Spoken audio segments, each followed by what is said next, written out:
being so 5 generous minutes with of your time. Talcott. That's like a third of every when you're intro of his show every time. I think I'm ready. Cool. Starting your timer now. He was unprepared ready. This question of, is there a creator Can to I the sideways creation that mantis? we are? I mean, everything that begins to Sideways exist, mantis. it has a cause. There's a cause to the existence. And I understand I can't prove that the universe didn't eternally exist on its own.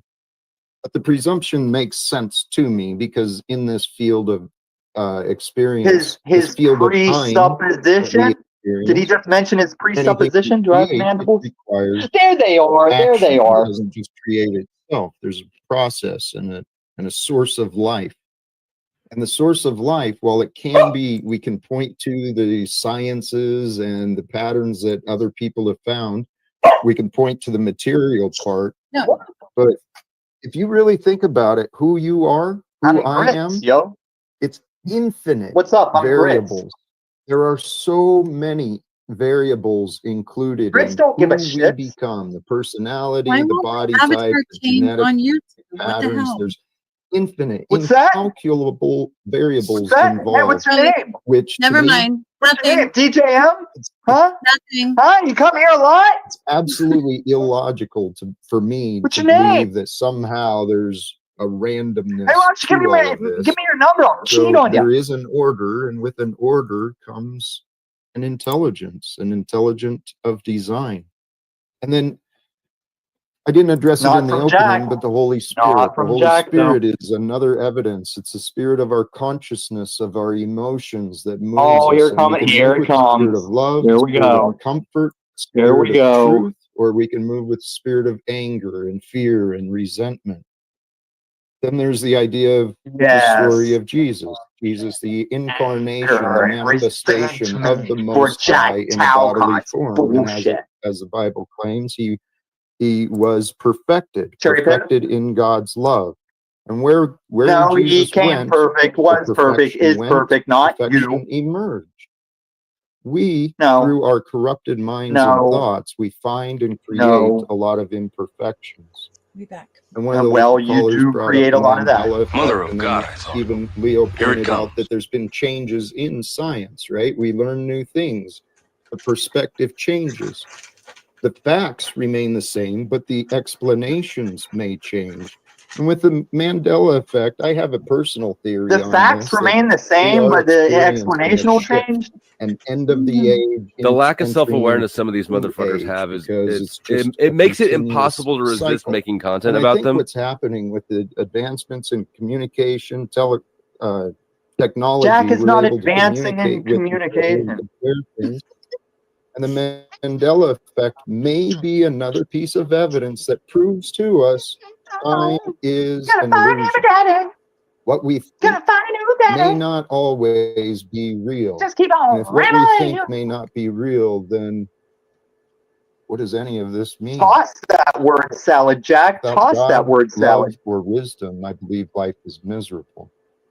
There is no purpose. Then Jack's living in hell. Your purpose is to gather and grow love, wisdom, and the knowing of life and the creative sounds like works over faith.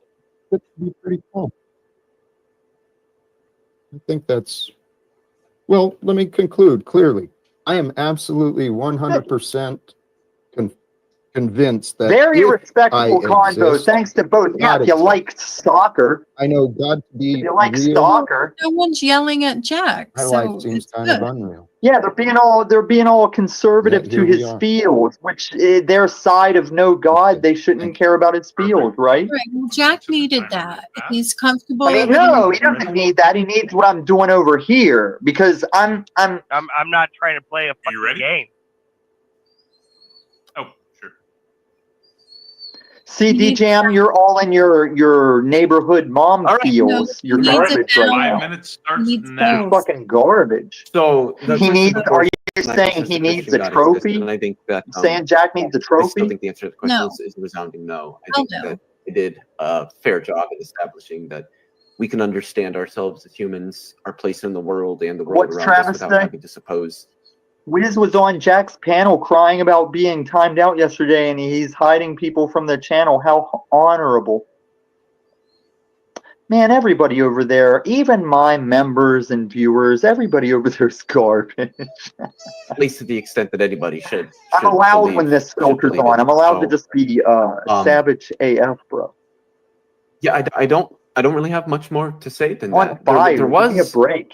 There was one thing that Jack did say that I do have to correct because I hear it a lot, and it is just. Oh, there's a couple things. And that is that time is an illusion. If time were an illusion, so would gravity be. But gravity is not an illusion. Gravity is a very real part of the world, and gravity is a very real part of the world. Space-time equals gravitational, blah blah blah. Those who are unfamiliar about the connection between time and gravity, I invite you to read any book on general relativity, and I will leave it there. Relativity, like what's the relativity of Jack's time left in his house to the rest of his time? We usually do a little bit of an after party with the audience members. And after the party, there's after party. It's going to be everybody after the party. It's the hotel lobby, the Discord lobby. If you guys want to stick around and chat with some of the audience, I'm going to invite everybody in the audience up to chat. The freak's still over there rage contributing. But it's totally whatever you guys. Oh, thank you. I think he said the church service was over. Feel free to politics. This will be an open discussion just to talk about how the debate went, maybe talk with either of them if they hang out for a little bit or whatever. I will be here on the stage, but I'm going to be off camera and muted for 10, 15-ish minutes. But yeah, no worries. I will still be here. So if there are people that wanted to ask me questions or have a discussion with me, I will be here. But just give me about 10-ish, 15 minutes. Oh, if anybody wants to talk to me. Whoever wants to talk usually, right? So I'll go ahead and invite. If anybody wants to chat, feel free to accept the invite. I'll invite up everybody. Please be respectful of our guests. It's not me to decide what people view me as, but I do think people are catching some of what I'm putting out there. Don't say I never told him.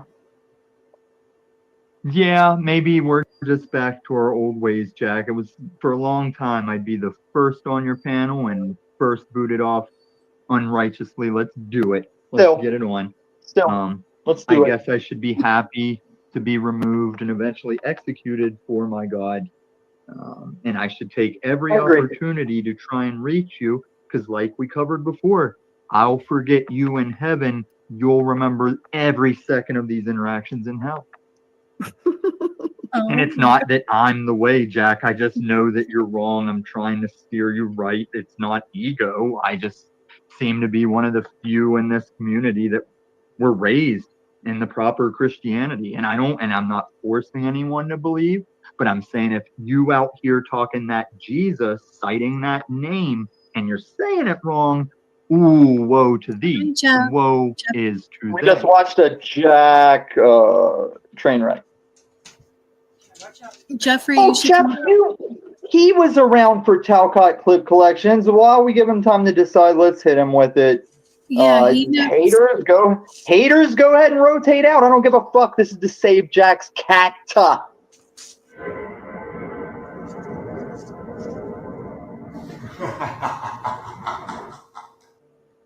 Is it over? It's not me, brothers and sisters. It's you.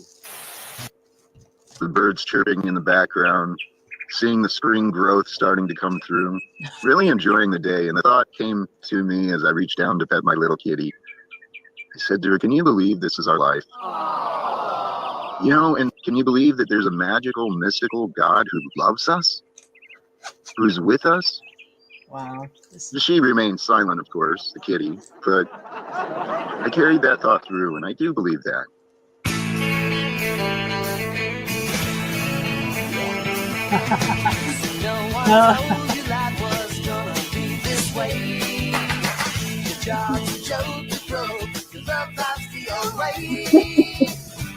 Hey, asshole, feel something, why don't you? It's okay, Jim. You can laugh over it. We've played it every half hour. I know. Hard enough to remove his daddy's laughs and mocks. We're carrying the cat in the bed. There's nothing to feel. No one seemed to care whatsoever. I'm like, hey, let's get together. Let's have words. Let's share some chat. Let's see what we can do. Many who have found their way into this panel of mine truly don't give a fuck about what I want. I'm totally alone, man. Like, what? God, it feels good to be me. Oh, who am I kidding? Nobody has cared to learn about me in several years. God help me, my life is a joke.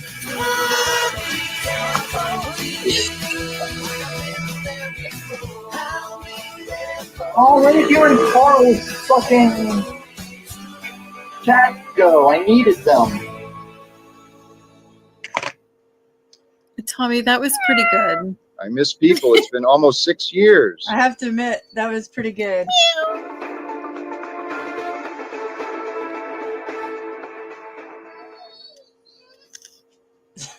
Thank you, Britt. Thank you. I know. You learn something every day, right? Shout out to Carl for making me this avatar. Did he make you an avatar? The one that's pictured. He put Jeffrey Epstein in front of my gay friends. Hold on. And then he put, okay, but we have the helicopter hat. He's putting the helicopter hat. Oh my, hold on, let me flip over for this. I can get to it. There's still time. Nice. Bullseye. Big time. Oh, nice. shit. You hit the nail on the head. Big time. Nice. Bullseye. Big time. Bullseye. Big time. Bullseye. Nice. Big time. Big time.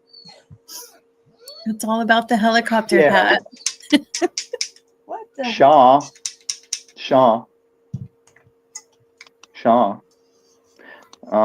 I think I saw some novelty helicopter hat somewhere that did a thing. I don't remember.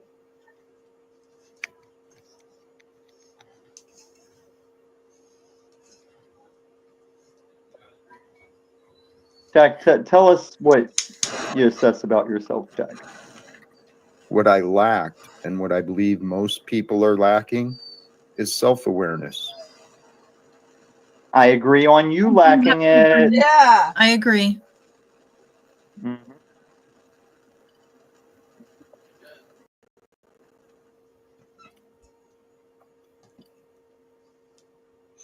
Where did Tommy go? Oh, my camera How went many off. people are running around pretending like they're accomplishing things? Right. So I'm confident that if we can get Ezra to the cat, if the cat can be handed off from Jack to Ezra in any way, I'm confident Ezra has it covered because she's a farmy, landy, natural animal heavy person. She's the person out here doing the information on like your land thing, the copyright stuff, the whatever it's called, the thing. And Somewhere in Time offered also, but I think Somewhere in Time might be a little further away. Can you put a cat in a box and mail it? No. And I don't even like taking animals on airplanes because they put them in the luggage compartment and that's not pressurized. Even I was thinking Jack, because he said he's going to pack stuff in his car and just see where life takes him. Cats do not. That's not what he said. That's not what he said. Said he was going to head to DC by way of Colorado, and if he ran into me, I'm sorry. Can I finish? Can I explain myself? And then let me talk. Stop. You just had 3. All right, say yours first. You can't have a whole bag. Jack said, I'm going to get in my car and see how far it takes me. I heard him say it. And I'm thinking cats do not like to be in cars. Mine did. They flip the fuck out. No, they don't. So he Can I can't. explain myself then? No, they don't. I took my cats to Colorado Go and ahead. back. How far it takes him is a planned route to Denver or to Colorado and then DC. And if he comes across me, he'll be like,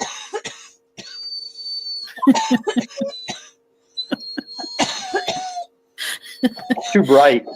Too bright. Okay, either way, cats, he can't put that cat in a car.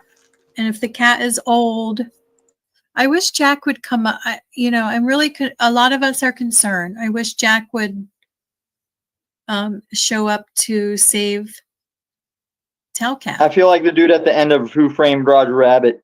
And he had a voice just like this. Remember that? Can someone tell Jack? Never mind. Can Okay, someone tell all right. Jack? You can't even shut the fuck up. So why am I even here? Jack's still in his little show with his friends, Still pretending there? to do a show. A really big show. He's going to need to explain about the cat because we're all concerned. Oh, more than that, he's going to have to explain about that whole every sacrilegious thing that I've already even given it. He could have just ripped my answers off. I wouldn't have been mad. I But mean, it's just- most of us are just concerned about the cat. Exactly. That's what this whole episode is about. And I think we've got it covered. I'm confident we've got it covered. We just got to, it's up to Jack to be able to move, assist as the things happen in the days to come. Make sure that he doesn't put the cat in a car because I know it might be hard for him to give up. Ezra is talking about going there to get it. No, but Jack has to agree to it. You think Jack's gonna? Jack is Jack gonna looking give up for his cat? something. He's looking for a thing. Do you think he's going to turn it? We're lucky we get to him first before he realizes he can sell it to science, or somebody that would sell it to science gets it. That's why you have to put rehoming fees on your animals, or people will just round up all the free animals and sell them to science. All right. Well, The science.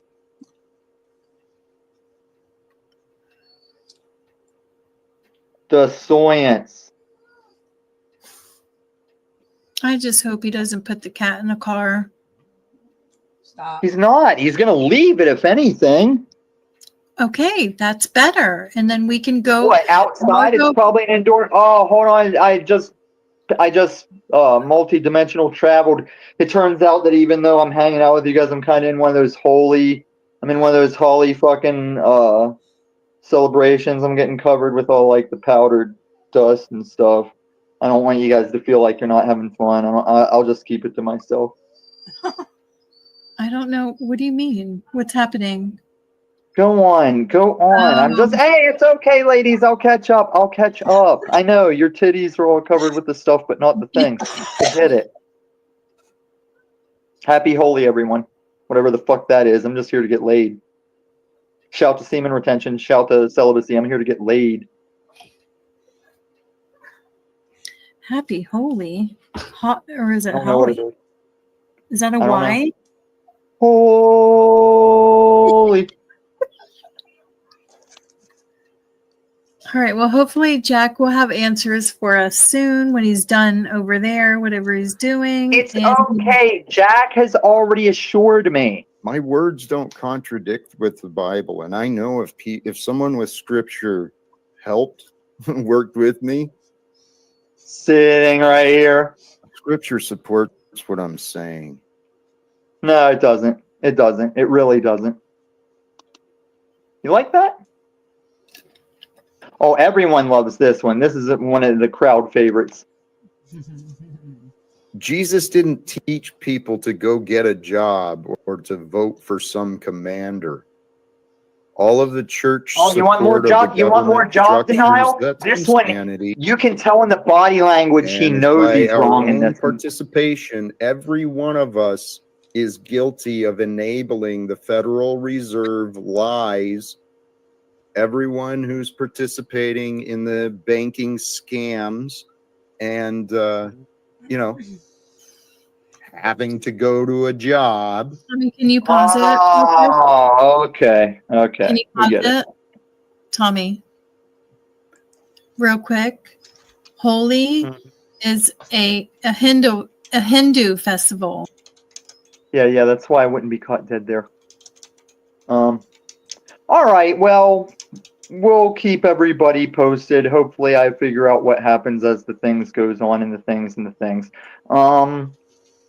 we're coming up on 5 hours, and DJM felt all comfortable up here and stuff. See ya. Oh wow. Okay. I'm not trying to play a fucking game. Well, then let me do this. I'm trying to fucking respond to you like a normal fucking human being, and you can't allow me to do that.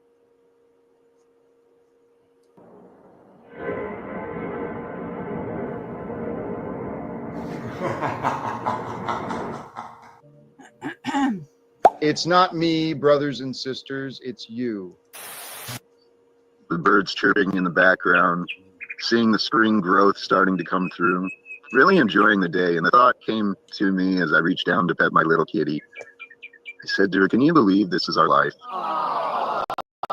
You know, and can you believe that there's a magical, mystical God who loves us? Who's with us? She remained silent, of course, the kitty, but I carried that thought through, and I do believe that.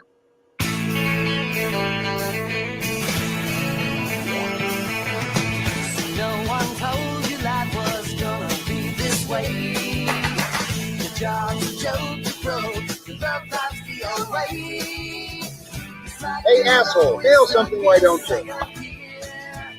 When it hasn't been your day, then you're here. I'll be there for you. I'm just saying. I'll be there for you. There's nothing to fear.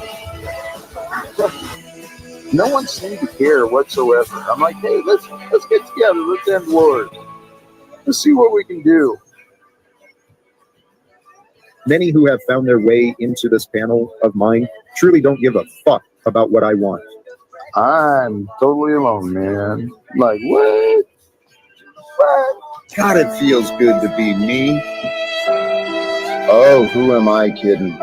Nobody has cared to learn about me in several years. God help me, my life is a joke.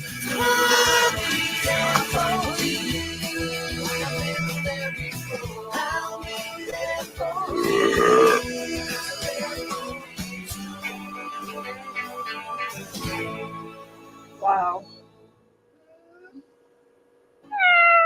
I miss people. It's been almost 6 years.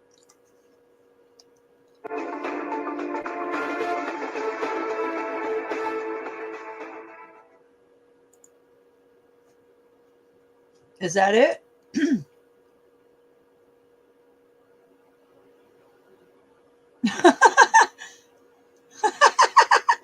Yep, that's it. That's okay.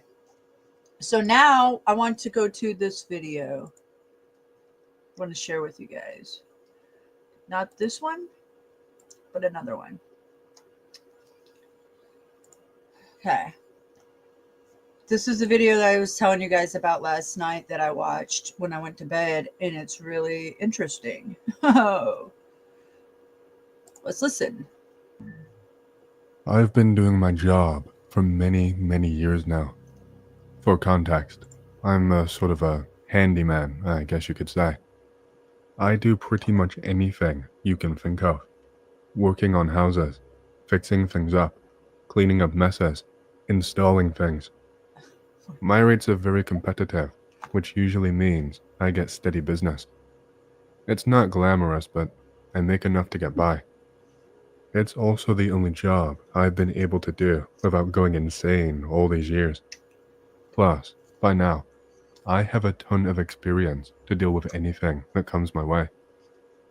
Had a client recently though. This is one that actually genuinely made me consider quitting. Given what I've told you so far, that really means something. Started like any regular ass job. I got a call a couple of weeks ago. Not a client I'd ever done any work for before, but word usually gets around town about me. Let me just stress, I do not do anything dodgy or illegal. I am reliable, work hard, and I'm one of the few not trying to screw ordinary people out of every penny they have. The person calling was the owner, a middle-aged woman going by the name of Margaret. She seemed decent enough on the phone. Said she got my contact info from someone on her school run. One of the other mothers, she said. She told me that she needed help and didn't really know where to start. See, she had inherited this house. Her mother had passed away and it was left to her. She already had a house and was desperate to fix it up and sell it ASAP. Said she only had bad memories of the house.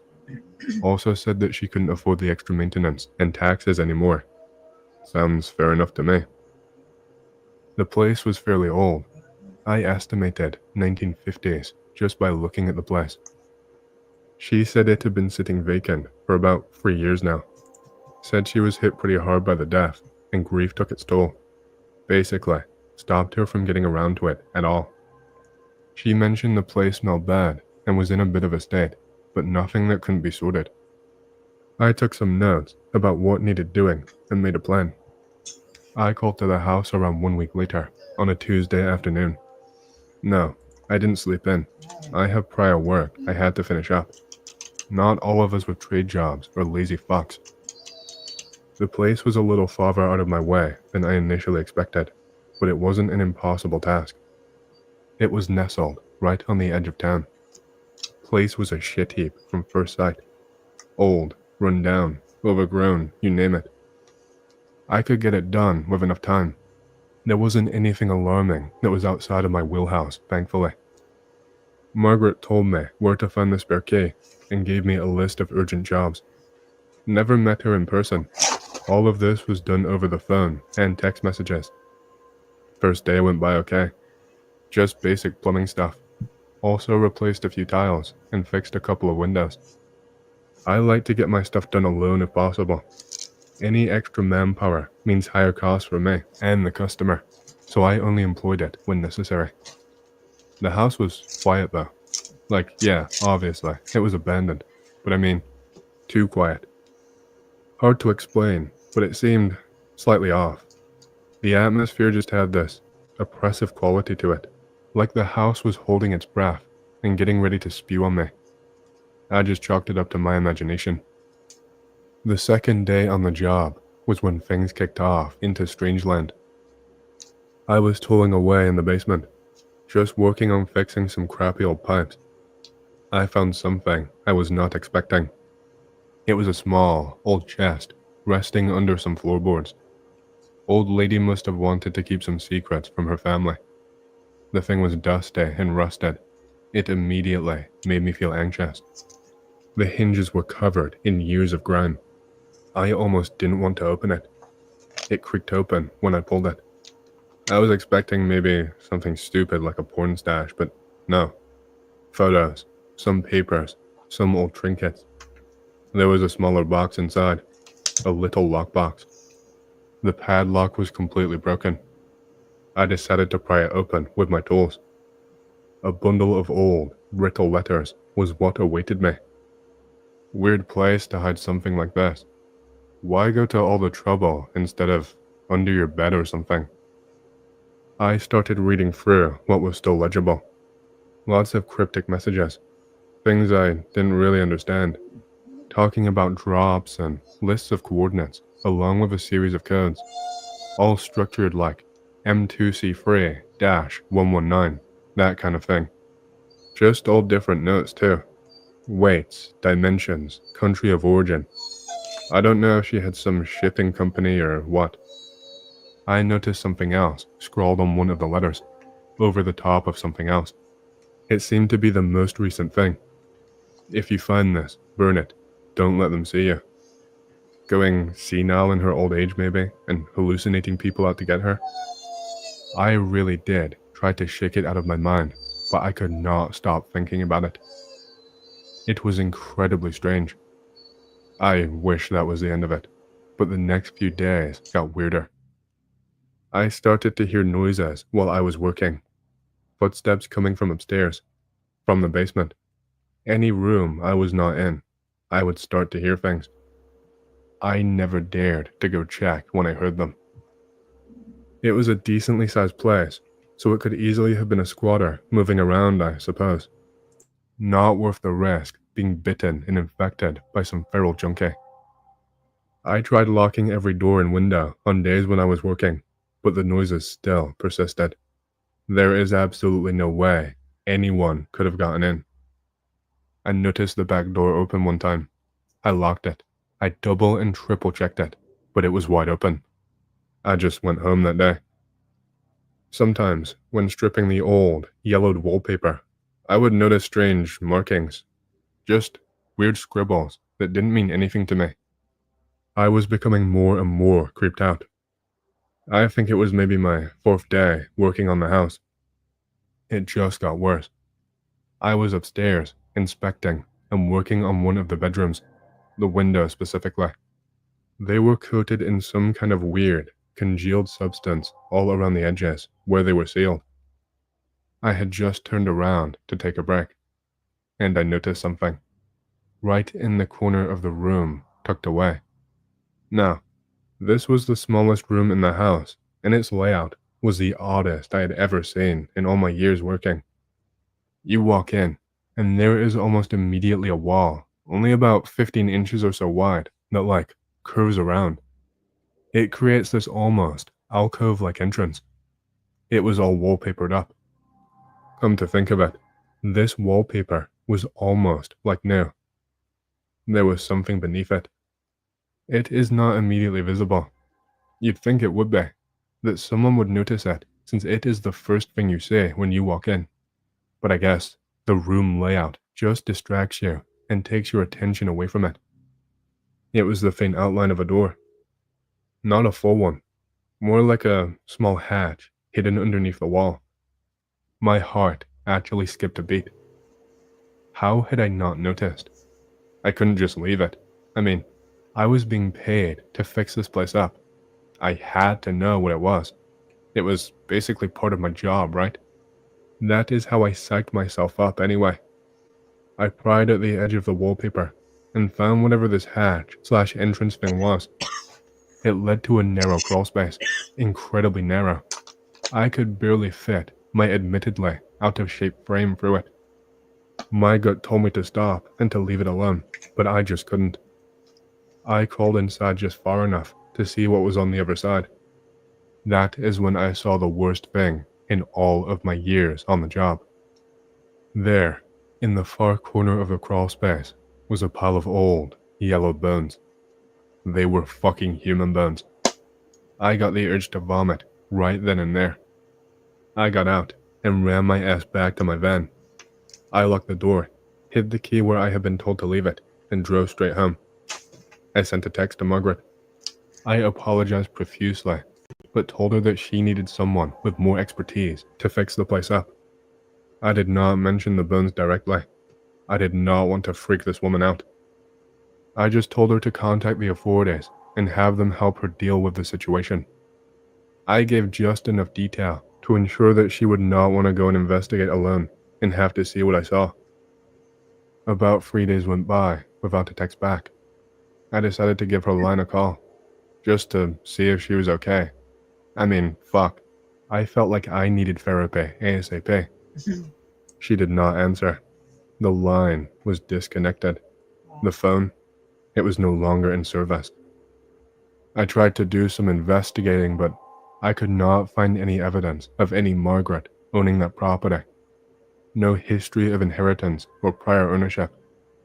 I did not call the police. She knew my name, my home, all of my details. She knew exactly where to find me. The fucking back door being wide open. The sounds in the house. Just thinking about it made my stomach churn. I wanted nothing to do with it. I don't even want to know what the fuck was going on with that place. First time posting, so I will start out trying to green text. All right. Be me.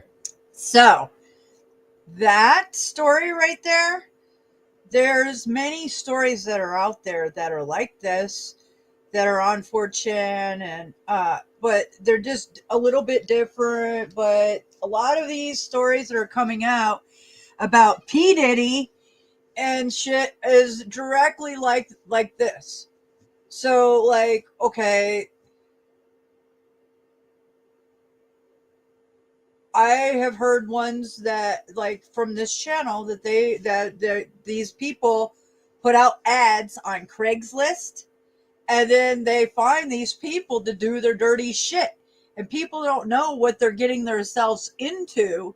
And then this is exactly a prime example of just one of many, that these people end up trying to find a job and they get suckered into something like this. And it's like, holy shit. Can you imagine? Yeah. So, like, people think that this stuff isn't real. Well, come on. There's plenty out there. And I just have to say, even if some of it was made up, not all of it is. So, that's that. Let's go to Twitter, because I wasn't going to be on here to entertain everybody tonight. Not really. Slightly. But let's go to Twitter. X. We can find it. There we go. Okay. So we're just going to cruise through here and see what's up, because I did a little bit earlier. But this... Okay. The theory that the Eiffel Tower is certainly a wild one. Let's listen. This has been concealed for centuries. The real purpose of the Eiffel Tower is something far beyond what you've been told.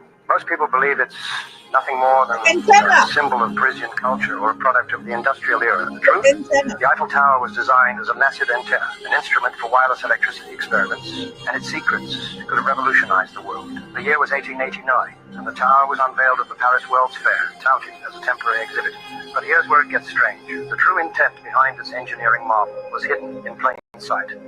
Nikola Tesla visited Paris in the 1880s. During his stay, he met with Gustave Eiffel and shared his groundbreaking vision for a world powered by free, wireless energy. Tesla had already proven with his Wardenclyffe Tower that electricity could be transmitted wirelessly across vast distances. Eiffel, utterly fascinated by Kessler's revolutionary ideas, took these principles and incorporated them into the design of the Eiffel Tower. This was not just about aesthetics. This was about power, real power. During the tower's construction, strange phenomena were reported. Electromagnetic anomalies, unexplained lights, and strange sparks were seen surrounding the tower. Locals spoke of nighttime experiments, and some even claimed to have witnessed orbs of light dancing around the structure. Why hasn't this been exposed? Because, money and power. Red mercury, vampire's blood. Wow. This is crazy. Wow.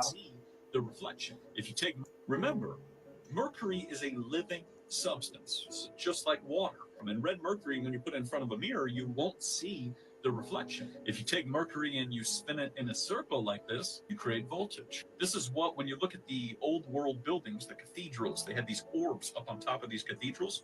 Those orbs can contain mercury, and they're brass on the outside or gold on the outside. They're iron on the inside, and they got mercury in the center. And what would happen is if a lightning strikes or the bell would ring, you would get a spiral, which would take place, and you got free electricity simply by just a little bit of mercury. Now, mercury in the mouth is a different story. What about red mercury? That's a great one. So red mercury is mercury mixed with iron oxide. Remember, mercury is a living substance. That's what it is. It's just like water. So when you mix mercury with iron, it'll actually put it together. It won't eat it, but it will put it together. And that's where the whole red mercury comes from. And red mercury, when you put it in front of a mirror, you won't see the reflection, which is really fascinating. It's invisible, is what's really cool. Now, if you take mercury and mix it with other metals, it will begin to eat them because it's a living substance.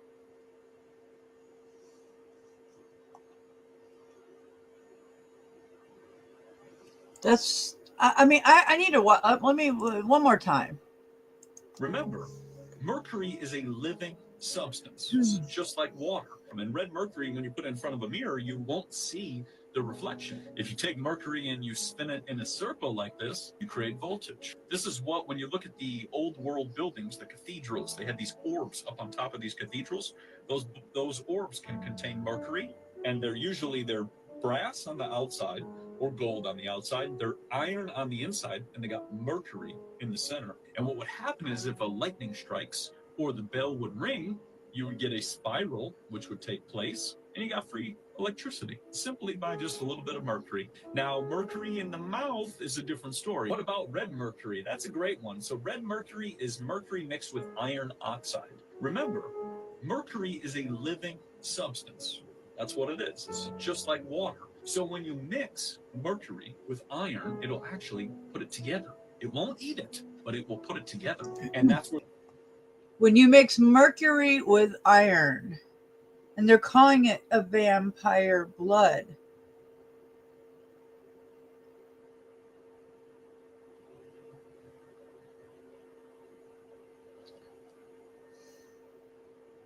There's just something to this. I can't figure it out yet, but there's a reason why this is floating around, and it's been this mercury, this is being out here. I'm just not sure what, and they're calling it vampire blood now. So I'm just like, there's something to this. I can't piece it yet. I've been looking at this for so many months, trying to figure this out.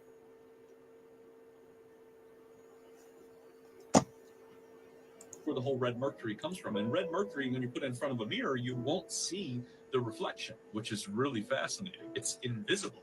Is what's really cool. Now, if you take mercury and mix it with other metals, it will begin to eat them because it's a living substance. And that's the part right there, because it's a living substance. It's eating it.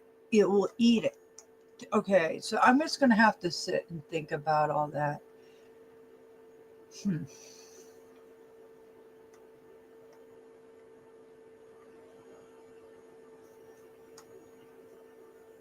That guides the work.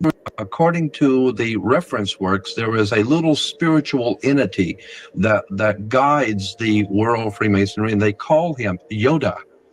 And in the reference works, you'll see this little creature with the pointed ears, and he's called Yoda. Yoda goes back to Judah, which goes back into British Israel World Freemasonry, going back to the time of the founding of England, and that's why they're today called British. The British, it's a very big difference between being English and British. Brit is Hebrew for contract or a covenant, and ish means man in Hebrew. Therefore, British is the covenant man or man of the new talking covenant. about Star Wars. So we're talking about Star Wars. We're talking about the evil empire. The Empire Strikes Back.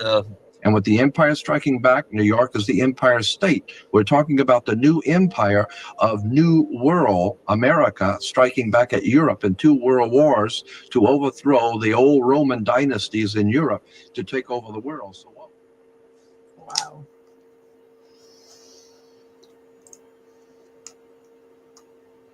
I mean, I know some of that, but it's just...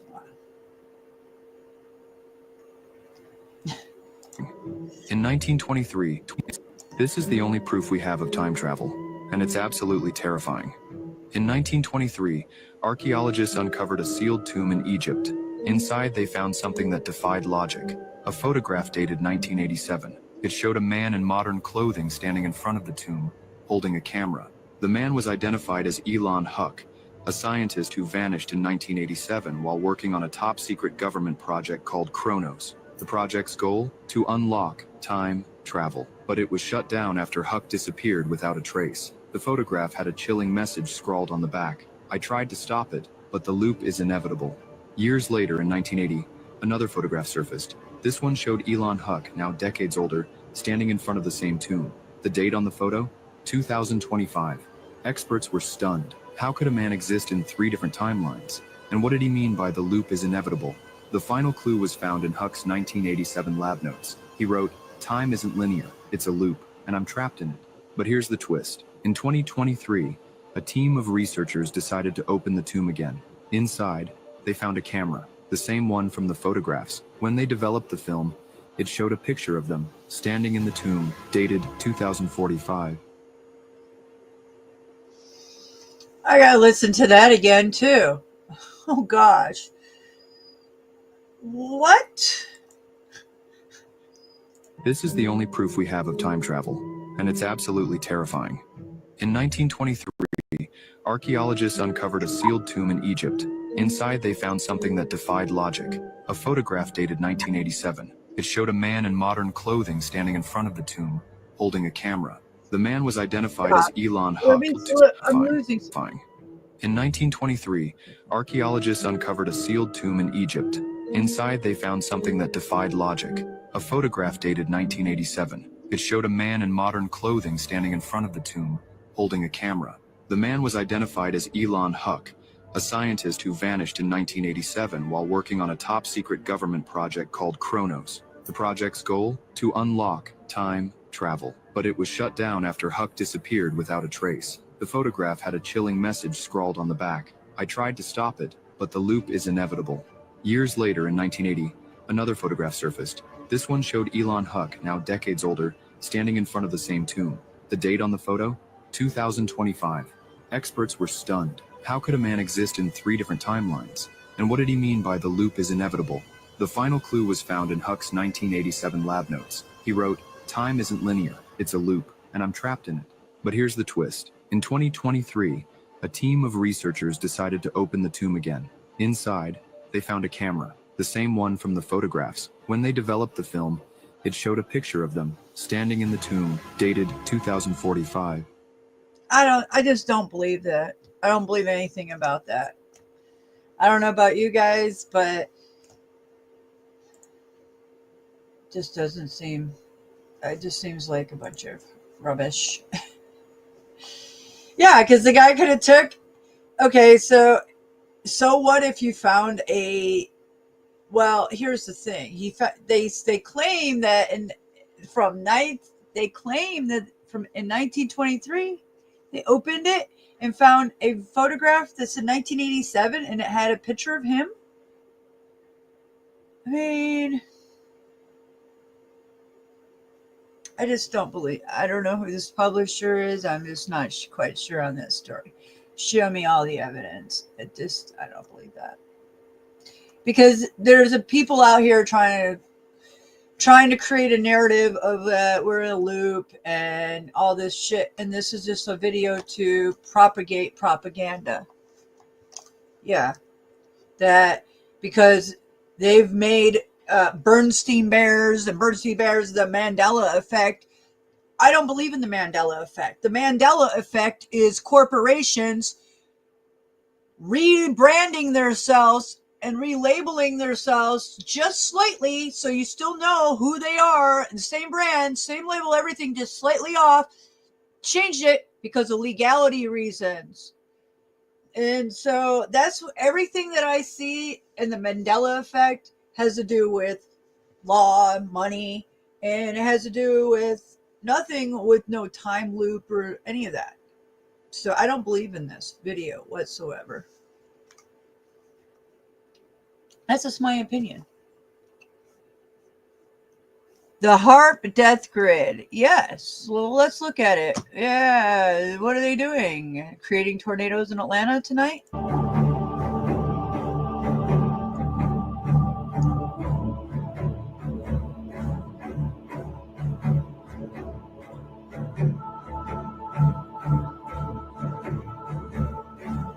Damn, Houston's getting pounded.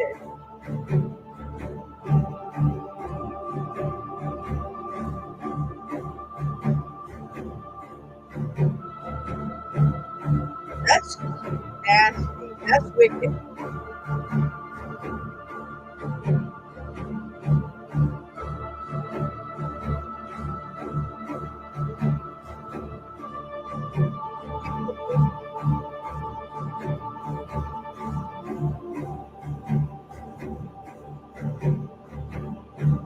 This was yesterday, guys.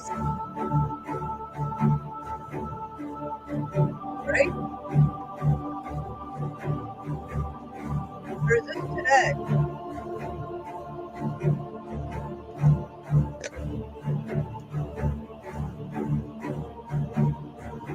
Yeah, that was yesterday.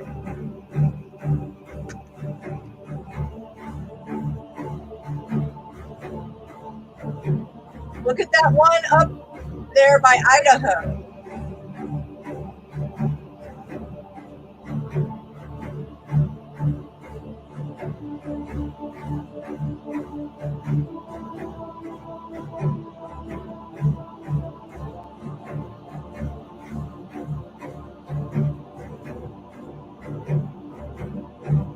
They started at 9:11 at night until 9:11 in the morning. You see the pulse going from the east to the west coast. All right, boom. You see that? Yep. Those are NEXRAD stations. Each of those towers are 750 kilowatts, pumping out between 2.7 to 2.9 gigahertz in the microwave range. This is roughly the same frequency as your microwave oven, and it has the same cause and effect relationship. This was 12 hours long that they held this pulse while we slept. And look at all the other You're wearing this in bed. anomalies that are happening here on the screen. Look at what's going on in Texas. All right, you see that big blast? Yeah. Looks like a giant laser, doesn't it? EMF. Boom, see that? Then it gets obscured by the towers. Now they can add the Doppler towers with this. Protect your brain while you. NEXRAD has like 159. Doppler has 160. Now you can consider the HARP stations. There's 33 of those, but they don't show up on this satellite. This covers the microwave range. This is a NEXRAD feed. You guys, I've been sharing I used to share all this daily. Yeah, I used to go through all the instruments, earthquakes, volcanoes, Schumann resonance, all this. But I stopped a while ago. But this is real. I talk about it. I just tell you guys about it now while I'm driving because I see it. You can literally see. I've been sharing this with. I see HARP. I just told you like 2 or 3 days ago. I'm like, oh, there's HARP. Yeah, right by the hospital. Because you can see in the clouds when they're doing this NEXRAD and HARP's acting out. Look in the sky. If you're a sky watcher, you can tell by the clouds. You can see the waves and the patterns. You can see the frequencies. Hello. So, again, genocide program. We wonder why people are going cray-cray. People are agitated. People are zombies. They're sluggish. You know, we're looking for anything to pick us up. Dabba-dabba-doos, Mountain Dews, whatever's, cigarettes, whatever everybody's doing, pills, I don't know. But it's because of the genociders that continue to poison us by frequencies, water, poison our water and our food and our fucking air. It's unbelievable. We'll play this one more time.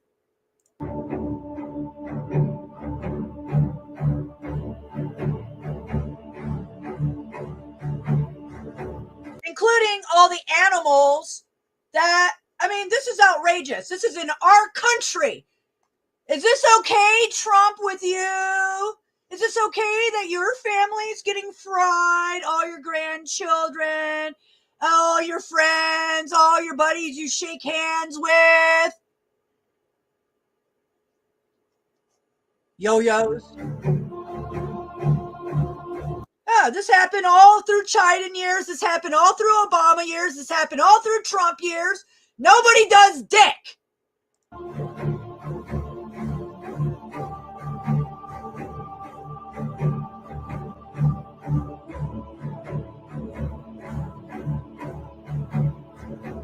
And people wonder why they're sick.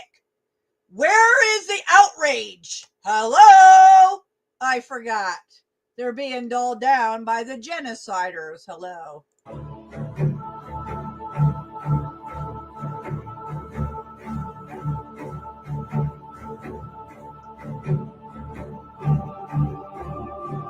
And they're intentionally hitting this area hard. Yeah, those lines right there, that's usually shown. When I see those, it's usually in a hurricane are in the fires. When those lines go out like that, that's gnarly. Now here's an EMF hat. It's a beanie and it's EMF shielding, military grade fabric here, silver and copper. Wear this to bed. Protect your brain while you sleep, because we're getting hit all day, every day, 24/7, 365.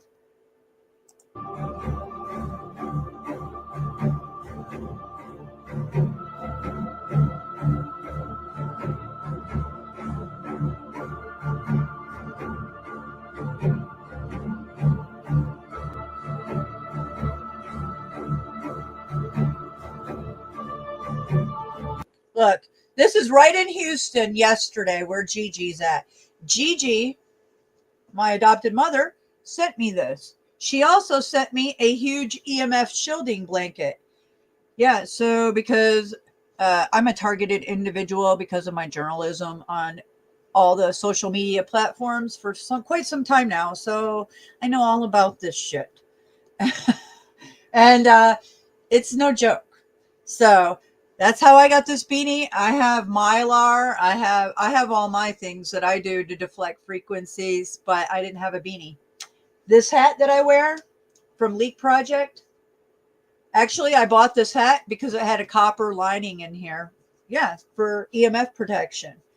And I accidentally threw it away one day. So yeah, because it was removable. So basically, this hat had copper lining, just like this, but copper.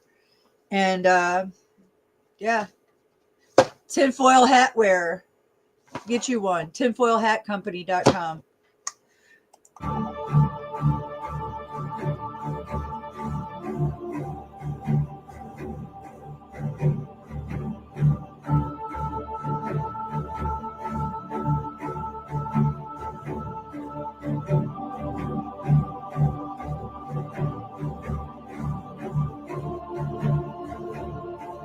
You see that line right there? You see this direct line? Look at that. See it? They keep pushing it. Did you see that? Yeah.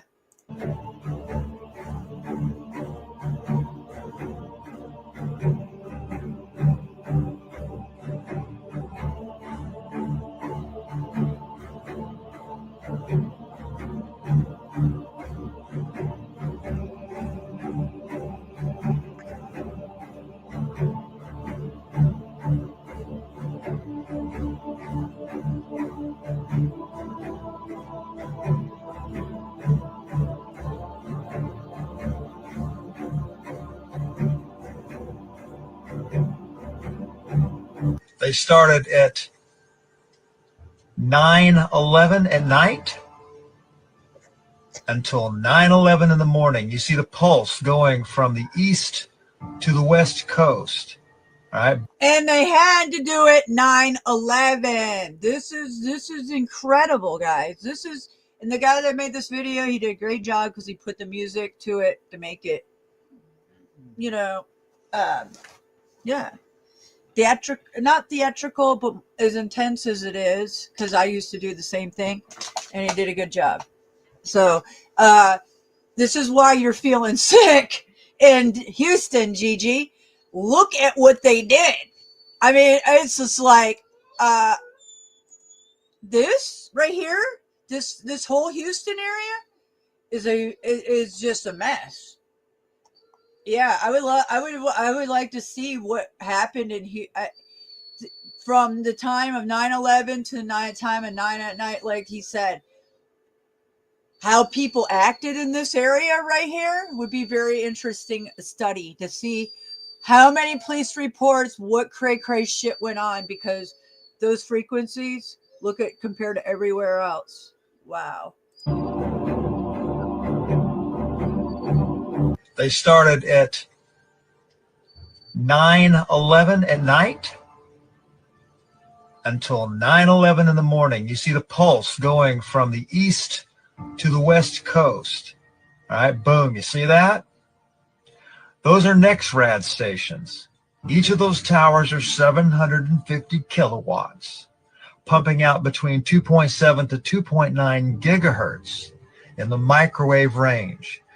This is roughly the same frequency as your microwave oven, and it has the same cause and effect relationship. This was 12 hours long that they held this pulse while we slept. And look at all the other anomalies that are happening here on the screen. Look at what's going on in Texas. All right, you see that big blast? Looks like a giant laser, doesn't it? Boom, see that?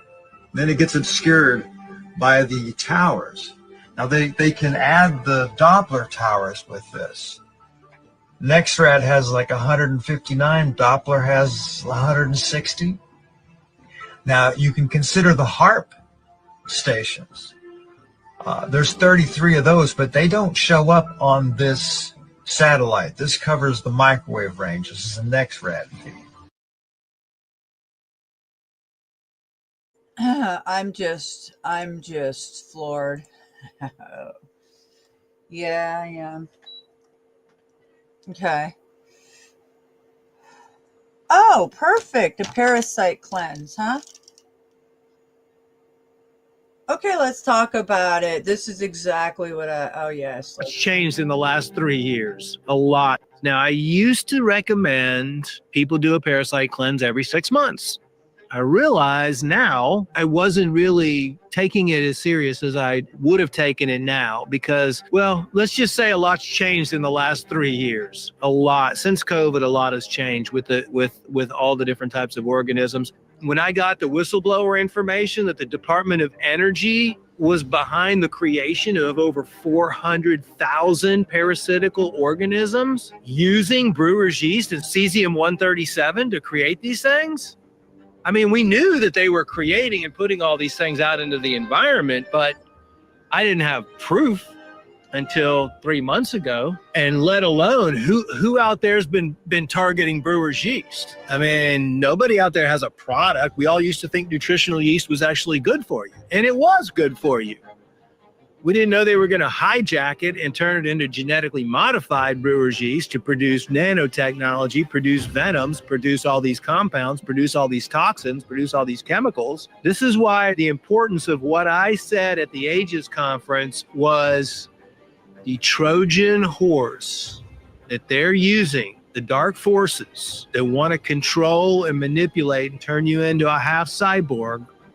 They're using resistant, genetically modified brewer's yeast.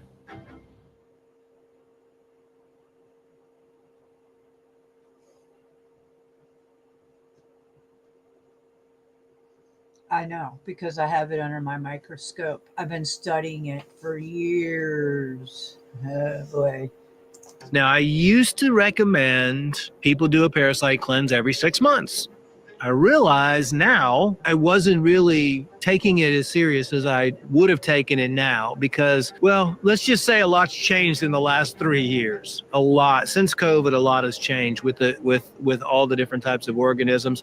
When I got the whistleblower information that the Department of Energy was behind the creation of over 400,000 parasitical organisms using brewer's yeast and cesium-137 to create these things, I mean, we knew that they were creating and putting all these things out into the environment, but I didn't have proof until 3 months ago, and let alone who out there's been targeting brewer's yeast. I mean, nobody out there has a product. We all used to think nutritional yeast was actually good for you, and it was good for you. We didn't know they were going to hijack it and turn it into genetically modified brewer's yeast to produce nanotechnology, produce venoms, produce all these compounds, produce all these toxins, produce all these chemicals. This is why the importance of what I said at the Aegis conference was the Trojan horse that they're using, the dark forces that want to control and manipulate and turn you into a half cyborg. They're using resistant, genetically modified brewer's yeast.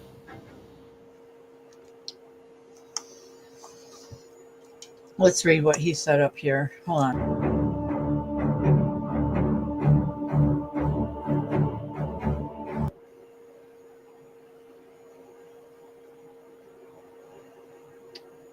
Now, I used to recommend people do a parasite cleanse every 6 months.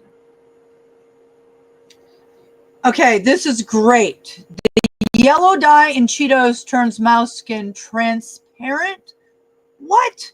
Watched in real time as the dye was absorbed. They took the yellow dye found in Cheetos and rubbed it onto mice. Within minutes, the mouse's skin turned transparent, revealing its blood vessels and organs. Researchers watched in real time as the dye was absorbed through the mouse's skin. And while the dye is considered safe for humans, this outcome raised some serious questions about what long-term effects these additives might have on our health. How much do we really know about the ingredients in our favorite snacks?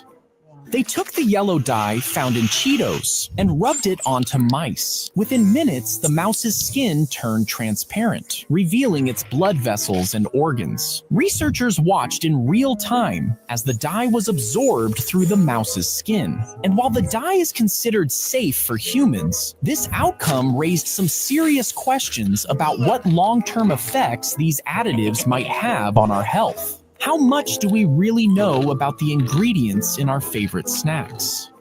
They took the yellow.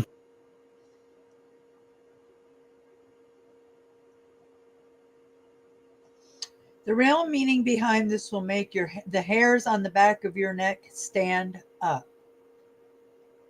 Yes, it would. Yeah.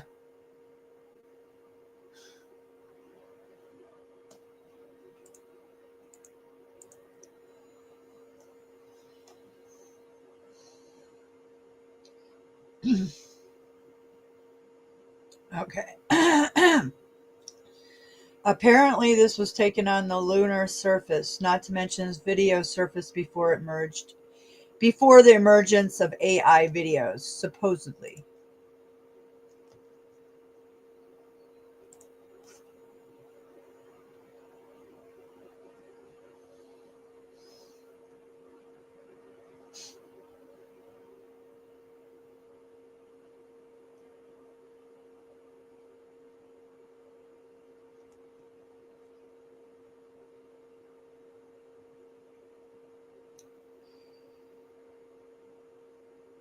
Interesting. What do you guys think? You lurkers, you. Hydrogen peroxide for colds and flus. Yes. Yes. Therapy. I've been using peroxide. Hi, Dr. John here. I'm making this video to show you how I use the peroxide inhalation therapy. I've been using peroxide inhalation therapy now for over 5 years, and I have not gotten the flu or even a cold since I started using this therapy. I inhale 6 pumps of 3% 3% peroxide twice a day. I get that mist in my lungs, and I'll show you how to do that. I want to make sure you buy the right peroxide. Do not buy food-grade peroxide to do this. Just buy regular old 3% peroxide that you get in the drugstore. This bottle should last you and your family about a year. 97 cents for a year's worth of antibiotics. Now here's the way you do this. You have to get 6 pumps into your lungs. I don't care if you use 1 breath, 3 breaths, 6 breaths, it doesn't really matter. It's just 6 pumps, 6 times a day if you are symptomatic. If you don't have any symptoms, I just do it morning and night, 6 pumps. I'm going to show you how I do that. I exhale all the air.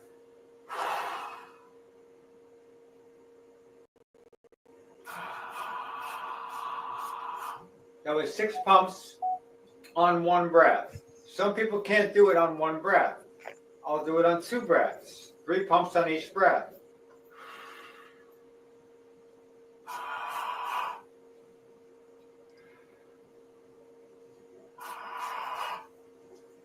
Six pumps.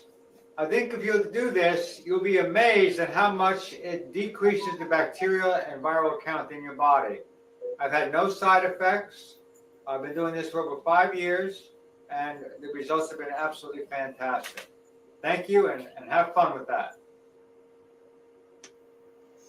That's really something because I've heard of that. And actually, I wanted to get some other peroxide. You're supposed to ingest it, not the food grade kind, but there's another kind. And it's really good. People do that too. And I've been wanting to do that for many, many years. But I will try that, actually. Yeah.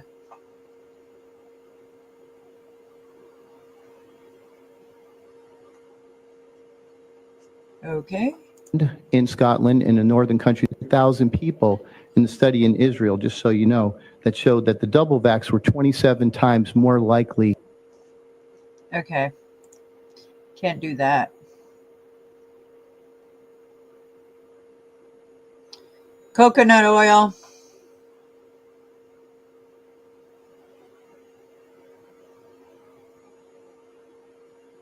These foods are poison, but they're actually superfoods. What? They're not.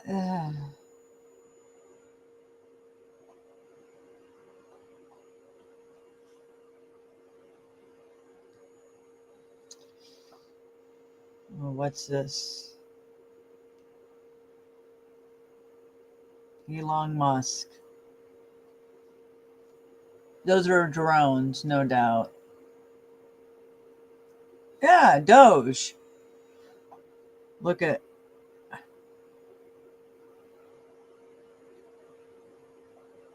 Wonder where that's at.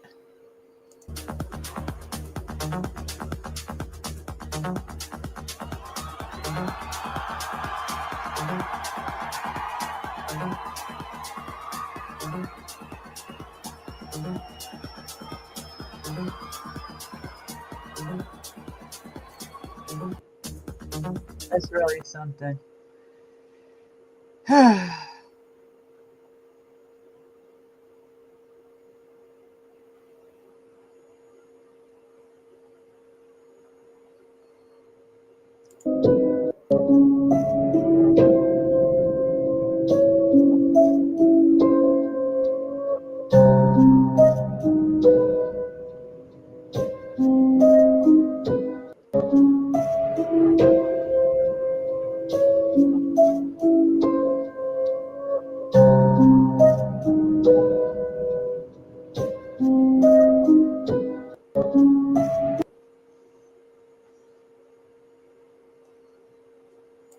In a basement for the last 5 years. I don't know what happened. I went to CB.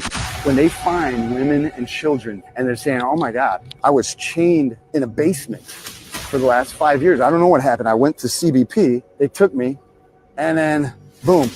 I found out that GSA had awarded a contract to a company to transport unaccompanied minors. Children get in trafficked every day. We don't take their biographical info. Where are those children going? The number one goal of FEMA is to instill equity in emergency management. It's not to save lives. There are still people that are missing. See them? There's our undercover journalists, brave citizen journalists trying to expose human trafficking. They recorded everything of the cartel. They're talking about us. They're talking about shipping migrants. It's all on audio. We got everything. Every single agent knows deep in his heart what's going on is wrong. Fire me. Maybe after this they will. You're hungry, you're tired, add in cartel, add in human traffic. The cars are creeping on us. There's a third car over there now. You've been recording for 16 hours. We got it.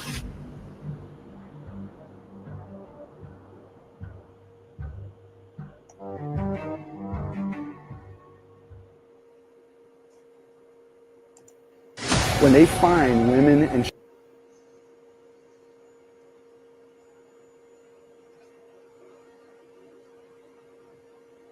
Oh shit! I don't want to see this, but okay. Tornado.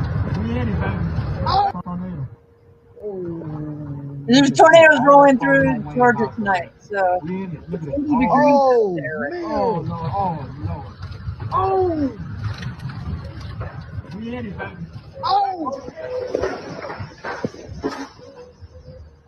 Oh. Man. That's a tornado. My God. Oh, man. Camper gone, baby. Yeah. Oh, my stuff in there.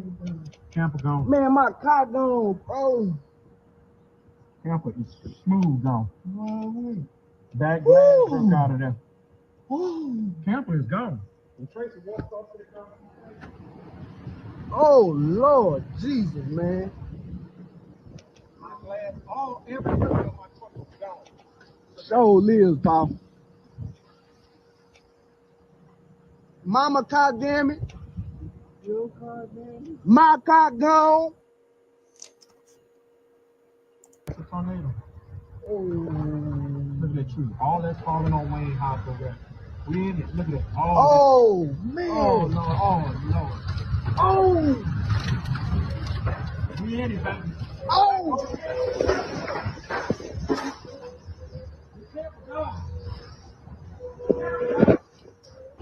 Man. That's a tornado. My car. Oh, man. Camper gone, baby. Yeah. All my stuff in there. Camper gone. Man, my car gone, bro. Camper is smooth gone. That glass broke out of there. Camper is gone. And Tracy walked off to the car. Oh, Lord Jesus, man. My glass, everything on my truck is gone. So lives, Paul.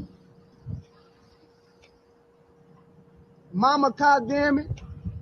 Your car, damn it. My car gone.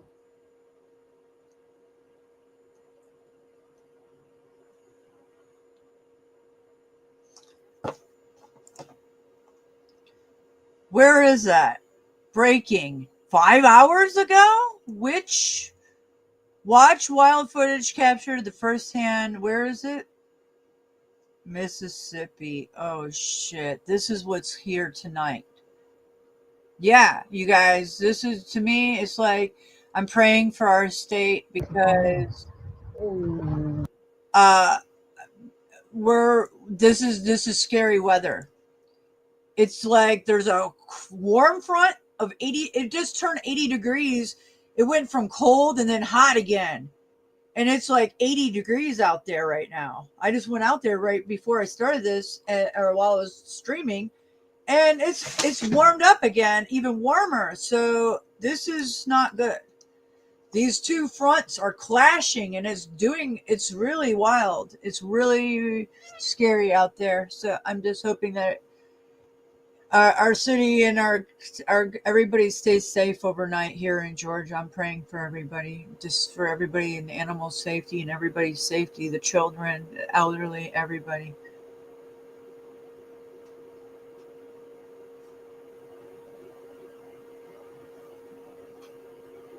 What?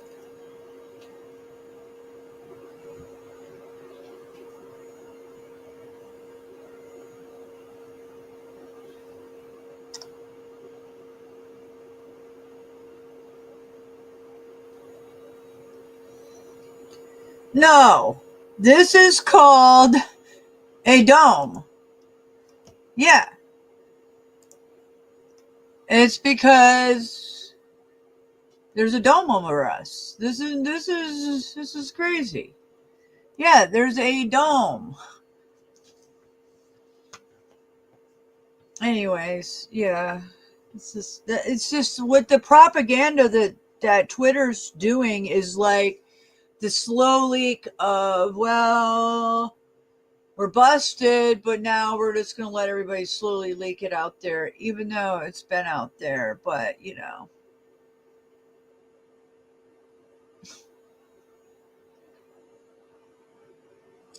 Yes, this is facts all day long. And how, well, being such slaves and micromanage almost of every minute and hours that we all have when we're good slaves, you're really forced to, you're not forced to, but it's so hard to grow a garden and do everything yourself to get around this. The only way to get around their genocide programs to grow your own food.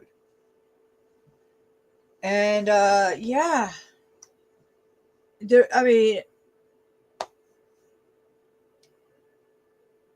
Yeah.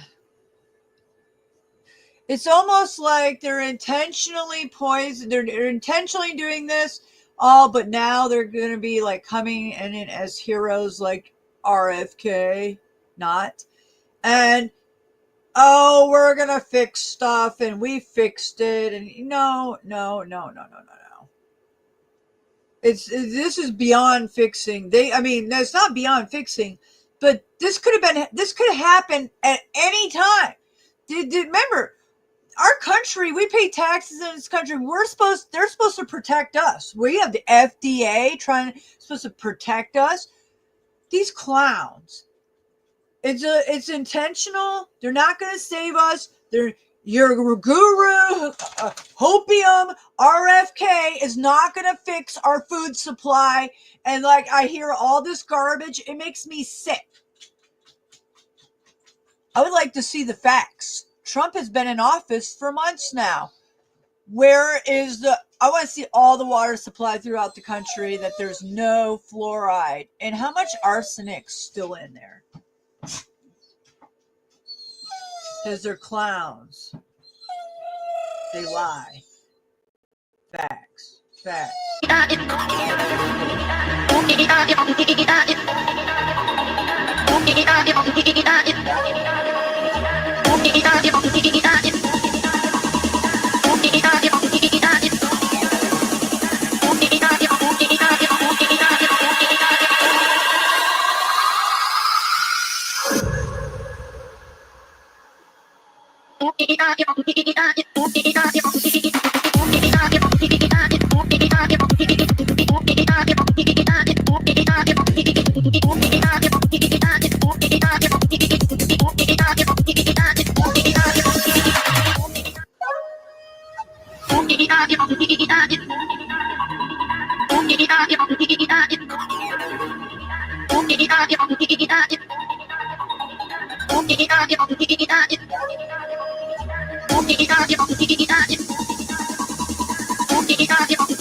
So, St. Patrick's gnomes or what?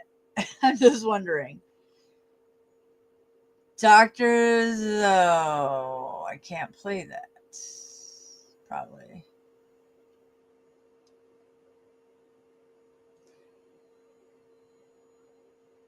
Oh, this one I could play. This is it's to do with the frequencies. Through biopsies. And they always blame it on the cancer instead of, there is no such thing as biopsy spreading cancer. They say that out loud, but they have not even one scientific study to show for that. Whereas I have 50 to show that they do spread cancer. They just believe so strongly and so blindly in what they were told, and they're afraid of the truth because it means that for years and years and years, doctors have been killing people through biopsies. And they always blame it on the cancer instead of on the metastasis that was caused by the biopsy. Be very careful. Never do a prostate biopsy. Never do a breast biopsy. There are better ways. You don't need the mammogram with its own radiation. You don't need biopsy to tell you if it's cancer or not. You can be 99% sure just by doing an ultrasound with a technician who knows what she's doing. There is no such thing as biopsy spreading cancer. They say that out loud, but they have not even one scientific study to show for that.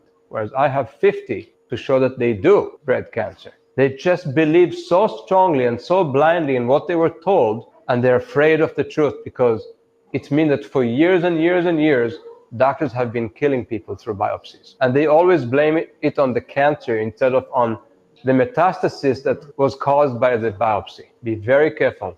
Never do a prostate biopsy. Never do a breast biopsy. There are better ways. You don't need the mammogram with its own radiation. You don't need biopsy to tell you if it's cancer or not. You can be 99% sure just by doing an ultrasound with a technician who knows what she's doing. There is no such. That's very interesting. I thought it was about frequencies. My bad. Wow. Just wow.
Some legends are told, some turn to dust or to gold, but you will remember me.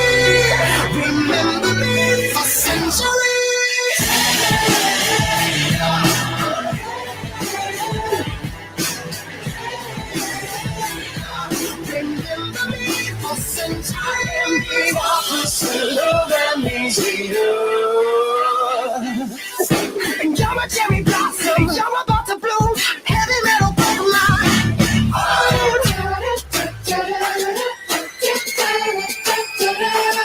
some legends are told, some turn to dust or to gold, but you will remember me for centuries. She's been here forever, and here's the frozen fruit. I could scream forever. We are the poison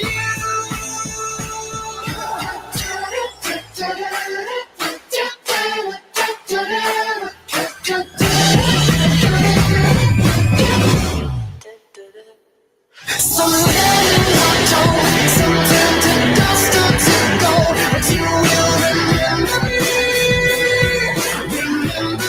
for centuries. Just one mistake is all it will take. We'll go down in history. Remember me for centuries. We'll go down in history. Remember me for centuries. Wow.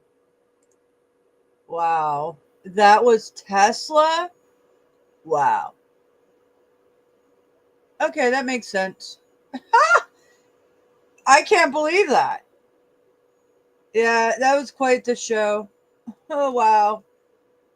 Okay, I was wondering why cars. I was like, what is it? I mean, I'm like, from the air? Like, who are you trying to impress from the air? Wow, that was something. That was really something. Quite a show. Hats off to Tesla for a great light show. Wow. I was just, wow. Okay, you think, okay. Okay, I'm sorry, but Gigi, I dropped the link. I'm sorry, girlfriend. I'm just so distracted. I'm still trying to get through your messages. Hold on. No. No, I'm not mad at you. I didn't even know. My phone was on charger. No, I'm not mad at you. I'm just now getting all your messages. No, I'm not mad at you.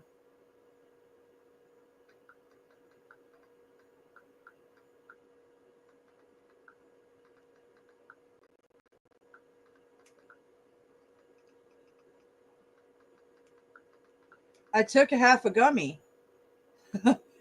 But that wasn't it. I'm just distracted. I smoked, I'm eating, I'm doing all this. I didn't even see any of your pictures till just a few minutes ago. And then I dropped it to look at that. So anyways, I don't even know if you're here. Yeah, I don't think you're here. She thinks I'm mad at her. I'm not mad at her. I'm just distracted. That was, these are blowing my mind. Actually, my mind's being blown by these videos. Hold on. Okay, I've got 2 tabs open. Plus, I've got all my tabs and stuff, and I can't see shit. Okay, let's watch this.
Wow.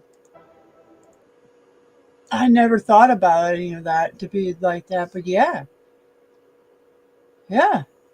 It's really something. And actually, the Aztecs have a lot of artifacts that kind of resemble the engine too. That they found lots of old artifacts. Okay, so Daisy just took off. I couldn't find her. She was, I don't know where. But I'm glad because the storm's rolling in. Anyways, Gigi, there you are. Sorry, I just text you and everything. No, I've got a lot of shit going on. With all this, my distractions, eating, Daisy. Yeah, so I'm sorry. I'm not mad. Oh, you're backstage? See, StreamYard's doing, they're changing it up on me again. Are you there? Yeah. Oh, Gigi, sorry. I'm so sorry. No, I'm not mad. No, I didn't think so, but I kept thinking, what is going on? Because I was like, what? I kept going, Link. I know. Then I seen Link, and I'm like, what are you talking about? Oh, Link! That's what I was like. What are you talking? And then I got distracted on that lighting video, and then you were like, No, are you there? I'm like, what? Well, wait. I was watching, and I said, nope. I said, she's distracted watching this, and I thought, okay, well, I'll text. And then I started laughing. Yeah, like, she gone. I know. I don't know what's going on, but she gone. I don't know what's happening. I was distracted by the lighting show. I couldn't believe that. I'm like, who are they putting those lights on for? And then I'm thinking from aerial view, but Tesla, of course. I just got through watching the tornado things going through up the East Coast, and I'm like, holy mackerel, that looks bad. I know. I just went out there just now, and it's hot. It's 80. It's like almost 80 degrees out there. It's 83 here. Right now? Wow, yeah. That's crazy. That's too hot for it at night right now. It's so weird for it to be this hot at night. That's what I'm saying. And it warmed up. And when I left that roller rink, it was cooling down. And I come back here. I can't believe it. I'm scared. This is scary to me. And what I just seen on the damn Doppler, I mean, yeah. Did you see that? Did you see that? Yeah. It was in Houston. It was in Houston yesterday. Yeah. You look so pretty. You look pretty. I never see you in pink like that. I love it. I don't normally wear this. I got sick. I mean, well, I've been sick. My face is a little less swollen.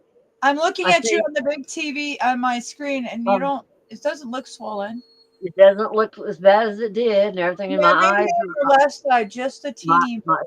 My eyes are a little less drooped. I mean, the other day they were like, and now I'm kind of like, okay, come back. Because everything was drooping. Everything was. I was just walking around like, and I thought, wait, that's not me, And then Paula saw me, and she said, what the hell's wrong with you? You look like you're dying. And I said, don't say that. Yeah, that's And- not the thing to say. And everything I know, I said, I'm over 65, you dipshit. I said, I'm closer to death than you are. Shut up. And she was like, yeah, well, we're old. And then she said, well, aren't we still the steel petunias? And I said, no, it's changed to peaches. No, I like that. That's cute. Peaches. And she said, we're the steel peaches now. And she said, we're not in Georgia. And I said, well, yeah, kind of we are. You're quite curiously, and maybe, yeah, maybe. Well, she watches now and then. She just won't say anything. Oh yeah. Oh She will wow. not say anything. She'll just That's turn fine. it on. She'll That's watch fine. a few minutes. And when she told me, she said, I'm not getting involved. She said, those people are mean. Oh, And yeah. I'm like, I know. She said, I'm not going to say a damn word. I was like, I know a lot and of I people do that. Yeah, but that's okay. I told her, I said, it's probably better that you don't because you don't want to get in on it. And she said, yeah, no, I don't. Not after what I've seen. And, but no, No, it was, definitely not. I think we had a decent day. Yeah, it sounds like you did too. Yeah, I mean, after all the this has been, I don't think this was just all of it. I went through something here. I don't know what I just went through. I What don't do you know. mean you don't think it's all of it? What are you talking about? What do you mean? I don't know. I went through that getting sick around the fog. Yeah. That's when it started, or I think I'm so confused at this point. No, I'm not it even- was when you. Yeah, it was like you. Yeah, Like, it was right around that. Yes. I got sick. It was the stomach thing. Then it was the tooth infection. Then it was the weird shit that we didn't know what was wrong with either one of us. We were just like, fuck, we feel bad. And we didn't know. And then it was I the don't round know of what the it was wrong with me. chest and the coughing and the phlegm and the feeling like the flu shit, but it wasn't really the flu. It was weird. And I just remember both of us feeling like, oh, we both like went to bed and didn't even talk for days. Mhm. I remember that. Yeah, I remember that didn't was like, talk for yeah. days. And Yeah. I was thinking like, we better get in touch with each other. Damn, are we dead? What's I know going there on? was, because that's when that fog rolled through. Yeah. Yes, I remember that the was videos, I so remember. weird. And then at the same time, both of us started kind of pulling back out of it. And then I flipped right back down into I started getting sick again. And I was like, wow. And that's when I started taking the vitamin, or I guess it's a vitamin, and it's antibiotic stuff. And then I started taking all this other stuff because I knew I was getting sick, but I didn't know what the hell. And then this thing blew up.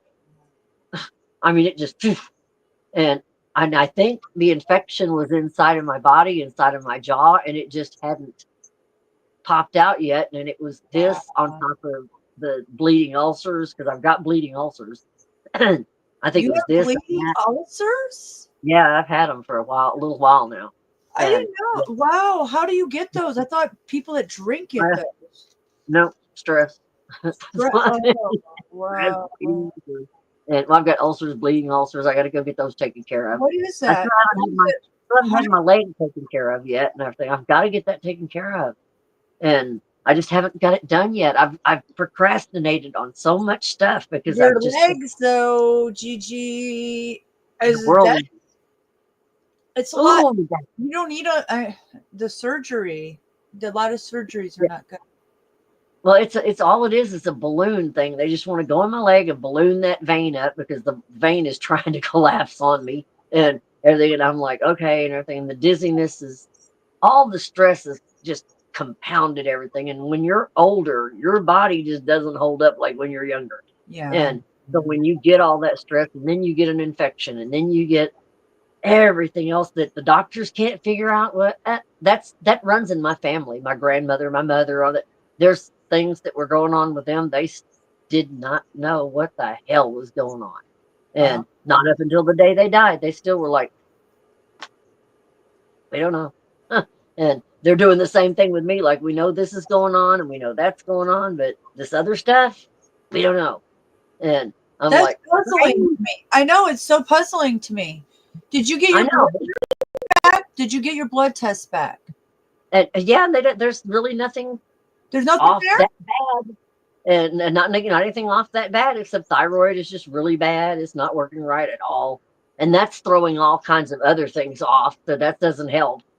And, and then the body buzzing and all the infection and all this. I mean, I think my body is just with the stress and the everything out of whack. My body just took a beating. And I'm still trying to dig my way up out of it. And trying to get myself. Plus, I'm being older, it's just taking longer for everything. I hate that. Plus the pain, that doesn't help. Oh, yeah. Arthritis, all that. I mean, when I get up, I'm literally like, ouch, ouch, ouch, ouch. But I force myself to go because I have to. But it's like, you get older and you start creaking and popping and snapping and crackling. And I'm scared, Gigi. I still got a long ways. I mean, I'm scared because you can hear me and see. I'm struggling too. I mean, I can't even imagine what's good. It's really amazing how you can go through all kinds of crap and you can get in a really weird ass position, but you can figure out ways to deal with it. Yeah. It might not be fun, but you're like, I laugh about it a lot, even though I get in some hellish positions. But I mean, I'm like, well, if I cry about it all the time, I'm really going to be miserable. So I might as well laugh about some of it. Some of it gets to me sometimes. I'm like, oh, for God's sake. And I'll just start crying and this and that, everything else. And then I got to get over it and laugh about it or something.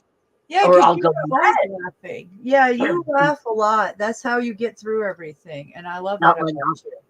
I'll go nuts. I'll go crazy if I don't, because things get so haywire, either with my health or something, something. I mean, there's one thing or another going nuts.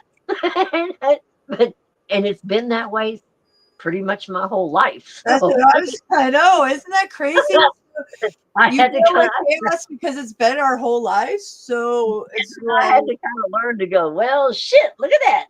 I know. That's what I'm starting to do because I'm like been so frustrated. I'm just like, okay, exactly. That's what I do. Oh, okay. I'm trying to trying to cope with it different ways. Yeah.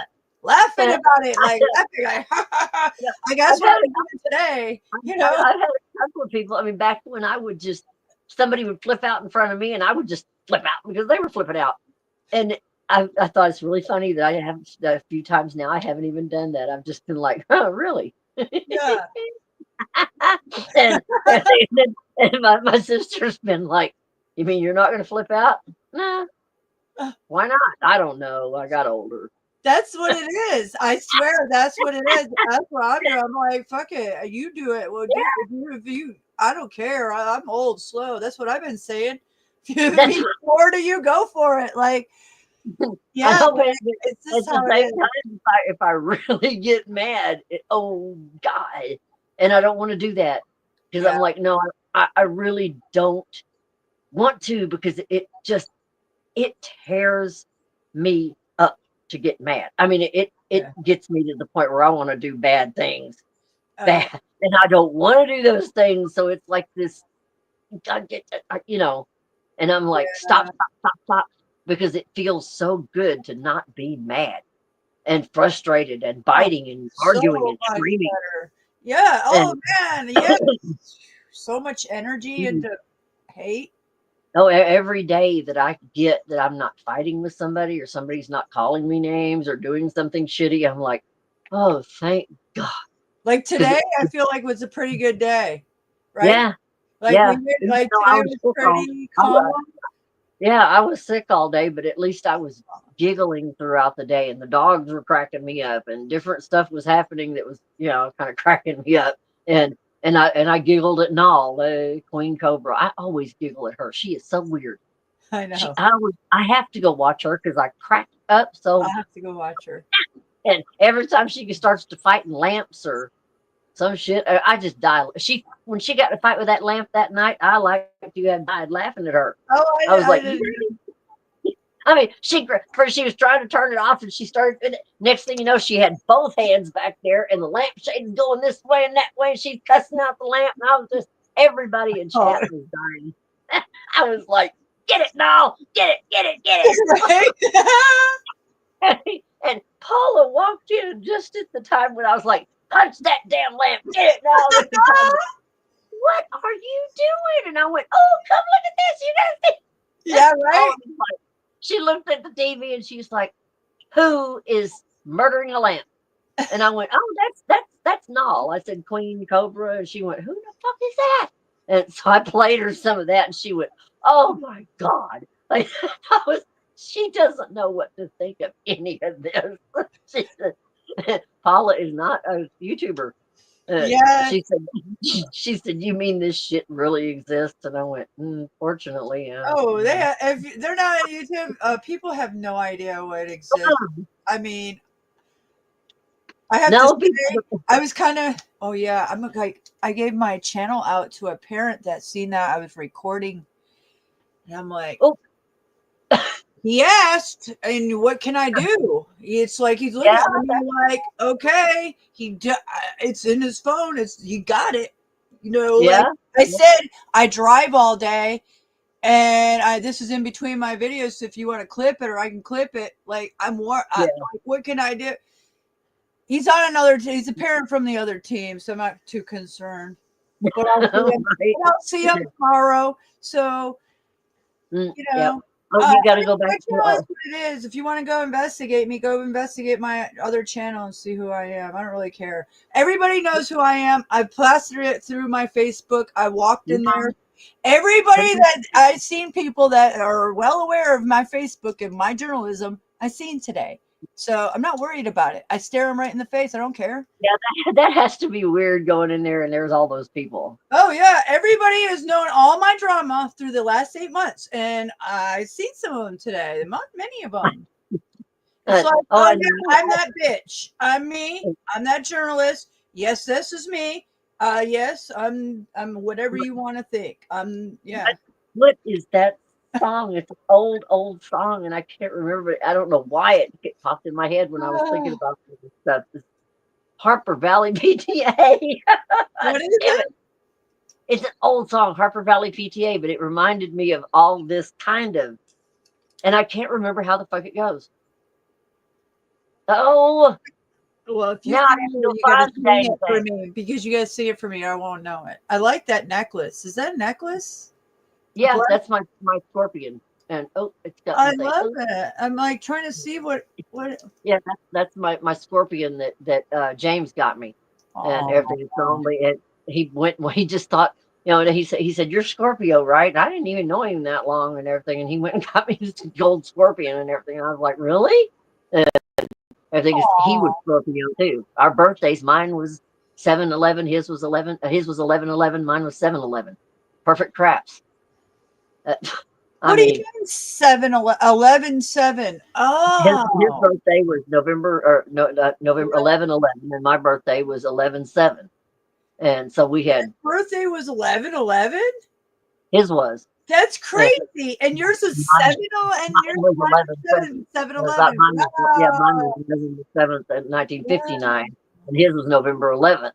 And so it was 11/11, and then mine was 11/7. It was just crazy. Our birthday was perfect craps, but we had the funnest damn time and everything. We had a fun time, and everything was just there one day, gone the next. That was just bizarre. And I mean, he was there, drove off to go get his check, and gone that night. That's I was like, I'd never had anything like that happen in my life, where you see that person, they go to get their check, and then they're not there. Yeah, that's something that would be hard to get over, to be honest with you. Yeah, that one was. And you were married to him too. And I mean, I went out on a drinking thing, and I didn't drink, so I mean, I was sick. I went out. I tried every way in the world to get every biker in this town to kill me. They wouldn't do it. Everybody I knew, people that knew me, said, no, they're running from you because you look fucking crazy. And I was like, great. Now I'm trying to get somebody to kill me and they won't do it. And everything. And Billy just went, he said, not when you acting like this, they won't. He said, they're all running away. They're afraid you're going to kill him. I was like, oh, great. So, I wound up not dying. And then they all made fun of me later, and they said, "You thought that was going to work?" Nope. But it was pretty bad, because I mean, I walked in every bar I could find trying to pick a fight with the biggest motherfucker in there. I'd say every dirty thing you could think of, trying to get him to kill me. And I was I like, can see you doing that too, though. I did. And I really did. I was there, you motherfuckers. And as I get up on the pool table, I'd hit them. I'd do everything. No response. Oh my gosh, you're got some girls to fight me, but that didn't do any good and everything. It was like, be bruised up, busted lip, You couldn't kill a fly, bitch. That's what I told one. I said, "What the fuck do you got there? You couldn't do shit." And she's laying on the ground going, "Ah, you broke my heart." Oh. And I was like, and I hollered that. I remember that one night I went out of the parking lot going, "God damn it, I need a man. That bitch can't kill a fly." And everything, and everybody's out there laughing, and I'm like, "This is not fucking funny. I'm trying to die, you motherfuckers." And everything, and then afterwards, it all became funny, because that was the joke around. We called it the North 40 up here, and everything, because I mean, everybody would go to the Alamo, and everybody was joking all around the Alamo about me trying to get killed. Nobody would kill me. The girls couldn't kill me. Because weren't you living with his parent, or you guys were living? I think you were. No. You told me, huh? No, me and James, we lived in our own trailer. Oh, okay. So you. And it was that we were in our own trailer and everything. And then when he died, it was just me and our roommate Mac. Oh, okay. It was Mac. Okay, the roommate. That's why I was like, okay, something. Yeah. Remember, Mac had to come save me all the time and everything. Going into some bar, Gigi, come here, and like, fuck you, and then it'd be tackle. Oh, wow. I mean, here come Mac across the room. Down on the ground and everything, drag me out of the bar, put me in his truck, take me back to the house, and fuck you, I need my motorcycle. You're going to get it later. You can't have it now. I mean, I was a mess. I'd kick, bite. What were you getting in a fight with men about? Like, why? What would you get in a fight with them about? Oh, when I was out there trying to get killed, I mean, I'd just do anything. Oh, wow. And when I was before that, I didn't try to get in any fights with any men and everything. But if they grabbed me or marked mouth or got stupid, then I was going to fight back. But when I was when James died and I didn't want to live and I was on a suicide mission, I hit, I spit, I kicked. I'd walk up to anybody and try to get them to do something to me. Wow. No, they'd be like, okay. And I'd be like, "What's wrong with you?" And I just Slim or somebody would walk in and they'd be like, to the other guys, and I'd look back and I'd be like, "Would you get out of this?" And Slim would just grab me up right by the back of my hair and just walk me out, set me on a bar stool and give me a beer. Yeah. He'd say, "Here, drink another one. You're already drunk enough. I want the fuck you're doing." And I'd be like, "All right." And he said, "Why do you want to die?" And I'd be like, "Why do you think?" And he'd be like, he said, "James died. You didn't." I said, "Might as well have been me." I went through all of that.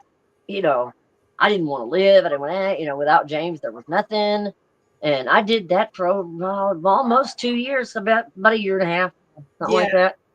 It was bad. And then Slim come over and threw me in the cold shower and cussed me out and screamed and yelled at me and everything else you can think of. And then right after that was when I walked out and I found those 2 little tiny puppies. Then Camel and Harley, the little tiny puppies. And from then on, I switched all that, whatever was going on, into those puppies. And I had them for 18 years. And really? 18 years? Wow. What a great story that is. And I was okay after that. When I found the puppies, everything switched. I had something to take care of. I had something that needed me, something I had to, something to take care of, to live for. And because James was what I was living for before.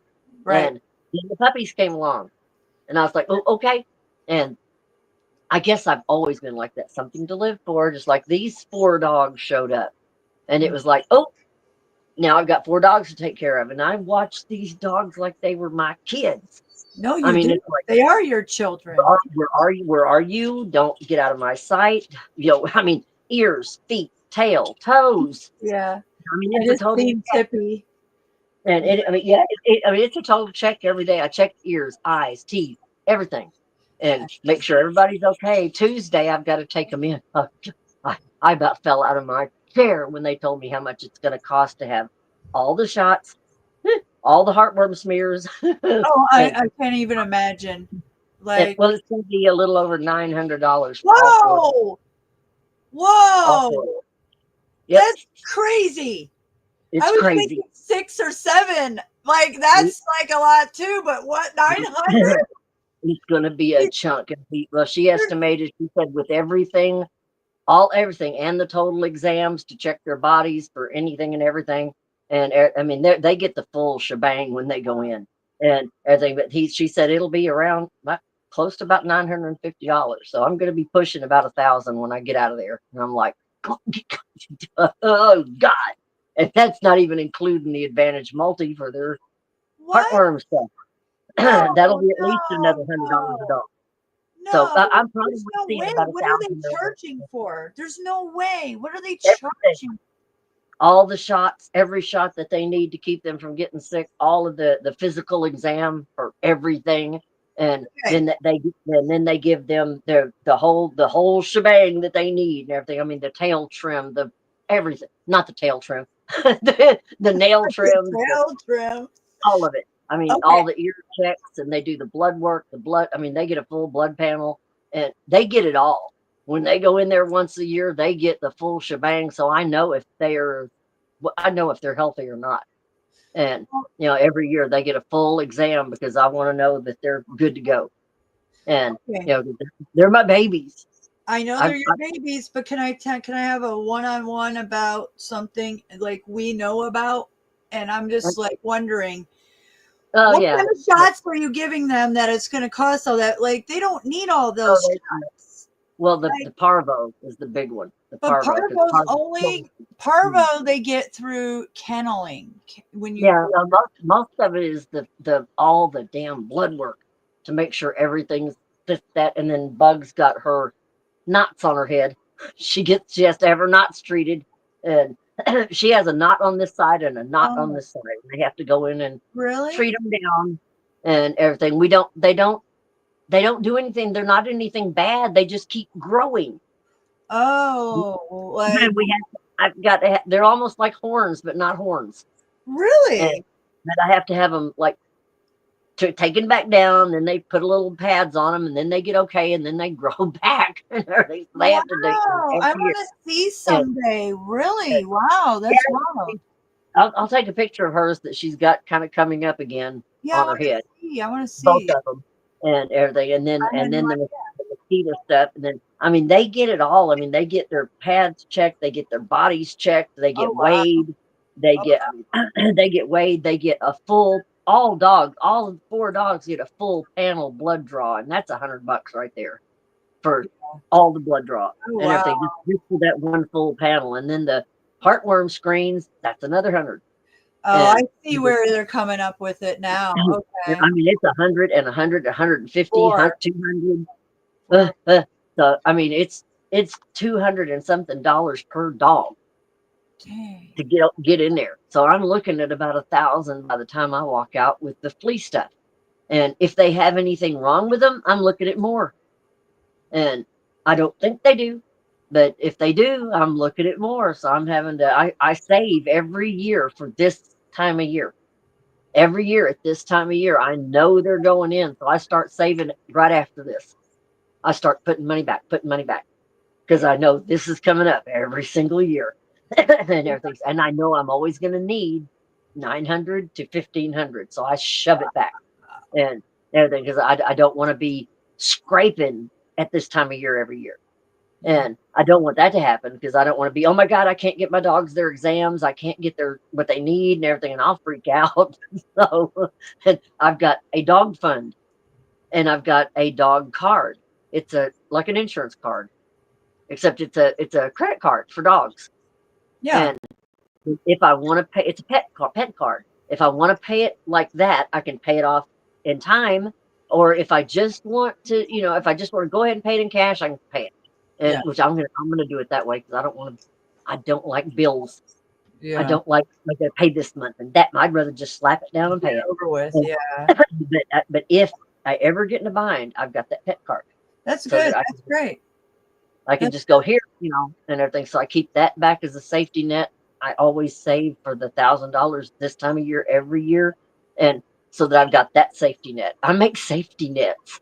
Yeah, you're smart. No, you're smart. No, yes, yes. That's I how mean, I'm constantly in the background, like weaving safety nets everywhere. I know, And they're like, I got this one, and I got that one, and some of them will fall through, and then I'm like, oh. But that's good that you're not like me. Don't have any safety nets and stuff. Like, yeah. So sometimes I get there though, and then it's like, oh shit, and then I'm like, oh, my safety nets are gone, and then I'm going and looking for another safety net and everything. I'm like, and then if I can't find one, then I'm in total panic. I'm like, oh fuck, now what do I do? Yeah. But I try to keep little safety nets here, there, so I can grab here, grab there, and then I've got one back over here, and everything. And if I can keep it like that, I'm okay. But if I run out of them, and I've done that a couple of times, totally run out where I was just like screaming, "What am I gonna do? What am I gonna do?" That it was. But Joe said the other day, he said, "Damn," he said, "seems like," he said, "you can just be off doing something." He said, "She can get in a bind or something." He said, "You seem to just show up right on time." And I was like, "I know, and I don't know how I keep doing that." I know. I don't know how. I said, "It's not like I wasn't." I said, "The times that she has been in panic mode, I really wasn't watching. I just showed up." Yeah, And I was like, I think it's what do you call it? Speaking out into the universe, like. I guess I know. I thought it was so funny because I turned on YouTube and you were panicking, and I went, "Oh my God, what's wrong?" I didn't know what was wrong, and then I heard you say, "I don't know how I'm going to pay for this," and all of a sudden I just went and got on the Cash App. I know. And I was like, there. You have to see me on this end. GG.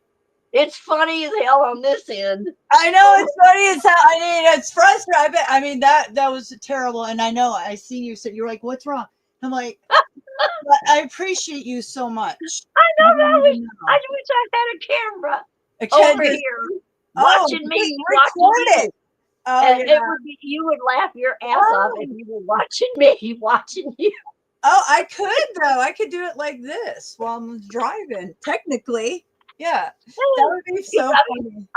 I'll go do something and I'll have it listening, but I'll be off doing something else, and everything will be fine. And I swear I'll hear your voice go and everything. And I'll run back over to the phone. Well, sort of. I'll get there as fast as I can, and then I'll look down at the phone, and I'll see that face, and I'll go, "What's the matter?" and I'll pick up the phone and I start looking, and I'm like. And then I can't figure out what it is right away. And I'm like, I don't know whether she needs money or she's in trouble and everything. And I'm sitting there yelling at my phone in the front yard. Everything. Renee across the street, he said, "Miss DG, are you okay?" And I said, "That's just my kid." And everything. He went, "Huh?" Because he knows I don't have a kid. And I said, "The problem child." No. He said, "I said the adopted one," and he knows too. And he said, "Oh," he said, "the mystic." And I just started laughing because the way he said it, the mystic. Yeah. Oh, that's funny. Who said that? Across the street. Oh my God. Paul and Renee both know. They look every now and then. And he just sat there and he had his hands down and he said, "I'm the mystic." And I was like, "Yeah, you got it." and then because I was just like, I could not figure out what was wrong. And I was like, hilarious. "What's going on?" There's no telling, because I'll be smoothly fine, and then somebody does something, and I'm just like, but it's just like this. I'm raw. I'm me. I'm a truther. I'm not gonna hold back. You see me in every which way, I'm not, I mean, you know, I'm very transparent, as I always say. So just tell it. That's why I know I'm raw. Like, I just like a warning. People kind of look at me like I'm nuts, but what they don't get is I've been there. I've been there and everything. And what I'm saying, I'm like, yeah, I get it. Oh, there she goes. Yeah, there's a lot of people been there, and there's a lot of people that haven't, because there's all wakes of life, and I only want people that magnetize to our wakes of life anyways, because they would think, what the fuck? And yeah, I get it. No, well, I got so mad earlier today and everything. I told somebody, I said, I got around, you know, one of those people that's just a Debbie Downer. Oh yeah, all the time. And I got so mad and everything. I told her, I said, "Are you going to walk around with your chin on the floor all the time?" And I said, pick it up, and everything. And she said, "Why do you want to do that?" And she started just on being Debbie Downer again. And I told her, I said, that's what you got to do. She's only like 30 something. And I'm like, get your chin up off the floor. I said, I'm halfway to death. And I'm not acting like that. I said, I'm trying to smile, and I've been through hell, girl. And everything. And she's like, and I'm like, ugh. And I said, did you have a good day today? Did anything go wrong today? And she said, well, no, nothing went wrong. And I said, then smile. And I scared her. She went, and I'm like, oh, I'm sorry. And everything. And the next thing I knew, she was like, and I'm like, oh, shit, man. I'm started crying. And I mean, literally almost started crying because I said, smile. And everything, because I mean, it was just, she irritated me. Oh, well, she's probably depressed. She's probably like something's hurting her inside that, you know, she needs to talk. Well, I mean, I've been around her enough. She's a Bandito girl and everything, and she's just all the time with her chin on the ground. Even when she's having a really good day. I mean, nothing is wrong whatsoever, chin on the ground. And I'm like, I'm going to go and kick your daddy's ass. You know, I mean, he won't talk to her, nothing, everything. He won't, you know, nothing and everything. He won't even tell her to stop acting like that when she has no reason to be acting like that. And I mean, she's spoiled, privileged. She had no reason to be acting that way. And everything. And it just drives me nuts and everything. But it was a really weird but good day. Nothing went haywire. And I didn't have to fight with anybody. That was the best thing. I didn't have to fight with anybody all day. And just that one weird girl, but that wasn't really a fight. Yeah. that was just like, smile, damn it. Yeah, exactly. Well, and of course, Paula, I didn't have any problem with her. She's always giggling or wiggling or something. My voice my voice is almost gone after giggling and laughing today. That's haven't good. done it in a while. You're always giggling, laughing. Well, you've been feeling so sick, and for a while, I've been feeling like crud, and I couldn't figure out a solid 2-3 months at least. Yeah, and when did the fog start? It started. I think it was November around Thanksgiving. It was or Christmas. No, it was at the end of December. Yeah, it was the end of December. That's when I got sick the first time, because I got real sick. Yeah. Wasn't that when I was laying? That's when I was laying in the bed and I didn't even want to get up. I didn't want to do anything. I mean, I was just out of it. And then I got better and I was like, wow, I'm feeling better. And then we both went down. Mm-hmm. Yeah, because it was me and then and then both and then me again. Yep. Wow. I wonder what the hell was in that fog. Because too many people got sick. My sister got sick too. Well, it's the mercury. Well, you posted that video of the red mercury, and I seen that, and I was like, and because the fog was at the same time, and they're putting out that red mercury video, and then I just played another one, and I'm like, there's something to that. What are that made me sick about that? But there's a reason why it's a slow leak of some sort of to something. I don't know what it's to. I wonder if that doesn't have anything to do with making. I've never had such bad infections. These are bad. I mean, I've had infections, but they're just normal tooth infections. You get, one round of antibiotics and they're gone. Not blowing up the whole side of my face. Yeah, you were blown on both sides and your eyes. It was like, Yeah, this was up in here, and it was down in here, and then it went, and it was down in my throat, and all the way over onto the other side. I mean, it went all the way over this way, it was, and I was like, "Is this shit in my brain?" Because I was having trouble concentrating. Yeah, you said that when you had that tooth infection, you were having it was in my brain. Yeah, that's why I said I gotta go. I was trying not to go, but I was driving and it was so hot, and I just kept going, and then I started getting squirrely in the brain, like driving, and I knew, okay, I gotta go. Like it's starting to affect me. Like that's what I thought. It affect you in the brain. You start getting like, I don't know how to describe it. It's kind of weird. I don't like weird, like you kind of like you're in a boat too. I don't know. Weird. Space out. Really spacey. Can't think. Spacey, can't kind of spacey. Yeah, you can't put one thought after another. Yes. Together. That's what's been happening to me. I've just been sort of paralyzed, sitting, just trying to think, but I can't get a thought. I could today better. I had a couple of spaces. Finally kicked in. I can see it in your face too. I mean, yesterday and the day before and the day before and the day before, I was just literally just stuck in this, and I'm shaking again. That happens off and on. But I mean, I was just kind of stuck in this weird, paralyzed feeling thing. Like, I guess I was sitting there thinking, when am I going to feel better? When am I going to feel better? I feel awful. Your infection. Over and over and over and over.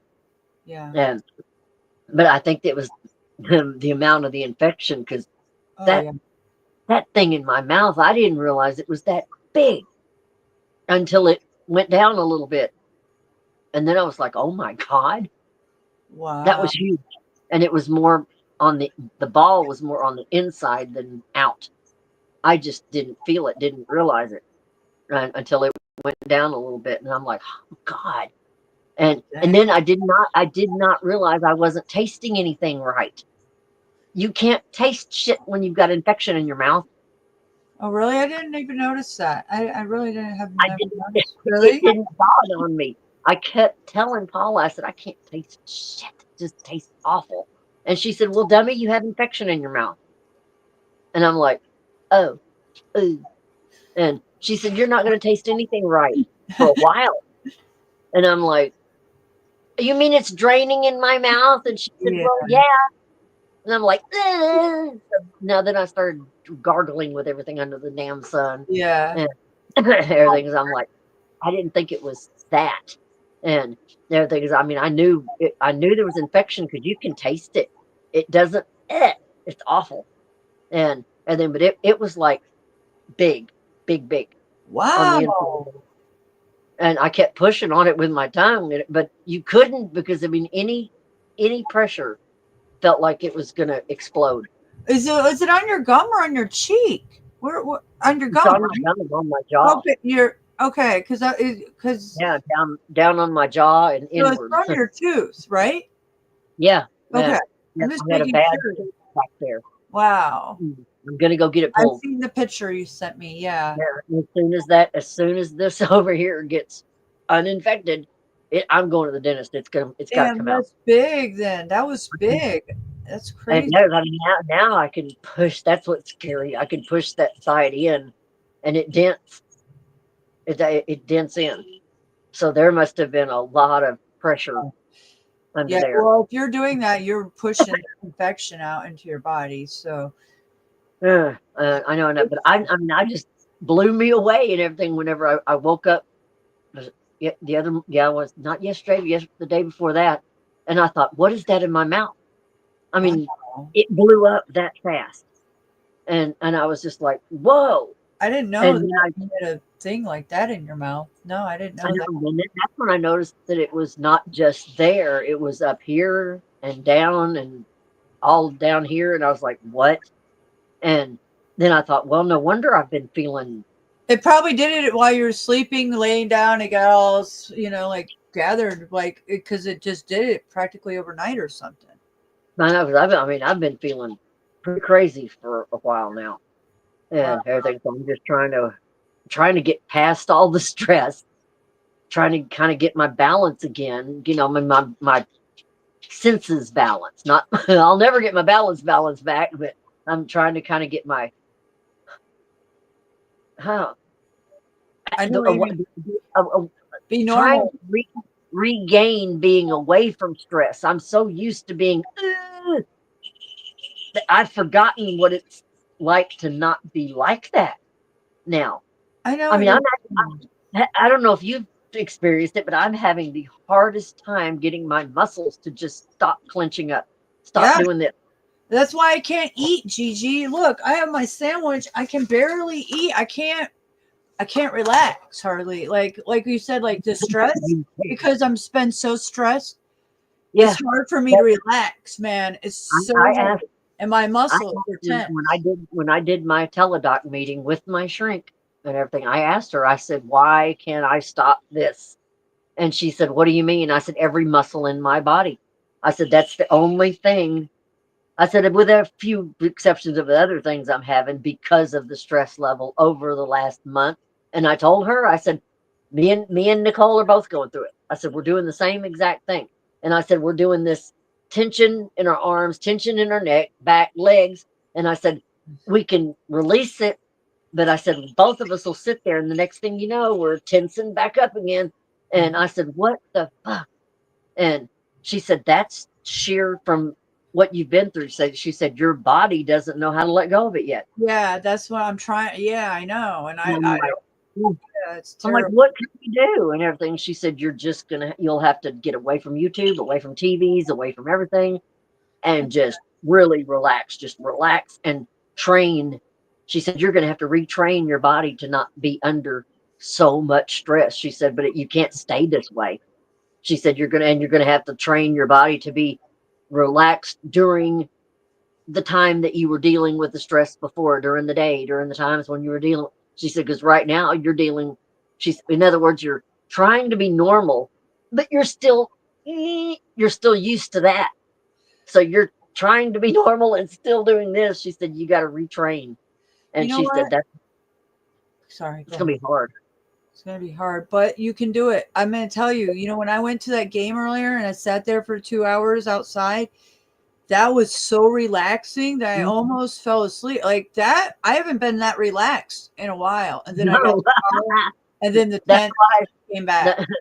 Yep, that's why I texted on there. I said, I bet that's good to just be able to sit down You and kick said back. that, and yeah, I didn't believe it. I was like, yeah, at first I was like, yeah, but then after being there, I couldn't believe it, how relaxed. Oh yeah, It's I like, love doing stuff whoa. like that. So you need I love something like that. I'm saying, like, maybe you need to just get out. Like that's what I'm saying. I was just on I was crowded. I was cramped in there with everybody, but I was outside relaxing, watching, listening to the sound, everything. It's just relaxing. Something like that, I feel, because it worked for me for 2 hours, but then I got in traffic and I was tense again. So Oh yeah, that's that's kind of what she was saying. She said, get away, go do something, take a day off away from everything, and everything. She said, pick your favorite person, pick your favorite place, pick your whatever. And she said, just go do that and don't do anything else. Yeah. And she said, just retrain. She said, and give yourself little treats and stuff and everything. She said, not big ones, but just little ones.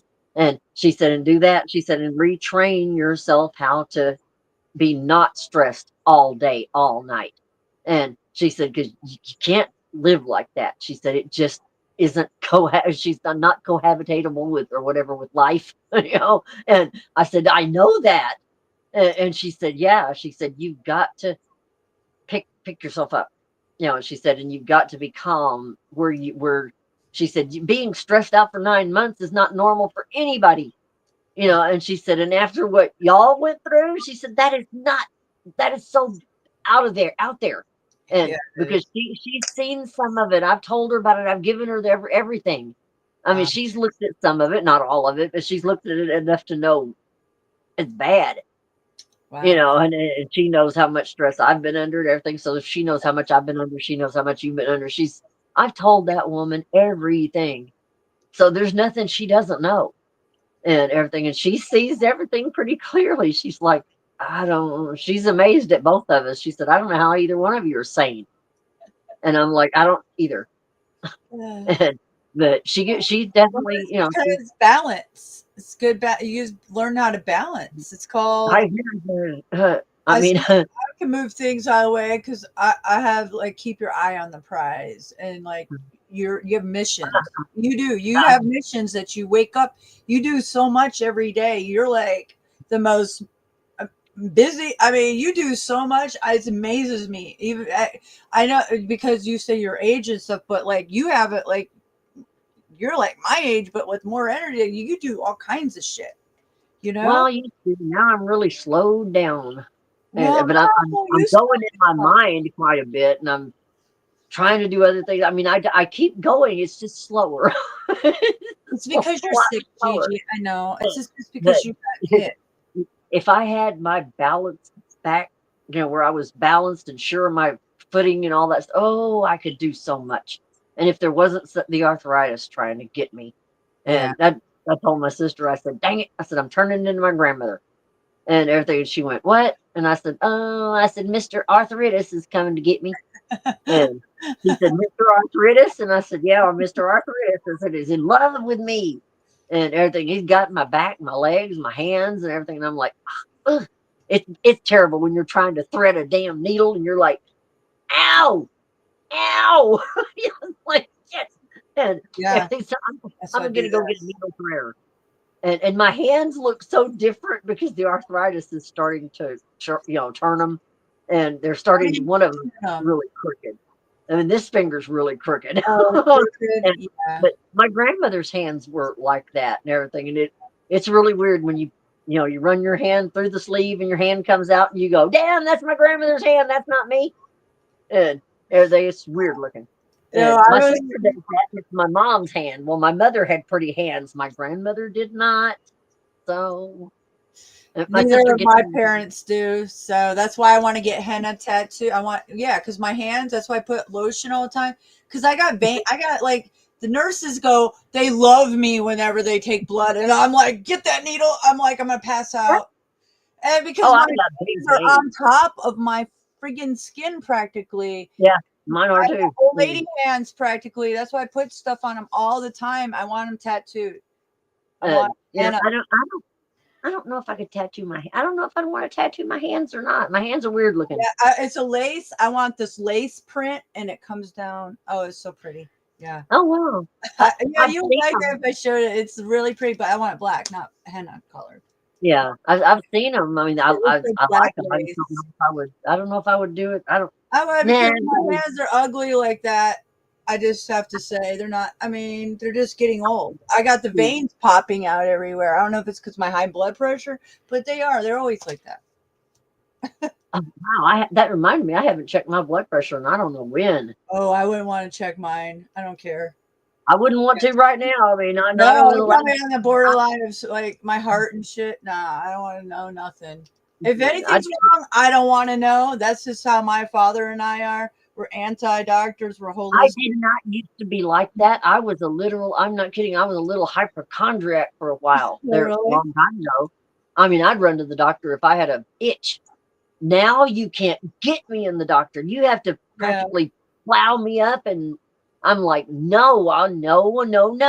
And everybody's like, you're going to die. And I'm like, well, then I'll die. And they're like, weren't you afraid to die? And I'm like, well, obviously not, because I'm going to sit here. Well, but you needed to go. See, but you have insurance, and you should. Yeah, I just don't like doctors. I hate doctors. I get it. I cannot stand being poked at, prodded at. Mainly because when I was a hypochondriac, they did that a little bit too much. Ooh. But it was my fault. I was the one running in there going, I'm dying. I was dying every 5 minutes when I was a hypochondriac for about 5 years, 6 years, something like that. I swear to God, I did. I don't know why these moments happen to people, but these moments that happen to people when something happens and it just clicks your brain. Something like in your life to trigger it. Yeah. Like the agoraphobia thing. Well, I had a hypochondriac moment that lasted a while. And when it did, I literally thought I was dying every time I turned around. So I was running to the doctor.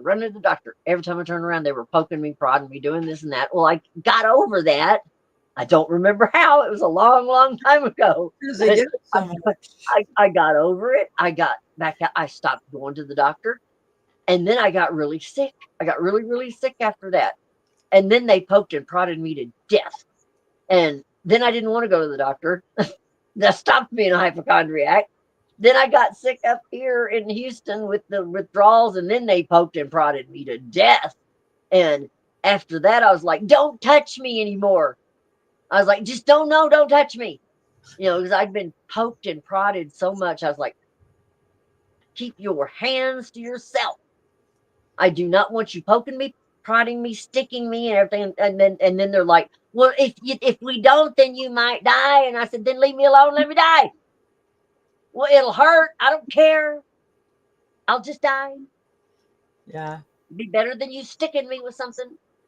And that's what I don't want. I don't want them touching me, prodding me, poking me, lifting anything, sticking something somewhere.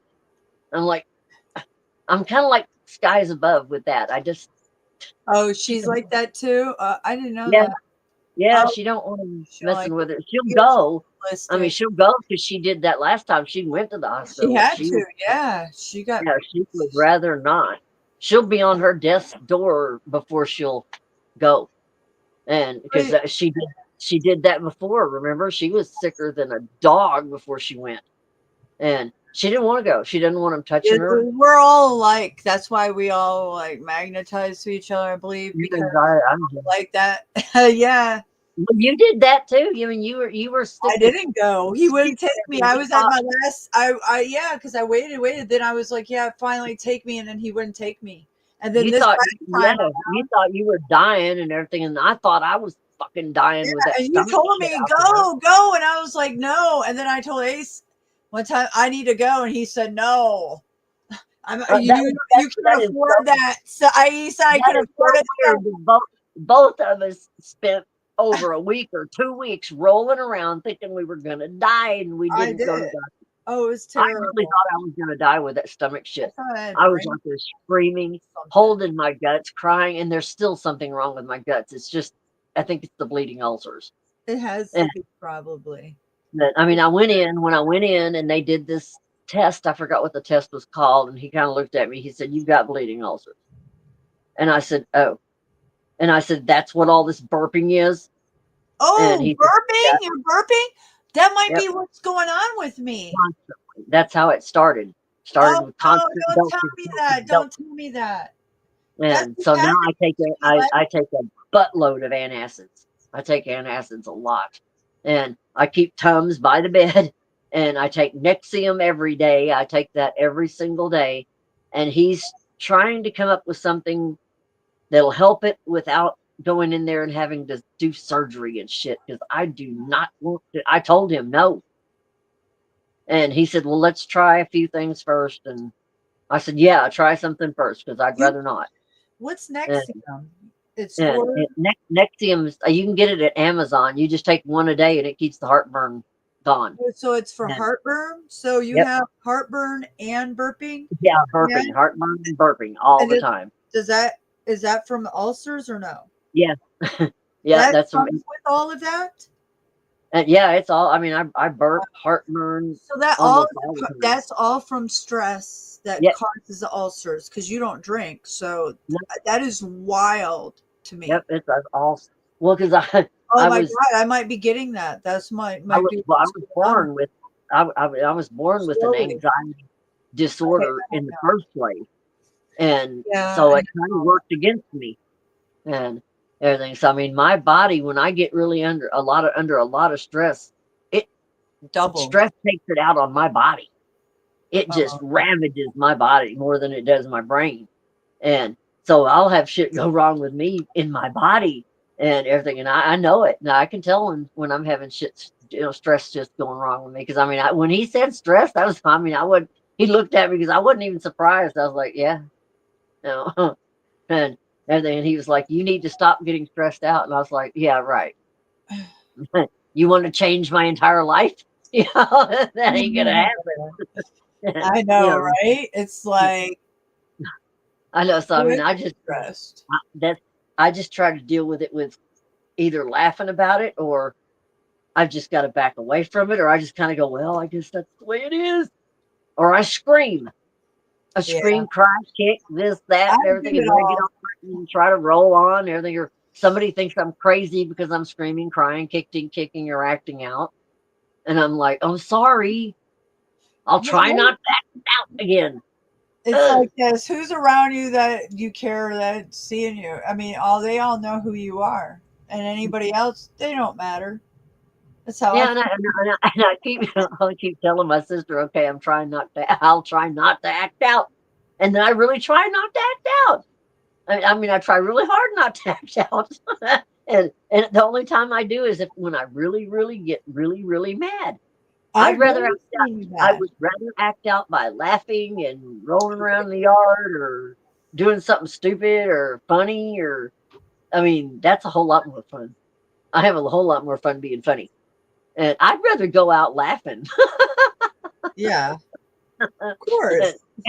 My stepdad always told me, he said, you'll probably die laughing. And I said, I wouldn't doubt it. And my sister said the same That's thing. no, you don't want to be dying laughing. That would mean like you're choking or something, like laughing No, and then like a lollipop or something lodges down your throat. Choking scares the shit out of me because I've almost choked a couple times, and that's just, I can Heimlich myself. Oh, really? If I get choked, I'm the best Heimlicher on myself. I've thrown myself over a chair, like like where the armchair is, and and I mean popped right out. And I've thrown myself on the ground with both fists. And I mean, I will Heimlich myself over a fence post. I will Heimlich myself anywhere if something gets stuck in my throat. Oh my goodness! I've had it happen several times, and I'm like, "Where's an armchair? Anything? I mean, anything that I can pump right there." Dang, that's smart. It scared me so bad one time because I choked on a big ass piece of chicken.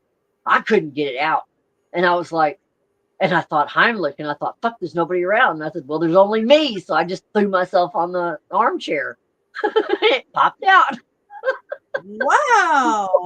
And I was like, okay, now I know how to get that shit out. I just throw myself on anything I can find. That's smart though. That's a good little video to like for people to like. That's I mean, if you're choking, find anything that's rounded, kind of, or pointed, and throw your diaphragm right on it as hard as you can. And pop up. and after I got it out, I was like, I saved myself. Heimlicked me. Yeah, you did. Wow. My sister died laughing. She was like, when was this? I think I was like 19, 20. Oh, wow. I was at my house and eating. I made the chicken salad chunks just a little bit too big. But I made chicken salad and I was making stuff, and I just took a big old bite and it got stuck. And I was like, and then I thought, armchair. I was like, there's nobody else here. But I mean, if I have to, I'll think real fast, because I'm like, oh, shit, and I'll start looking around at the first thing I can grab that will solve the problem right then and there. Like I said, my grandfather, he was always big about that. Find something as fast as you can that's right around you. And he made me do that so many times. It was unreal and everything. No, I'm real happy that I had a decent day. It's good that he instilled, your grandparents instilled a lot of your qualities about you because of growing up on a ranch. I have to say. They were neat people, and they knew great grandparents. They knew a lot of stuff and everything. And they knew the good stuff. I mean, how to survive without any electricity, how to preserve things that you would never even think that it would work like that. And everything. I mean, all kinds of stuff and everything. If I started putting all the stuff that, if I was younger, oh my God. And if I would have thought about prepping when I was a lot younger, that would have been neat. And I got started late. And everything. Well, you didn't settle down till late. That's why. Yeah, I know. If I would have settled down a lot younger, boy, I would have had a lot of stuff done. But I was just living. That's all I was doing, living. And I wasn't gonna settle down. I had too much stuff I wanted to do, and places, but mainly places I wanted to see. I was so big on I wanted to see this, I wanted to go here, I wanted to do that, and so I went and did it. And but my stepdaddy said, well, he said you wanted to find trouble, so you went out and found it, didn't you? Yeah. Yeah, I know. Yeah. I mean, yeah, you live the easy rider life. You got you got cut out just a minute ago. Huh. It did Oh, it the twice. ether's after me. I've got ether demons after me. Get out of here. No, it did it twice. You were like talking, and I didn't hear anything, and then it comes back. I don't. There it goes again. Well, I don't. No, I okay, hear no. I'm looking, and never mind.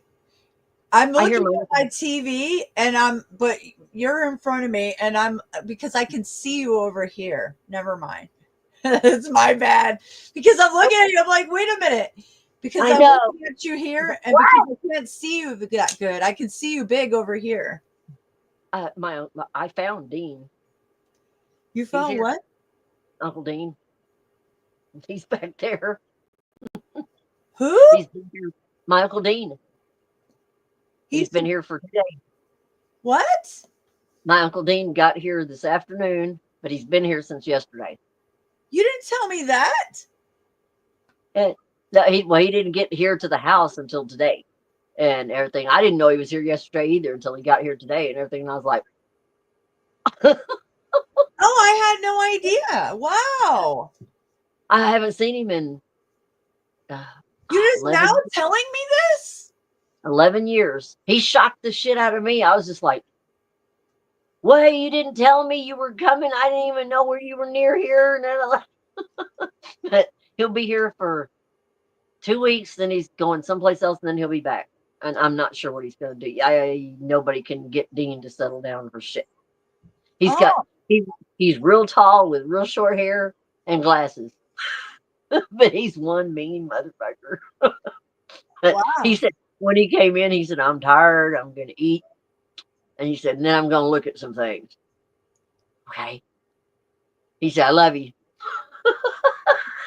That's not all of what he said. He's one of those people that has very few words. Yeah. Very few. And then he just went on my head. And then he said, the bedroom empty? Is that motherfucker still here? No, he's not here. Okay. Slam. Took his bag in there. His bike's still sitting right in the driveway. I'm like, okay. He's come up here twice and got something. And I just heard him back there. I guess he's talking to the dog. Oh, well, he probably hears you with me. Oh, really? I don't know. I hear him, but I cannot fucking tell. He's got the deepest voice. I don't know. I'm tempted to go back there and look because it's like, I don't know if he's talking to the dog or the dog's talking to him. Danny, what are you doing? Yeah, just go back and say, hey, I want to check on you. You need anything? Oh, he said, I'm talking to the dog. Oh, okay. I was right. He's got Doge back there. Well, at least you have some company. And I was shocked when That's he showed awesome. up. Because I said, I had Paula on the phone. Was trying to talk to her twice today. She called and I was on the phone with her. And then Dean showed up. And then I was trying to get to the podcast thing. I mean, online. And I'm doing that. And then Paula called, and then here he comes, and I'm like, wait. And then he come in the gate, and he's like, hey. I'm like, whoa. And he just walks up and gives me a big hug and everything. And then he's tired, and he wants to go and he's going to lay down. And I'm like, that's it?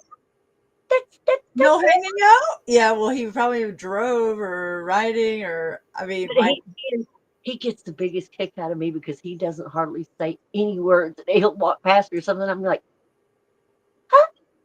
And he's like, it's cool. And he keep going. Just very few words. Or I'm like, hey. He's like, it's all right. And he said, I'll talk to you later. Oh, excuse me, come back here. And everything. And then he'll walk back and go, what do you want? Oh, Oh, would you go get me some coffee? Okay. And I'm like, do you ever have a conversation? Does he And say then he will. He will. It just takes him. But sometimes I'll ask him, I say, do you take all day to warm up? Yeah. Because his whole vocabulary is like, yeah, you know, and then he'll talk. But it takes him a while. It's like he doesn't start till like 6 o'clock in the afternoon. And he's like, quit it by 11. I'm not going to say anything else. And I asked him when he was talkative one day, I said, why do you do that? He said, I shut off by 10 or 11. And I'm like, why? And he said, because my brain has had it. And he'll get these big eyes. My brain's had it. I'm like, okay. But he's the one person we have in the family that is not a big talker. He's more of the real quiet, you know, few words, real deep voice. He sounds like a damn demon. His voice is so deep. Oh, really? And he's got deep green eyes, not the light green like the rest of us. He's got the deep green. And I told him, I said, you must be a demon. He said, nope, not. And I was like, no, damn it, lady, you know I believe in Jesus. Okay. he said, I'll start Holy Ghosting right here any minute. And he will. And everything. So I'm like, and I said, you don't tell him he don't believe in Jesus. He'll get all over you. And he's a big burly looking thing and everything. But I mean, he'll be in any bar anywhere. If somebody says anything bad about Jesus, he'll whip their ass. And I'm like, I'll warn people. I've warned people about him before. Don't talk about Jesus. He'll kill you. And he's heard me a few times. He said, "You damn right I will." I'm like, see. Oh boy. These are. I don't know what to call. Everybody else in our family is relatively normal. Not Dean. Dean's not normal. Not by. I mean, everybody's kind of. They get around Dean and they're like, "What is he going to do next?" Or say, "Oh boy, how is he going to act?" Or what is he going to come up with? And everything. And Paula, when she saw him, she was like, "Ding!" And I'm like, "Oh God, here we go." Oh really? She loves Dean. Oh boy. And I asked him when he was talking a little bit in the kitchen from him, and I said, Paula's grinning and wiggling. And he went, and I was like, what did that mean? And he went, oh, he said, we might have a night on town. Ooh, Dean! wow. And I said, Dean. I said, that's my friend. And he said, I don't give a shit. She's wiggling for him though. Oh, she loves Dean. He's got silver, real almost white hair, silver, gray, white. Yeah. And, she thinks he's just a cat's meow. Big old glasses. Oh, he's boy. got great big glasses. I don't like silver white. I like silver. I don't want. Yeah, I don't like big glasses. I'm yeah, like, I'm not he into looks the like a glasses bug. And I told her, I said, he looks like a big bug. Not with the thick frame pedo glasses. No. Peter. I know. And she's like, she said, no, he looks like a professor. And I said, exactly. Professor? Yeah, he's mean. She likes but he that looks like a professor look. Oh no, not for me. Or a teacher, or I don't know. It's just something that he's real smart and all that, but he's very smart. He's got that professory, and he wears a lot of turquoise. He's got this thing about turquoise. Oh, really? Yeah, he's a turquoise guy. That's interesting. And he's got rings and bracelets and necklaces and that's cool. I like that. Yeah, that's neat. That's interesting. He's got his own style. Yeah, he's always done that. Even when he was a kid, he asked everybody if he every birthday, everything turquoise, silver. Yeah, I mean, and Indian stuff. He wanted feathers. He was the only one, and we were all Indian, but he was the only one in the whole family that wanted everything silver, this, that. And we always wanted stuff that wouldn't have anything to do with Indian. But he wanted everything, moccasins and this and that and that. Like, and here we were Indians. We were like, no, we don't want moccasins. We wore those when we were kids. We want roller skates and this and that. But not Dean. And Dean wanted to live in teepees and say he didn't want a real house. He wanted a teepee. Oh yeah, that's like my father. And I mean, he was That's I mean, they lived next door to me when I was younger and everything. And Dean was the only one in a teepee in the backyard. What? And, Your uncle had a teepee in the backyard? So does my dad. Yeah. That's crazy. Yeah, that's wild. I had no idea that anybody else did that. I thought my dad was the only weirdo that did that. No, Dean erected a big teepee back there. And I mean, he everything had else. badass teepees, and I had one in my backyard too, but I had it with netting, not the. I go out in my backyard and look next door, and there's a big teepee over there and everything. And I was like, cool. "What are you doing?" That's awesome! Wow, that's something. Wow. We were strange kids, but we had a good time though. And everything. But my Uncle Dean is the one uncle that's the I'd say the wildest and the strangest of all of them. He doesn't even have a house. He doesn't stay put. Oh, He'll rent gypsy. He'll rent places. Yeah, big time. He'll rent places here, there, here, like I used to, kind of, and everything. But he's just, I don't know. I know it's family money, but he's got money from other places and probably club, and I don't ever ask him. Yeah. He's older than I am, and everything. I don't ask him where all he's got his money, but if he works somewhere, I don't even know that. Yeah, it's not anybody's business. That's why these YouTubers, like, why are they so up in everybody's business? It's not my business how much people make and what you do. Like, wow, like if it's criminal stuff, you involved me, yeah, but Yeah, I'm not even gonna. I wouldn't even ask him. No, I would never ask him, Dean. No, what why do would you do? you ask that?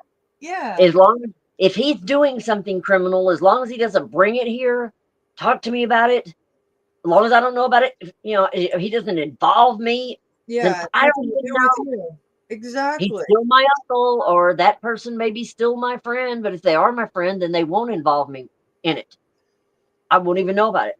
If you're a friend, you won't involve me. And everything. If I was doing something nefarious and bad, and I had a friend that I knew wasn't in that, I wouldn't involve them in that, and they would never know anything about it, so they wouldn't be in any kind of trouble. Right. That and everything. I mean, I don't know what he's into. He may not even be into anything. Nothing. I have no clue. But that's the whole point. I would never ask him. Never. I would never go, Dean, what are you into? I mean, the whole time that me and DB were together, I didn't know how much that man made. I never knew how much money he had. Nothing. Yeah. Nothing. I've never asked that man one time, how much money do you have in your wallet? How much money do you make? What do you make on your job? Where do you? No, nothing.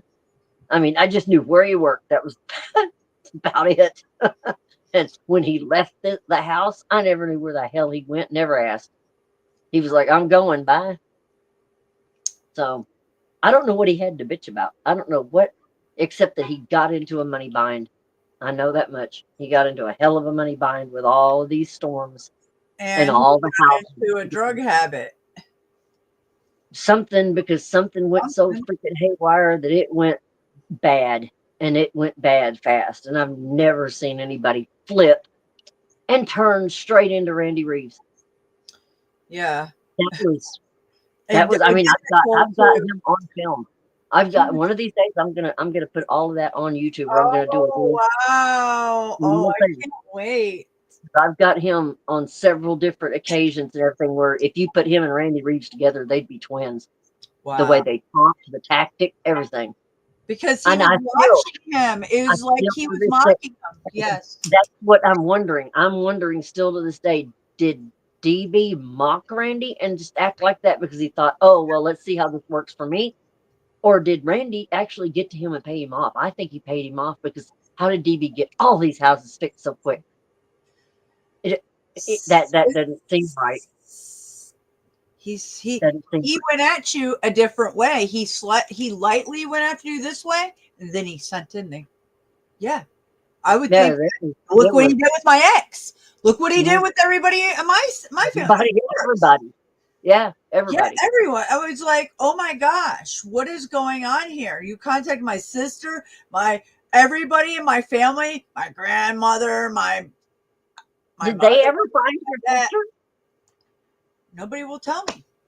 I have no idea. Wow. Nobody cares. You heard me. You heard my father. My mom would answer me. God. My sister is like this. My sister is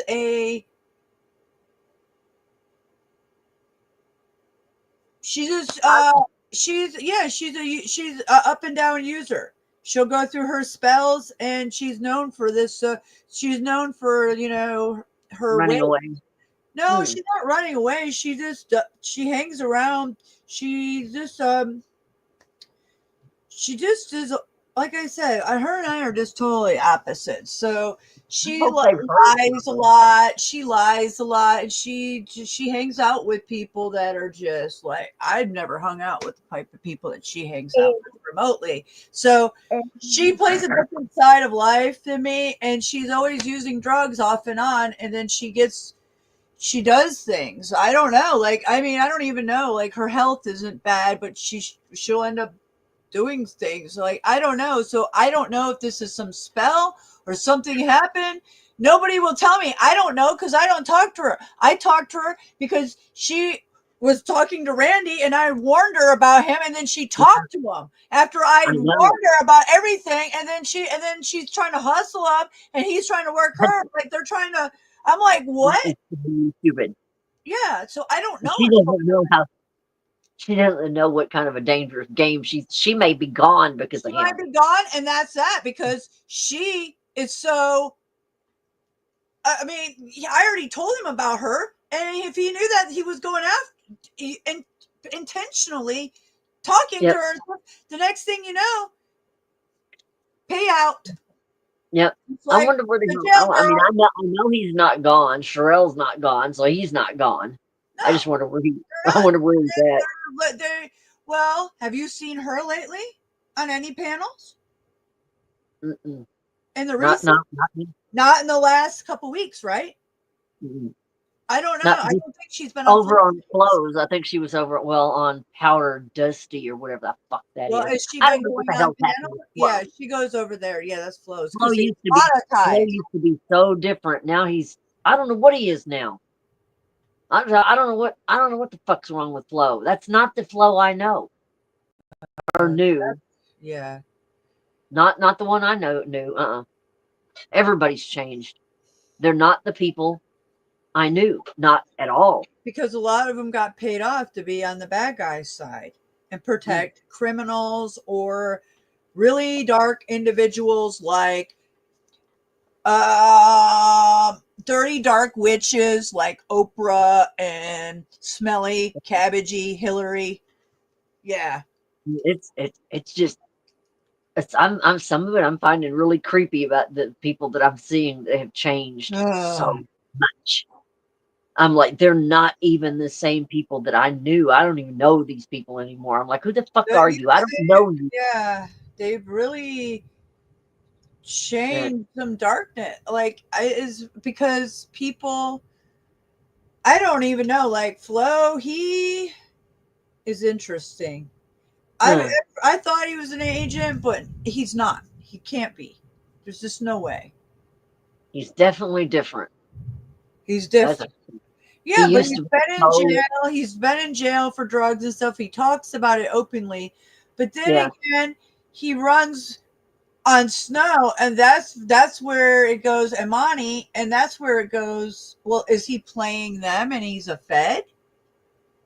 Yeah, I don't know. That's shit. It's so weird. I just don't think so. It's just crazy. Because he goes, they all joke around like, oh yeah, we're all Feds, and they on the big Fed party. It's just, it's, you know. Venus claimed Venus is, don't tell anybody, Money's a Fed. Money ain't no Fed. If he is, he got bought into fucking Hillary's Fed side. Or something, or I don't know. It's a weird with him making weird videos, and I don't know why he makes the videos. His past.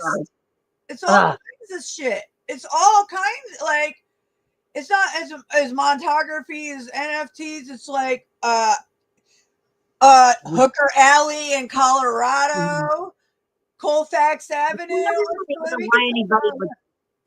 I mean, well, I used to think I guess I used to think horror movies were fun. Now I don't think they're so much fun. I mean, yeah, I'm not into them anymore. The old classics I was, okay, but no, not anymore. Well, yeah, I'll still watch the Monsters, but I don't like any. I cannot stand any of the horror movies if they're going to involve any children. I can't stand them. Yeah. And I mean, if they're just some spooky, fun thing or something, okay.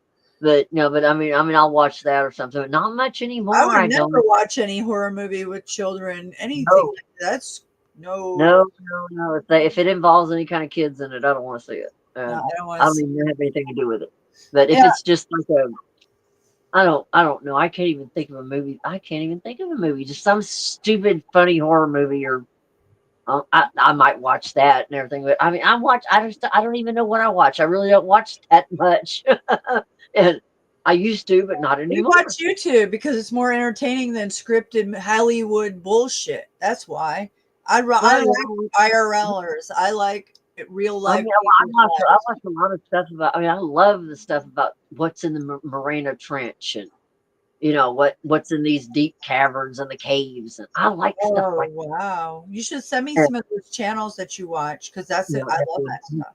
I watched one earlier. I was watching part of it and everything. It's about what was in the in the abyss, that down in the Morena Trench and everything. My God, some of those fish down there look like monsters. But Wow. Yeah, that's what they say. Well, the further down there, there's creatures we don't even know of. So, yeah, Morena Trench, I've never heard of that. Wow. yeah, the Mariana Trench is the deepest point of the ocean, and I mean they have got some wild looking creatures down there, and I was like, man, I don't even know how that was even made. But I mean, I go look in all the different parts of the ocean and different parts of.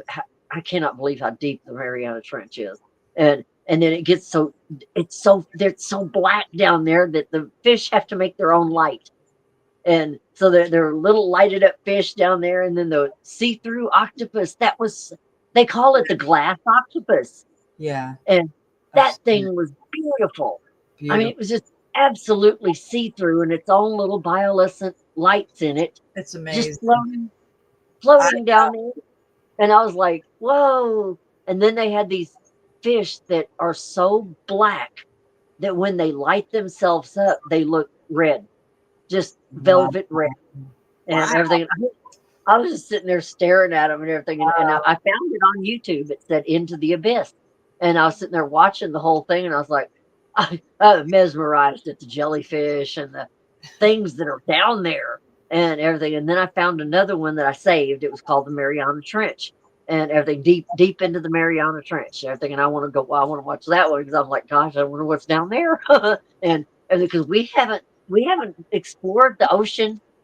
We know more about space than we do the ocean. I don't know how much we know about space either. Yeah. Every time they go moon landing, I'm like, did we really go up there? I don't think so. You don't I don't know what we did. I don't know what we did. Maybe we went. Maybe it was a studio. I think the Nazis went, but I don't think we went when we say we went. But I believe the Nazis went. And I had videos that I made a long time ago that I showed. I'm starting to wonder, what the hell are we on? Is the moon really a moon or is it a spaceship? Is it, is something in that thing out there?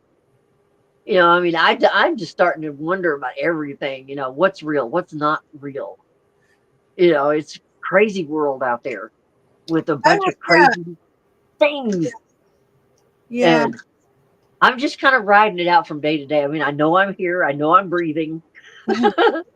And I know I have people I don't like. I don't hate them, but I don't like them. And I know I have people that I love. And I know I got my dogs. And I'm alive. And as long as I make it through this day and everything. And then if I wake up tomorrow, then thank God. Yeah. I will do another one. But that's basically all I'm doing. Just skating through from day to day to day. Oh, and every time I get a good day or I have a good night's rest, oh man, that's nice. It is. Every night that I have a good night's rest, that's wonderful. Or I can sleep through a whole night without sweating or freezing. That's good. I have these off and on. I'll freeze to death, then I'll sweat to death. Freeze, sweat, freeze, sweat. I don't know what the fuck does that. It's 'cause probably not- from the thyroid, maybe. Did you ask? Oh yeah. Yeah. Damn. Nap. That's what's doing that. That's what's doing it. Because it's like, yeah. I didn't think about that. Thyroid, body temperature. Yep. Yeah, that's what it is. It's just. I got to remember that when all these symptoms start going ding, ding, ding, ding, ding, ding, ding. Yeah, but your medication should have kicked in by now. But No, he said it takes about a month or a little more for it to actually kick in. Oh, And I thought he said, I remember because I did tell you that he said until it does, it will affect the brain, the speech, the dizziness, the across the board. It's Yeah. going to make me feel really off out, until I can get That's rebalanced. everything. That might be it. Because you're double. You said you've never felt like this bad. That's why, probably. Never. I mean, I'm not as sick as I've ever been in my life, but I've never been this kind of out of it. But I've never been as felt like I was gonna die like that. And then I come back out of it, and then this hit so fast. This hit like a ton of bricks on the side of my face. And but I mean, I've never had anything like that big, just that fast. I mean, because remember, I was not that long ago, I was talking okay, and then it just snapped. And I mean, I was not okay, but I mean, I was just kind of looking like I was starting to come out of the last round, and it got me again. Damn, that thing hurts. It's even making the top part hurt. Really?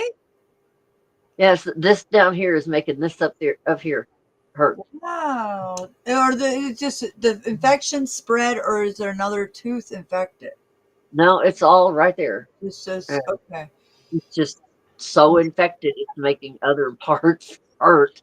And I'll be so glad when that's gone. And the minute all the pain is gone and all the swelling is gone, I'm hitting the dentist's office. And I'm going to be going, get it out now. I don't ever want to see that thing again. Get it out of there. And then I'm going to get some parcels or something to go down there so that I can have, something to chew on over there. Because that was the teeth over here that got busted. And I never did. I don't know why. Last summer? Is that what happened? That was a long time ago. I just never went in and got them fixed. I don't know why. What happened? A guy punched you? Yeah, and everything. I never went and got them. It's terrible. I don't know why I didn't get them fixed. It's terrible. I just went on about it. They broke and it didn't bother me. Or I was like, one of those, so what? You broke my teeth. And doctors and all that too. Dentists. Oh, probably all. It didn't, I mean, it hurt, and everything. They broke, but it didn't, it wasn't real painful and everything. So I just let it go. Didn't think about it. And I should have thought about it. It's like, now I'm thinking, yeah, dummy, you should have thought about that shit. Busted your damn teeth and now it hurts. And man, that hurts. And when I was thinking about that when this was hurting so bad, I thought, now I know what Mystic meant about made you feel weird. Because you were feeling really weird with that. Oh, yeah. And I remember that one day you were just dazed. I was dazed, and I was sitting there, and somebody drives. I was like, "Damn, I'm really just like zombie. I'm out of it." And this has gotten to my head. I'm like looking. I'm thinking I was driving, and I said, "Man, I got to do something about it now," because it was when you're not right. Yeah, and I thought, weren't you sick with it too? I mean, almost. Yeah, physically? I had it. I had two of them, and I came back from Colorado. I didn't know it, and it hit me right away. And then I worked, and I kept trying to fight it naturally, but I had and they were bumps too, and they were like you said, but they had to be drained. I was past antibiotics. There's a point where it gets past antibiotics. They had to stick a needle in there and drain that shit. They were both bad. Wow. She said. So, now I get it. Now I understand why you were, kept saying that, as you kept saying, man, I don't feel right. I was sitting there. I park in the driveway, and I'd be like, You guys, yeah, it was terrible. I mean, yeah. I Yep. mean, I got hit with everything at once. It was like that. Then my now birthday came. I'm like going, damn, I know what Mystic felt like. Because I mean, that shit was just like, fuck, where's my head? It's an infection. Yeah. Oh, Well, I can't wait to get this cold. Yeah, I you really have to can't get it wait. cold. And I got to get this one and this one. Because when I got kicked, this one got cracked, this one got broke.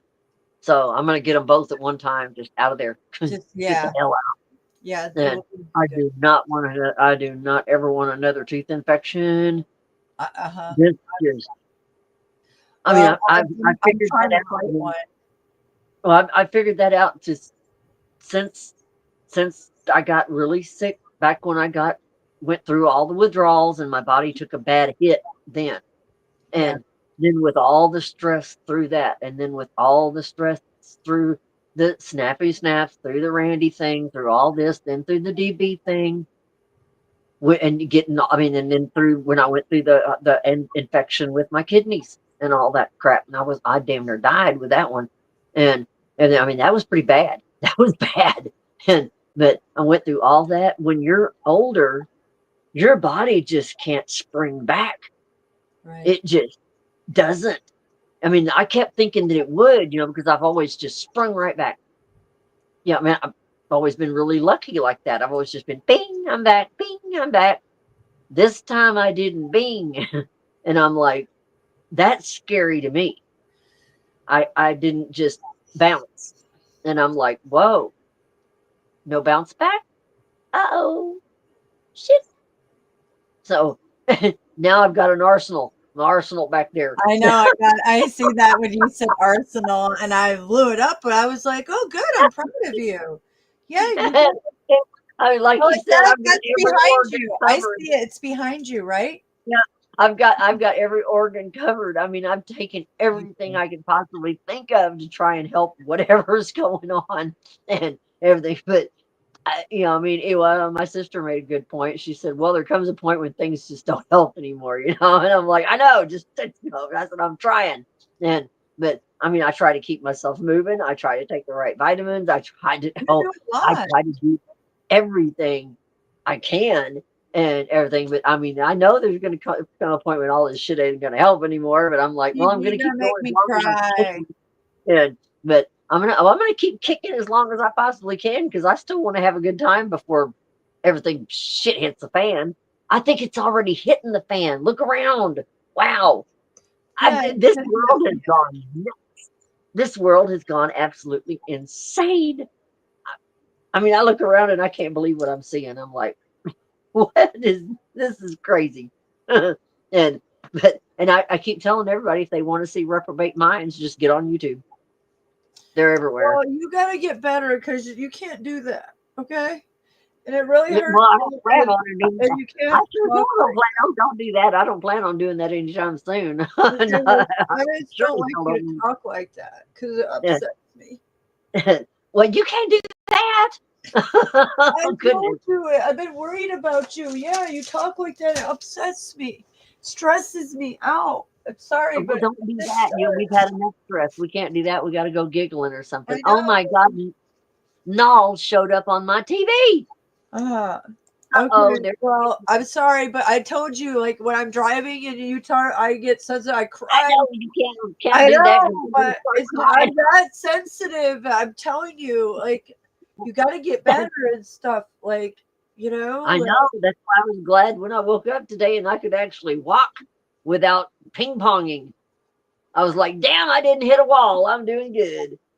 And that's what I do in here. I kind of go, it's funny as hell because I keep imagining the walls like they're those ding, ding things, ding, ding, ding, ding. I'll start in here and I'm going to the bathroom. It's like I hit the bar and I'm like, ding, ding, ding, ding. And I have to make my own ding sounds because nobody will do it for me. But I'm like, ding, ding, ding. And then when I get to the toilet, I grab my moo-moo and I throw it up and I sit down real fast and I go, you grab your moo-moo. What's a moo-moo? My moo-moo. It's my moo-moo. My moo-moo dress. I grab it and I Oh, pull it up down really hard, and I go, oh, okay, you're moo-moo. I'm like, what the hell is that? A dogs walker? run around the bathroom and they start barking No and hollering. Every morning or every time I go to the bathroom, if I get up, I always do the same thing. I hit the bar, then I hit the bookshelf, then I have to hit the thing where I've got the microwave, then I got to hit the door, and then I hit the refrigerator. It literally is ding ding. Then I get when you get older, you got to get to that bathroom or you're not going to make it. Oh yeah, I know. So I'm running and I'm grabbing my moo-moo and I'm pulling the moo-moo up, and then when I get in there, hit the toilet, and as soon as I hit it, and the dogs are all like, and you're like, give me a minute. But I have to do that every time because it's the funniest damn thing. It's like routine. Every time I get up, we got to do the ping pong thing. Or not ping pong, pinball. Yeah, It's that's pinball. what I was That's what I thinking. am. Pinball. That's Pinball. what That's what I am. yeah. I'm a pinball wizard. And the dogs are my other pinballs following me and everything. But we get in there and Doge is jumping up and down, Poppy and Dippy and Bug and everything. And Doge, every time he's got to jump in the bathtub, jump out of the bathtub, in the bathtub. They jump in the bathtub? Wow. Yeah. They're In so and out. excited. They're all just doing this shit while I'm out there. Ding, ding, ding, ding, ding, ding, ding. Oh, wow. Then when I'm done and everything, I get up and everything, and I stop, and everybody else stops. We don't know what we're doing, I guess, and everything. And I'm like, flush. As soon as I flush, they're all out of the bathroom. I'm like, okay, fun's over. It's a party in the bathroom. Yeah. Sounds We like have that's potty parties. hilarious. I Yeah, have my potty in the parties, my kitty parties, my bath parties. Because when I go take a bath, I've got all four in there, sitting there watching me. And I'm like, what are we doing, guys? And everybody's just sitting there looking at me. And I swear to God, it's weird because Poppy and Tippy will be at one end over here. And then there's Bug. And then there's Doge. He lays right in front of the toilet and just lays out. Poppy and Tippy just sit there and stare at me. Bug chews on a bone. They're all doing their thing. Yeah. In the bathtub. And we gave them a bath outside. I went out there and put the tub out there, the big bin, and gave them a bath outside today. And Poppy and Tippy, they did great. Stuck Doge in there, and he decides to start jumping like a kangaroo. Ding, ding, ding, ding. And I'm like, hold up, hold up, hold up. Yeah. Yeah. And he literally looked like he was laughing. So I can imagine him doing that Those actually. eyes. And I'm like, will you please? And after he did it long enough, I guess he had enough fun. Then he just sat down and looked at me like I'm done. And I was wet. I had soap, dog hair, everything, and I wanted to punch him. But I know because sometimes they don't. Yeah, you're just like, can I just watch you? That was like Daisy the other day. I get it. Oh, I know. And I was like, dang it. And everything. So that's I had a ball out there giving him a bath. And as soon as I didn't even get the towel on him and everything, he took off running. As soon as I said, "Don't roll in there," he hit the dirt. And I'm like, oh no. That's just like Daisy. She'll roll in the ground. I'm like, you just get orange. I just watched you. I get it. Yep. I get it. It's like there's something to it. I feel like they want to get it dirty or something. I know. It's just, I looked at him. I was like, you were tan, now you're black. Yeah, it's like they do it instantly. And yeah, I don't know. It's like, okay, well, It's Bug and Doge, black, Tippy and Poppy. The minute they headed towards the dirt, I went, no, and they stopped. so Tippy funny. went, and Poppy just spun around and looked at me, and I went, no, and they stopped right there, and I went over and grabbed both of them and put them back on the porch. They didn't go anywhere, and everything. And I grabbed towels, toweled them off, and I said, "Do not get in the mud," and they did not. But the other two, them two mind because they're close. Like, yeah, they're just tiny. They're little too. the little ones, especially Tippy. Oh my God, Tippy is everywhere I am. Tippy is. Yeah. And all I have to do is say something to him, and he knows. I mean, I don't have to scream or yell or anything. All I have to do is say, "Don't," and he will just, okay. You know, or Tippy, come get on your pillow.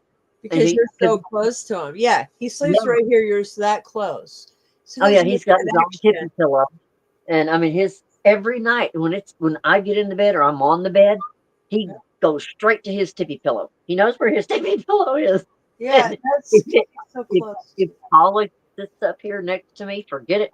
Tippy's he don't like it. If Doge gets near me, Tippy's like, yeah. I'm like Tippy. Those are your brothers and sisters. I know, he's territorial. He'll put his little foot up, and he'll go. Oh, and really? I'm like, are you ashamed? I'm like, are you real bad ashamed? Because I tell him not to do that all the time. I'm like, don't yell at your brothers and sisters. And he does his hand up like that. How cute is that? Yeah. You know, and everything because he all the time because he doesn't want them anywhere near me. He'll run up and get between me and them, and I'm like, stop it, or any other human being. If the human being gets near me, Tippy's going to be near me, and Doge is going to attack. And because if somebody hugs me, Doge is going to hug them. So it's going to be. That is true. That is Tippy. Is that Tippy? Which that's yeah, that's Bug, the little black and white one. Oh, that's Bug. Yep, that's Bug. I got their names mixed up. That's who I meant to say, though. Because I just had their names mixed up. She's so cute. Black and white like that. Buggy Bug. Huh? I had a flashlight in here. Everything. I don't have my stuff in here set up the way I want. Horns. I'm looking. I think I see it right there. Right, right by her ear, maybe the horns. I've got so much junk on this bed. It's stupid. No, but I'm looking at her head. I think I see those spots. Her horn. This bed is ridiculous. I can't see it. Your bed's fine. It looks pretty in there. You got blue light. I love the pink in your shirt. Where is that? Uh-oh. Hi, bud. Oh, she does not like that. That's okay. Anything that's fire, she just not. Stop it. I tried to plug in a new light. It's not cooperating. I don't know what it's doing. It's a new light, and I tried to put it in, and it just doesn't want to work right. Pop. She almost has a pit bull face. Oh, she does. She's half part pit bull. Oh, she is. Aw. Part rat terrier and pit bull. Hi, Pop. Really, rat terrier? That's where she gets the black and white body, half and half like that. She's half a big. The female is a big rat terrier. Yeah. And then the father was a small pit bull, so they wound up with a medium-sized rat terrier pit bull. Poppy, are you falling? Oh, he has got the worst breath in the world. Oh, really? Hey, Poppy. Hey, Pops. Oh, you got blue eyes? Let me see your eyes. He's got brown, dark brown. It's just been a while since I've seen them. Oh, I mean, I see pictures of you, but I don't see videos like this, like live. Oh, look at that. How cute. He's smiling. He's smiling. Oh, your flippy feet.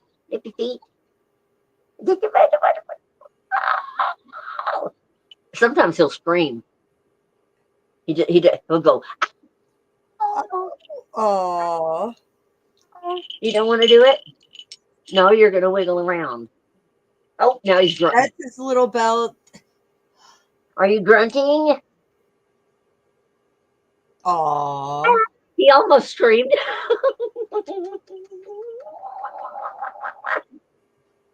Your little hot dog body gets out of the fence, right? He's the one that gets out of the fence. Yeah. Yeah. He's the climber. That's why he has the bells. He can climb up above my head. Tell them what he does. He like he can literally. I rescued him off the vines, and that was a good one. My wisteria vines. Oh, really? I walked out there. No.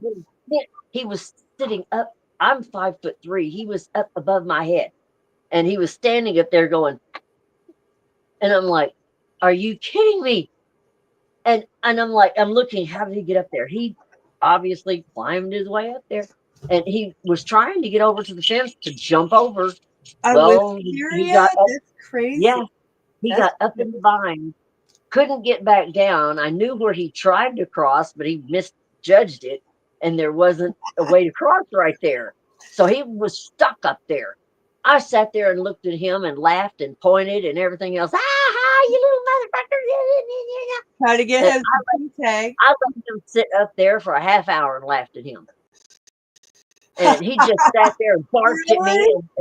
And, yeah, the longer I laughed at him, the more he got this little scowl on his face, like, you bitch. I mean, he was getting madder and madder and madder and everything. And I said, well, I bet you don't want to jump, do you? And everything. And he'd look down and look at me. And I walked over to the vine and I went, come here. I said, come on. And everything. And he stuck his head out and everything. And I stuck my hands up a little further and he jumped and everything. And I grabbed him and everything. And I put him on the ground. I said, you want to go vine climbing again? And everything. And he off to the house and he come straight in here and got in the bed. He didn't move for the rest of the day. He slept the rest of the day. Wow, he must have been freaked out, stressed out over that. Wow. He deserved it.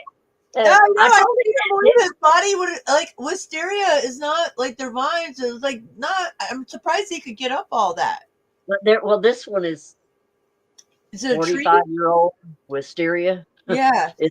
And he's got the big vines. It's big. The vines on this one is, and I've got it wrapped like around and around and around. Oh, and all he did was climb up and just kind of go around and around until he got up to the top, and then he couldn't figure out how to get himself back down. And I was like, I said, now you tried to get out, and didn't work, did it? Yeah. And everything. So, but he got out again. He was out today.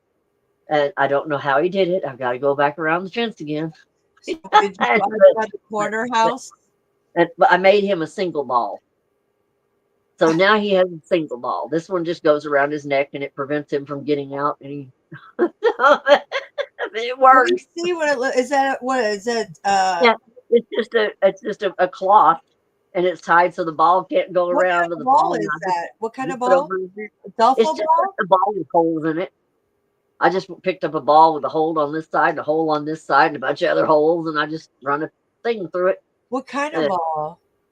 I don't know. Just a ball I found in the store. It just had holes in it. And I thought, well, that'll work. And then I just ran that through it and everything, and then run this around his neck, and it makes his neck bigger so he can't get through the bars. And he can't, when he goes to crawl up and throw himself over, he can't get his head through the bars. That's great. I know. And so that keeps him in. And yeah, that's a great invention you got there for him. So I was like, well, if I can keep him in that way and everything. So but I forget to put it on him, and then he gets out there, and the minute he notices he doesn't have that on, he's gone. And I'm like, escape artist. Yeah. It's like he is fast. I mean, he's fast. Oh, stop kicking. Oh, you're kicking. Don't kick. Are you kicking? Are you mad? You're disgusted. Why? Aww. Are you disgusted? One ear up. Are you tired? Are you tired? Keep it down. Aww. Keep it down, tired. What's wrong? Oh, he's mad that you're probably talking to me. That's what it seems like. He's like, I'm tired, and you're not laying down. That's what now he's gonna curl. That's what it seems like. Curling. Oh, you curl now. This is the he pushes himself into me. I mean, it's just like, ugh. He's so he just, I mean, if he could get any closer, he would. He would just, I mean, it's like he just leans in as hard as he can get. And I haven't got him on film yet, but I've never seen a dog that will run up and throw himself on anybody. He throws himself on me. It is the funniest thing I've ever seen. I've got to get him doing it. I've just got to get him in the right place. And because I've never seen another dog do like what he does. He throws himself on me, turns himself upside down, throws his neck on me like he's trying to glue it to me. And it's hilarious. How you doing? Are you tired? He Oh. is. He looks like he's about to pass out in your arms. Look at him. He's going. And he does it all. If I put him on his back and just hold him like a baby and rock him back and forth, asleep. he'll go to sleep. He's And like he'll a go to little sleep. baby. He'll sleep in my just me holding him for hours, and he'll not. I had him in my lap when I was sick, not feeling good, and I was just laying in the bed and I didn't want to get up and everything. I just put him on my lap and everything, and puffed my pillows up. I sat here and we stayed in the bed all day, and I was holding him, and I slept all day long. See that they're so good for you. He's my little baby. Oh, I know. Yeah. What's the matter? I don't have anything behind your head. Oh, he lets me know when he's uncomfortable, not in the right position, whatever it is. He'll grunt at me, bark at me, squeak at me. Are you not in the right position? Oh, I know. I can tell because you're straining. Okay, come here. Which way? Aw, your mama. You're back in you've been in a better position now. Uh-oh, They're so lucky to have you. They're got hair. so lucky. You know why? Because you rescued them and you take so good care of them and you love them. They're just. I do. I love my dog. Oh yeah, you do. I know. No, but you're not supposed to have favorites. But this one is. He's my little cuddle baby. And he will not leave my side, not for a minute. And I mean, if I go to the bathroom, he's in the bathroom. If I go outside, he's outside. Oh my God, if I leave the house, it's terrible. Oh, I used to have a rat terrier that would scream when I go to work. Yeah. And it was terrible. I had to lock him in his crate because he did that and put a blanket over it because you can't, he has anxiety disorder, Yeah, this one I'll go out the gate. I moved away from that apartment and then he was fine. Yep, I go out the gate here and Tippy just runs up and down the fence and everything. Yeah. When I get back, I've never seen a dog that could wiggle his entire body. So excited to see you. I mean, I could put music to that shit, and I mean, his feet are going, his butt's going, his head's going, everything, and he's leaving the ground every 2 seconds, and he's just like, and I have to run and grab him and pick him up. He's just so damn cute. I'm like, I can go in the backyard and come back up front, and he's excited. He's like, "You left me. You're back. You're back." He's so cute. He's a policy. He almost looks like a lot like Lucy, but Lucy has I don't know. She's got a hot dog body, but her body goes in an interesting shape. I think it's just she's old. Yeah, when I saw her on there, and I thought, wow, I said that's the same type of dog. Yeah. They just look different. And, She's got an interesting shape. Like I don't know. I don't know why, but she just has an interesting shape. But she's a very old dog, and she acts young. Like wow, those dogs act so young. Like you would never know. She's like, yeah, they're old. I don't know. She's really old, like 18 maybe or so. Like she's up there. And I'm like shocked because she acts like she gets up and you would never know. The young little dogs though tend to be like that compared to older dogs. They're just act young to the end. Like Chihuahua. I think little dogs do. I think they do live longer than bigger dogs. They live longer and they act. They have their lifespan. Like they don't act old like older dogs. They get aged quick and they slow down. But like I said, Lucy, no, she's like you would never know. I'm like amazed by her energy and stuff. Yeah, her eyes. She can't see me. Her eyes. She's got cataracts, but besides that, she seems fine. Yeah, that's. What'd you look at me like that for? I swear the expression that each one of them has these weird little expressions that they have, and you know exactly what they're thinking when they look at you like that. I know. And he's got when he gives these looks, like if I'm doing something he doesn't like, boy, you know it. He doesn't even have to bark, and he's got this little disgusted look that you know he's totally disgusted with you, and it's I know what I have now. It's a See, I don't tired get look. the looks. Daisy uses her mouth or her body. She bullies. I She know. does. You see that? You guys ever see that when she does? She does certain stuff in her mouth, obviously. I know. She does. Well, she does have a look, but it's very different. And she's using her mouth and her head and her body. I know. And she's definitely got a different way of talking. She's a different way. She's a different dog than most dogs. Like I said, I know. She's a different. She's interesting. But she's so pretty, though. Ow. She's pretty. She's a sweet dog. She is a very sweet dog. She's tempered. She you used can to tell live with my children. She's a sweet dog. She's still. I know you can tell. Like, I mean, when you go out to where she'll look back like, "Where are you?" And Yeah, she's always where are we? And yeah, and she'll wait and everything. I mean, you can tell. Like, and she even when she's being mouthy and stuff, you know that she's just sitting there. She's just sitting there looking at you like. Oh yeah, It's like, she's smart. It's like she talks to me. No, that dog's smart. She uses because she's smart and she tries to work me, and she works me. And I'm trying to tell her, yeah. And I'm like, wait a minute here, like. I know it sounds like whining, but to me it doesn't. It doesn't. A lot of it does sound like talking. Oh, she's totally talking. Oh yeah, she talks.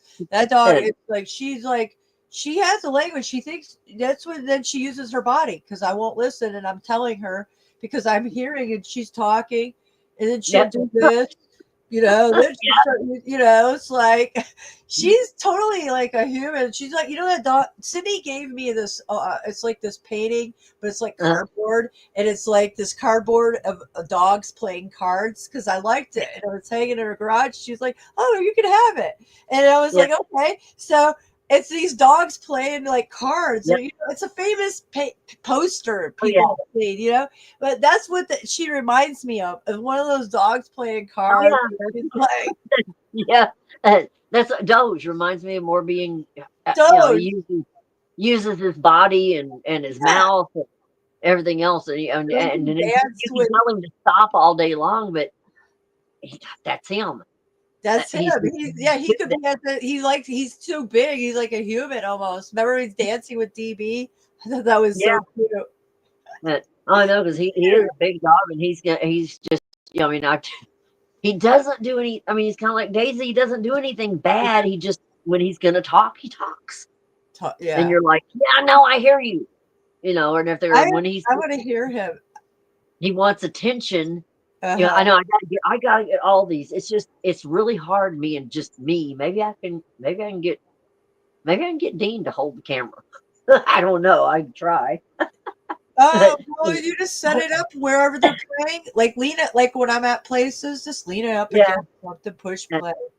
Well, I have to watch my time on my camera because I will run. I don't have that much space in there and everything. I haven't got an SD card or anything, but I want to get them to where I can get Doge when he's talking and just at me and everything, and then get Tippy when he's hugging. But when it's me trying to put the camera somewhere and then trying to get them to do it and everything, that's just I'm like, come on cue, please. but I can't seem to get them to do it when I want them to do it. And it's always like that. It's always like that. Yeah, I know. It's like I'm cooperate, please cooperate. And everything. That's what I was telling. I'm trying to get Paula today. I was getting her to hold the camera, and they wouldn't do it. Oh, she was like, "They're not cooperating," and I'm like, "You gotta act like you're not watching them. That's the only thing. Yeah. You gotta, like act like you're not watching them, and then they'll do it because if they see that you're running and do all these stuff, and I'm like, really? And I don't. What is? Yeah, today's Sunday already, isn't it? Yeah, my daughter's game is at 9. This morning? Yeah, I have a game at 9. I gotta get up at let's see. I can leave here at I gotta get coffee. So 8 latest. So I gotta be up 7. Yeah, that's the time I was up today. So I'll get 6 hours or 5. I know. I told Paula I would think about going. I don't know why she wants to go check out a church. She wants to go. I told her, I said, why? What are you going to go look at? I want to go look and see what they're saying. Well, that's okay. I think you need to hear what they're saying instead of look and see what they're saying, Paula, and everything. And I said, what do you want to know, by the way? I said, whatever you want to know, pretty much. I said, I think I can find it for you. And she said, well, I want to. And I said, you're not going to go look for a man in a church, are you? That's what I was thinking. Yeah. That's what she was saying. like, well, not really. And I went, Paula. And she was like, no. She said not really, which means yes and a no. But yeah. And everything. And I was like, There's two reasons. She wants to go there because she wants to explore maybe changing her life somewhat. I don't know. Or she's looking for something. I don't know. And then she said, well, after that, she said, can we go to the Houston Garden Center? And I was like, I don't want to go to Houston Garden Center. And she said, but I do. And I hate it when she goes out there. I hate it when she drags me out there. What is it? It's like a nursery where they have all plants and stuff and everything. But I don't like going out there because she'll have me out there half a day. Gosh. And everything just walking around. What is it? Sorry, it's scary out there. Plants and trees and shit. I like that. All kinds of plants you can buy and everything. I just don't want any plants right now. Yeah. I don't know what the fuck she's going out there for. It's the garden center, and then it's got the Hobby Lobby thing next door. I know she wanted to go there too, but I don't want to go to Hobby Lobby either. I'm not a big shopper. I like to go out every now and then, but I don't really like to go out and shop around that much. Mm-hmm. And she likes to go everywhere. And I like to just take one day and go. Yeah. And I don't, or just make me one place, pick a day and then go that one place. I don't want to go to 50 places. I'll get too tired. And that's what I told her. I said, I'm going to go one place. Like, I don't want to go 5. And because she doesn't get tired. And, she hasn't ever been sick or anything. Oh, goblin. So, if somebody's never been sick and everything, doesn't really get worn out like somebody who has. She's never been sick, or she just never. How old is she? And oh God, I'm 65. Oh, she's 62. That's what I was thinking. You guys are around the same age, so she just does a go. Yeah, she party? She's never had a health problem or anything. Does she party? Yeah. Oh yeah, she's party is hard. Wow. And everything, she's got a lot more wrinkles than I do, but she just never had a health problem and everything. And she says all the time how lucky she is and everything, because she hasn't ever had anything go wrong. No high blood pressure, no high cholesterol, no nothing. And she doesn't even take an aspirin. And I'm like, that's lucky. That's really lucky. And everything. So, she calls herself blessed all the time. And anybody who doesn't have to take a bunch of pills every day that is neat. I wish I never had to see a pill. What does she do? It's diet wise. I'm just curious. She eats whatever the hell she wants. She's skinny as a rail. And she could eat all day long and never gain a pound. And I don't know how the hell she does that, but she could eat anything all day. Every time you look at her, she's got shit in her hands eating it. Wow. And never gains a pound. And I'm like, how the fuck do you do that? I don't know. And that's how I am. I don't know either. I have 4 children. I don't know either. No stretch marks. And I'm like, can't gain weight, but it's just my genes. It's just some people are just like that. But it's like I would wish I had more meat. Come on, I'm too skinny. Yeah, I know, that's what she says all the time. She says, I don't have any bones. All I got's bones. I don't got no meat. And I'm like, well, go buy yourself some meat. Go put some padding on yourself. And she said, no, I don't have that kind of money. If she did, she would. But no, she doesn't have that kind of money to go buy padding and everything. But I'm like, is that what these women are doing? Is that how? I'm like, I'm starting to think that some of these asses that I've been looking at are not real. I'm like, they're just interesting shapes. And I'm like, how did you get that? And And, oh, I and know. they're purposely showing that shit off. And I'm like, Paula says that all the time. like, We'll look what? on, I don't know where she finds these places. And she says, I want that ass, or I want that ass. You wait till I get any money. And I'm like, you don't need to do that and everything. She said, yeah, I know, but I want that ass. I don't got no ass. And I'm like, you're gonna get ass plants, huh? I need it too right now, but I need a gym before I did anything like that. That's extreme. What if that shit pops? I know. Sitting on your ass all day, your tits are one thing. I I've mean, thought I've about been that too. alive 20 years. I wouldn't want that. Something pop or start leaking or no. I'm Yeah, scared. it's all risk. Like, like on your ass. Yep, that would be, ooh, no. Like I just couldn't think about that because I get paranoid. Like I don't like to lay like too long on my front side, so I do, but it's just I'm paranoid. Like I don't want one of those bitches popping. This is the last fucking nightmare I need. Right? God, I know. damn, Holy I know. I've always, fuck. Yeah. I mean, I've got tattoos, but other than that, I'm freaky about needles. If it's fake, it don't shake. Oh. Well, I mean, I'm not looking. I mean, the shapes are just so. Yeah, I've seen some of it. I'm like, huh? and they show that the shit off too. It's like plastic surgery's gone crazy. Some people look like, some people are just. I don't know what they look like. Yeah, I showed you guys some of these places that I go in. That's why I'm trying to be more interactive. Maybe you could see more action, but you guys just haven't seen it. You guys missed all the action, but one day you will. Yeah, it's just interesting. Wait until it's about to get hot. I'm starting to see it. Oh, I'm starting to see it. Oh, the shorts are out, and my eyes are just like, whoa. Oh, Dimple City. Yes, because you got Dimple City, and then they got spandex on, and you can see right through it. It's like that's what's going on around here too, because it's getting worse. Everybody's God, you're hurting my eyes, and I gotta like erase that shit. Then if I get their breath or their BO when they open the door, that really just fucking stains my brain. Yeah, yeah. I know it gets pretty bad around here. I bet it does. Oh, well, I bet it does because I get it.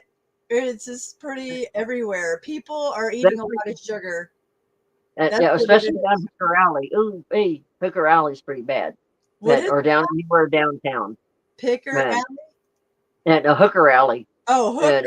All the hookers hang out and everything, and all the homeless people down there. You can smell it before you get to it. Really? And wow. It's pretty bad down in there and everything. It just doesn't. The whole area down there does not smell good, and everything. And I mean, you can. It just it is. I mean, when you're getting down in that area and everything. But I mean, at least I'm not in that area. But I don't like it, even though I'm fairly close to it. I'm not that far. And I mean, I could probably, if I took off walking, it wouldn't take me all that long to get down into the ghetto. I mean, the real ghetto here. And, but it doesn't bother me that bad because nobody ever bothers us over here. Yeah, nobody bothered me. I lived in the ghetto downtown Atlanta with my white roommates. It was a cultured area. Yeah, and it's been dead silent tonight around here. I mean, no noise whatsoever. I mean, all I can hear is crickets outside. And I've got the windows open and everything, and all I hear is crickets. That sound. You have the windows open? That's good. Yep. And everything. I didn't even turn the air conditioner on or anything. I just opened the windows, and I thought, well, hell with it. I'll just leave the windows open because it got really nice and warm and everything else. And I was like, why not? And everything. So I haven't had the windows open all open like this in a long time. It's not 80 anymore. It's more. It got like down to 70 now.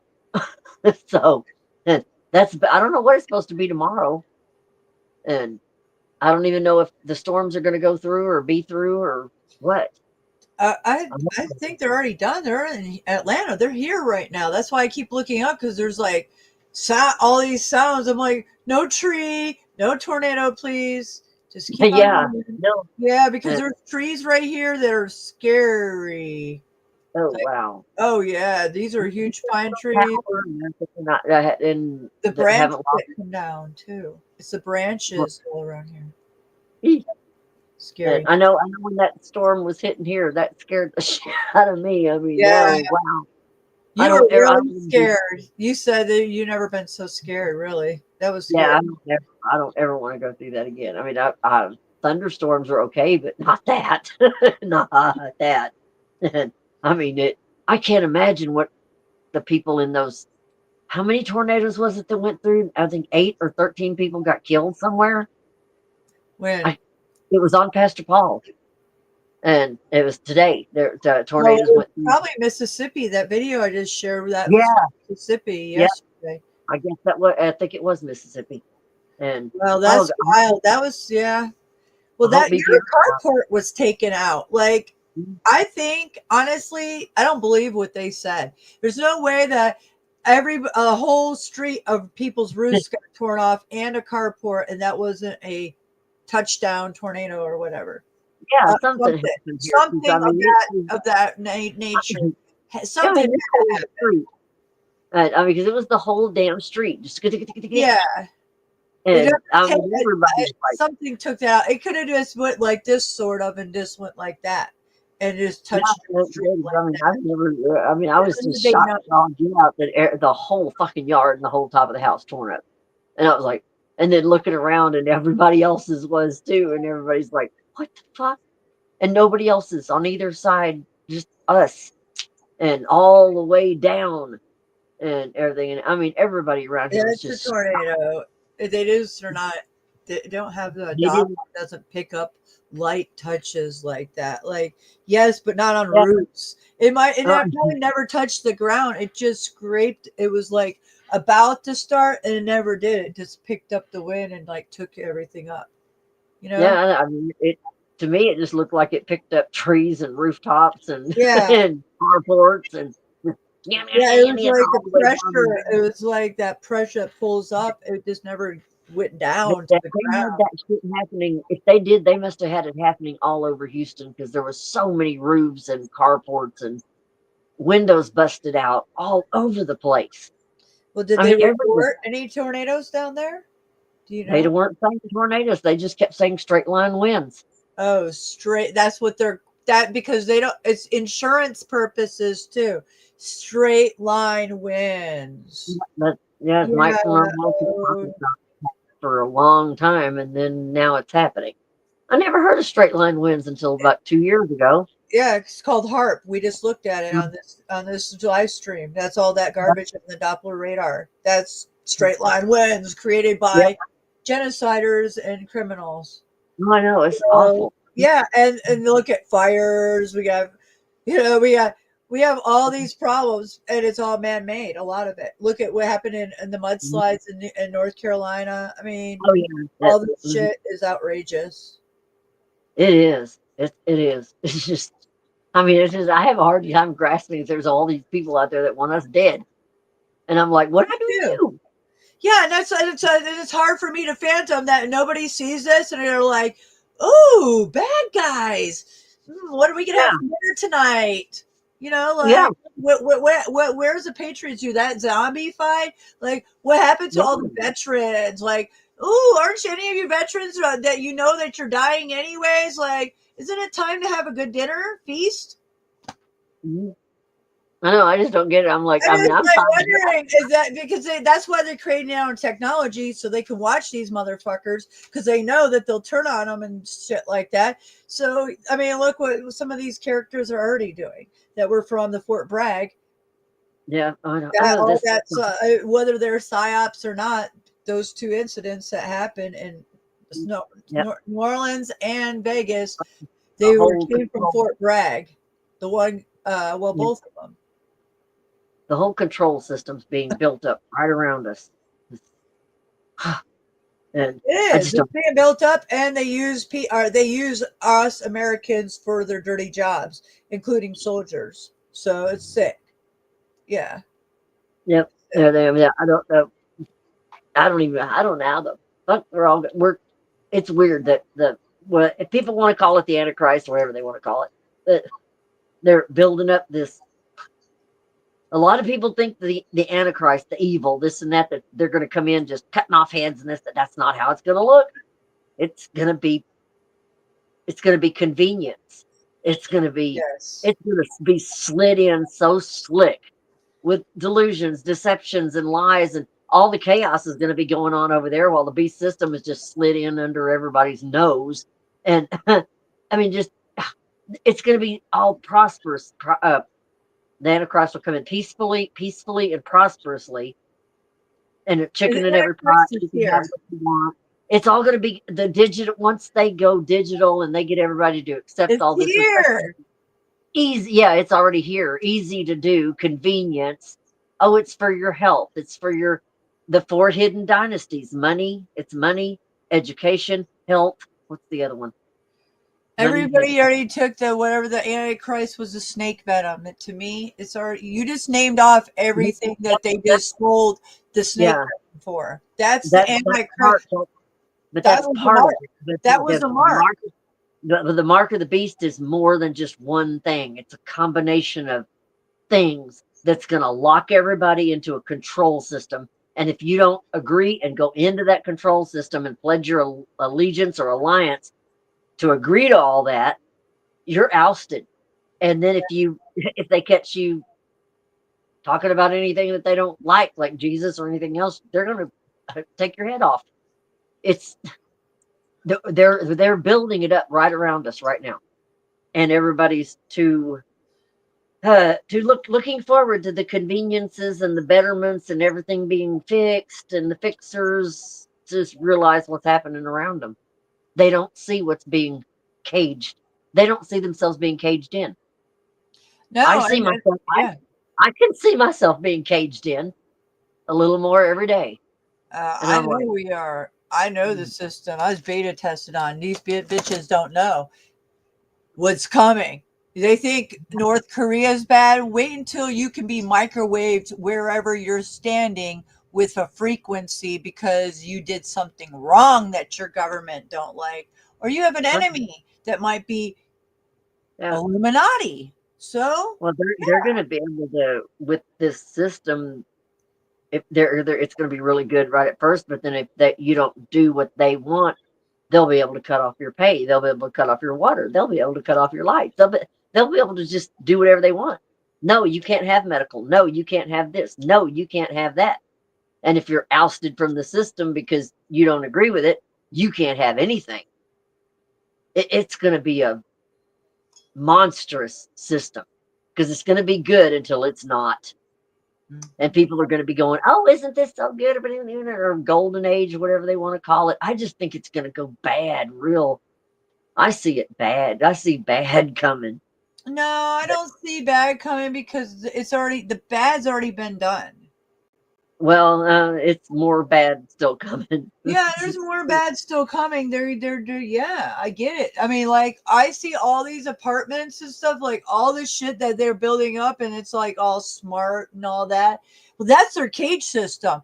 They're intentionally inflating things and starving us out to put us in these smart cities so we're trackable and traceable. And somebody like me is going to be stuck in a building where everything I plug in, my phone is tapped into.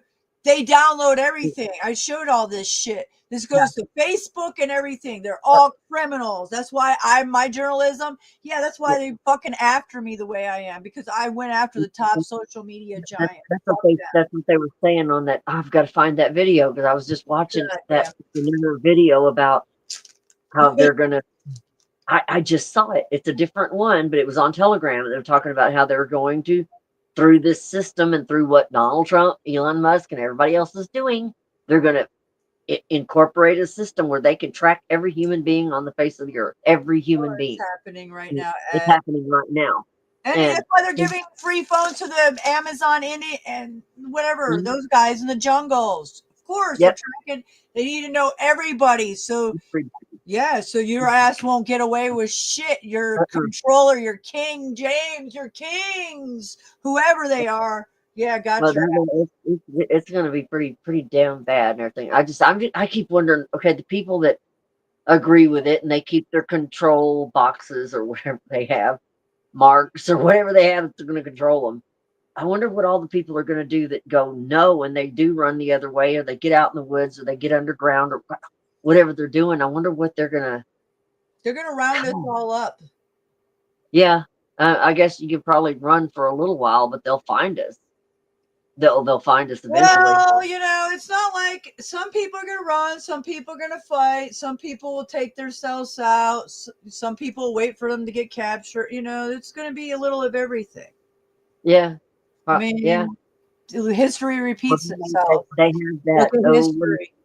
There was also on that video they were talking about that they've come up with the frequencies that will change our that will change our thinking. Yeah. So that we won't think for ourselves anymore and everything. Yeah. But there's got to be a way to block that. So you play the game that they're playing, the opposite game. I already been thinking this for years because this is what they're doing. Yeah, they want to know the outcomes and what you're gonna do.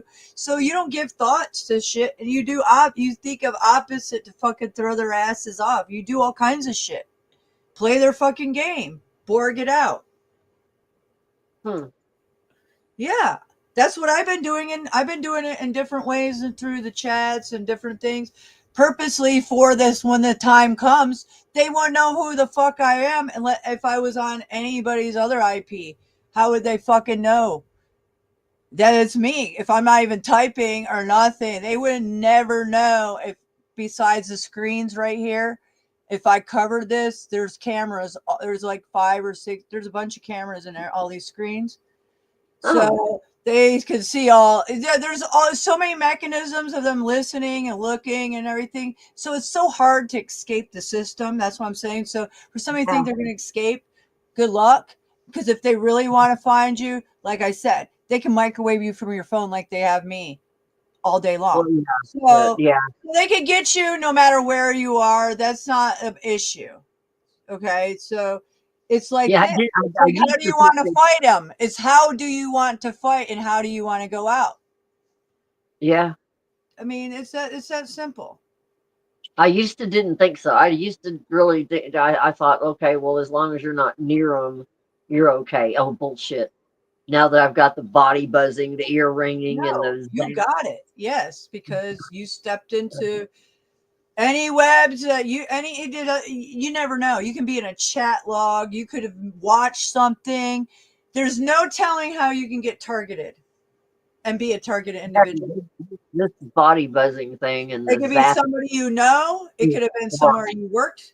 It could be a million things make somebody a targeted individual. So you're a targeted individual, definitely. And the only place I can find anywhere that even talks about the body buzzing is it's always the frequency, the 5G stuff.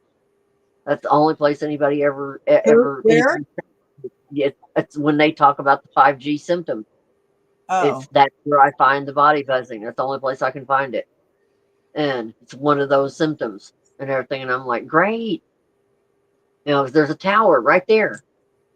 And everything. And I mean, yeah. I've been buzzing since they came in. Yeah. And I mean, it's just, it's the worst feeling. And I mean, I can't walk right when it gets heavy. No, I know. I had it in my legs. I don't know. A couple weeks ago, remember I came home, my legs were buzzing. I was like, what is this? I said, my legs are buzzing. I thought it was from that car. No, that wasn't normal. I got attacked. I never got attacked like that except my whole body. I never had from my hips down. And you say you had that.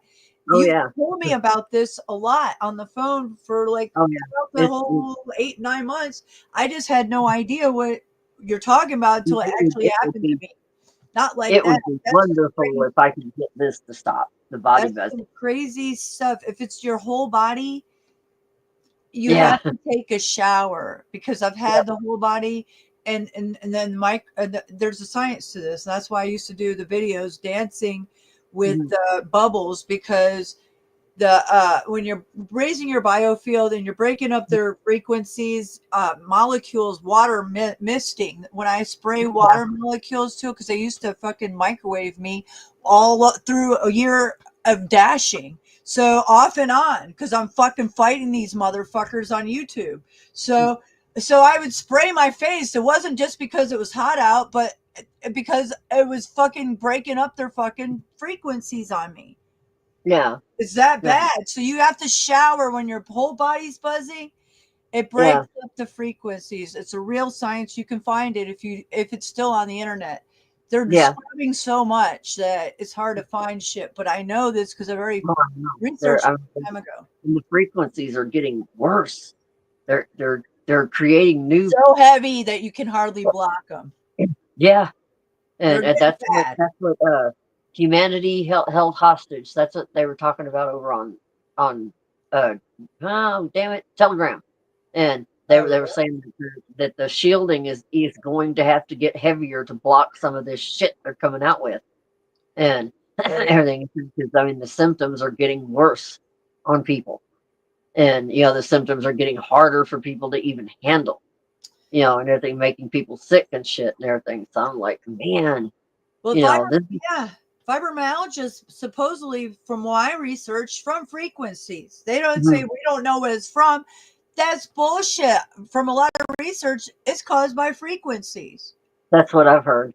So you heard that too? Okay, good. I'm glad, because it's like health. It could be like, not, it is health, but like dietary. I mean, it could be diet, but there's a lot of research that says frequencies, and it comes and goes for me, and I never do anything different to go, oh, that's what it is.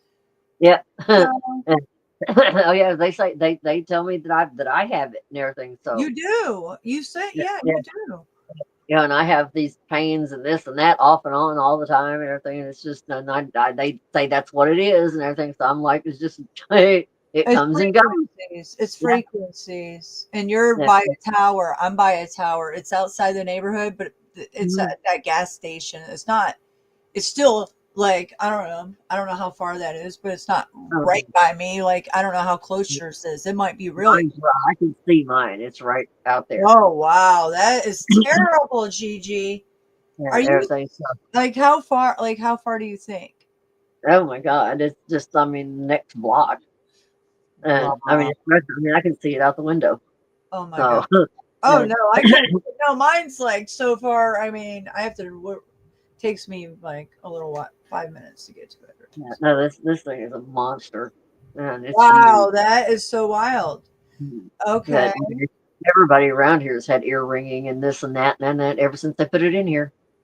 And but you can't get rid of it. Yeah, that's too close. It's right on top of the church over there. And there's a little church right there. The church is all damn near under it.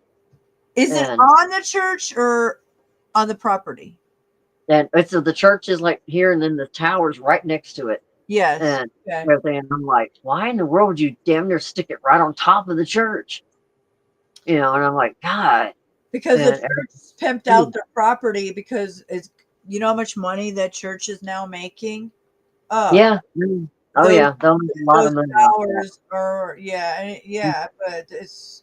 I knew they would when they started, preparing the spot, and I was like, what the hell is going to be put there? They're demons for doing that too. It's like, you're in church. Do you not know? That's so demonic, man. That's demonic. I thought they're messing with those demonic ether waves. God, they're demonic at church.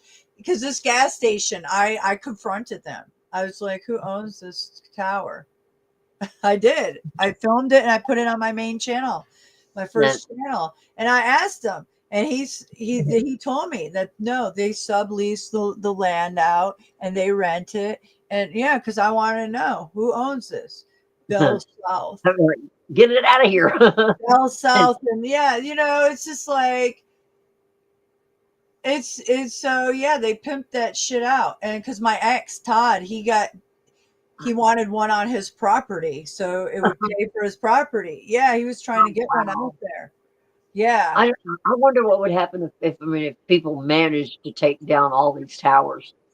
I wonder what they would do then. I guess they wouldn't have the frequency power. Who and what? You like they're doing over in the UK and place. They're that's what I thought you meant. Yeah. Well, I mean, they're just going to put them back up and protect them and make the higher fines and You know, Yeah. they're not, I mean, what are you going to do? There's cameras everywhere. There's helicopters. There's SWAT teams. There's dogs. I mean, what do we get, you know, like, they've got I mean, people going. I had a bad feeling about it when they started putting these things up. I just thought, I said they were ugly and I didn't like them and I don't think it's a good idea. You know, and it turned out, no, it's not a good idea. And everything. I mean, well, I don't like all this concrete jungle stuff anyway. I really don't. I'd rather live out in the woods and just with none of this shit and everything. I mean, I think that'd be the best way to do it anyway, even if you died young and everything. I think the whole natural way to do it would be better anyway. And I mean, when I was staying out in the woods, I liked that. I mean, I didn't have electricity or anything like that out there. I loved it.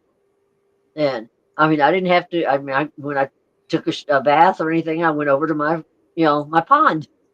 So, and fill my little bucket thing full of water and then go back in my little shower. And You took a bath with pond water? Yeah. Yeah. Wow. I just wow. I could never. I'm sorry. I have a thing with water, the outside water. I can't hardly swim in a lake, but I do. I mean, as long as I wasn't going to drink it or anything, I didn't care. I mean, I put bleach in it, in the water before I poured it on me. That's good. But I mean, yeah, yeah, I know. It's just like all these. Yeah, you can get. I love being out in the woods and without. I just don't worry about if it's supposed to be dirty. It's dirty. I know. Yeah.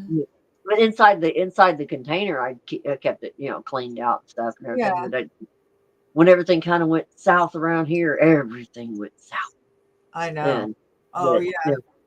I've got everything closed up. Everything's still up there. It's just closed up. Shoot. Don't know what I'm going to do about it yet.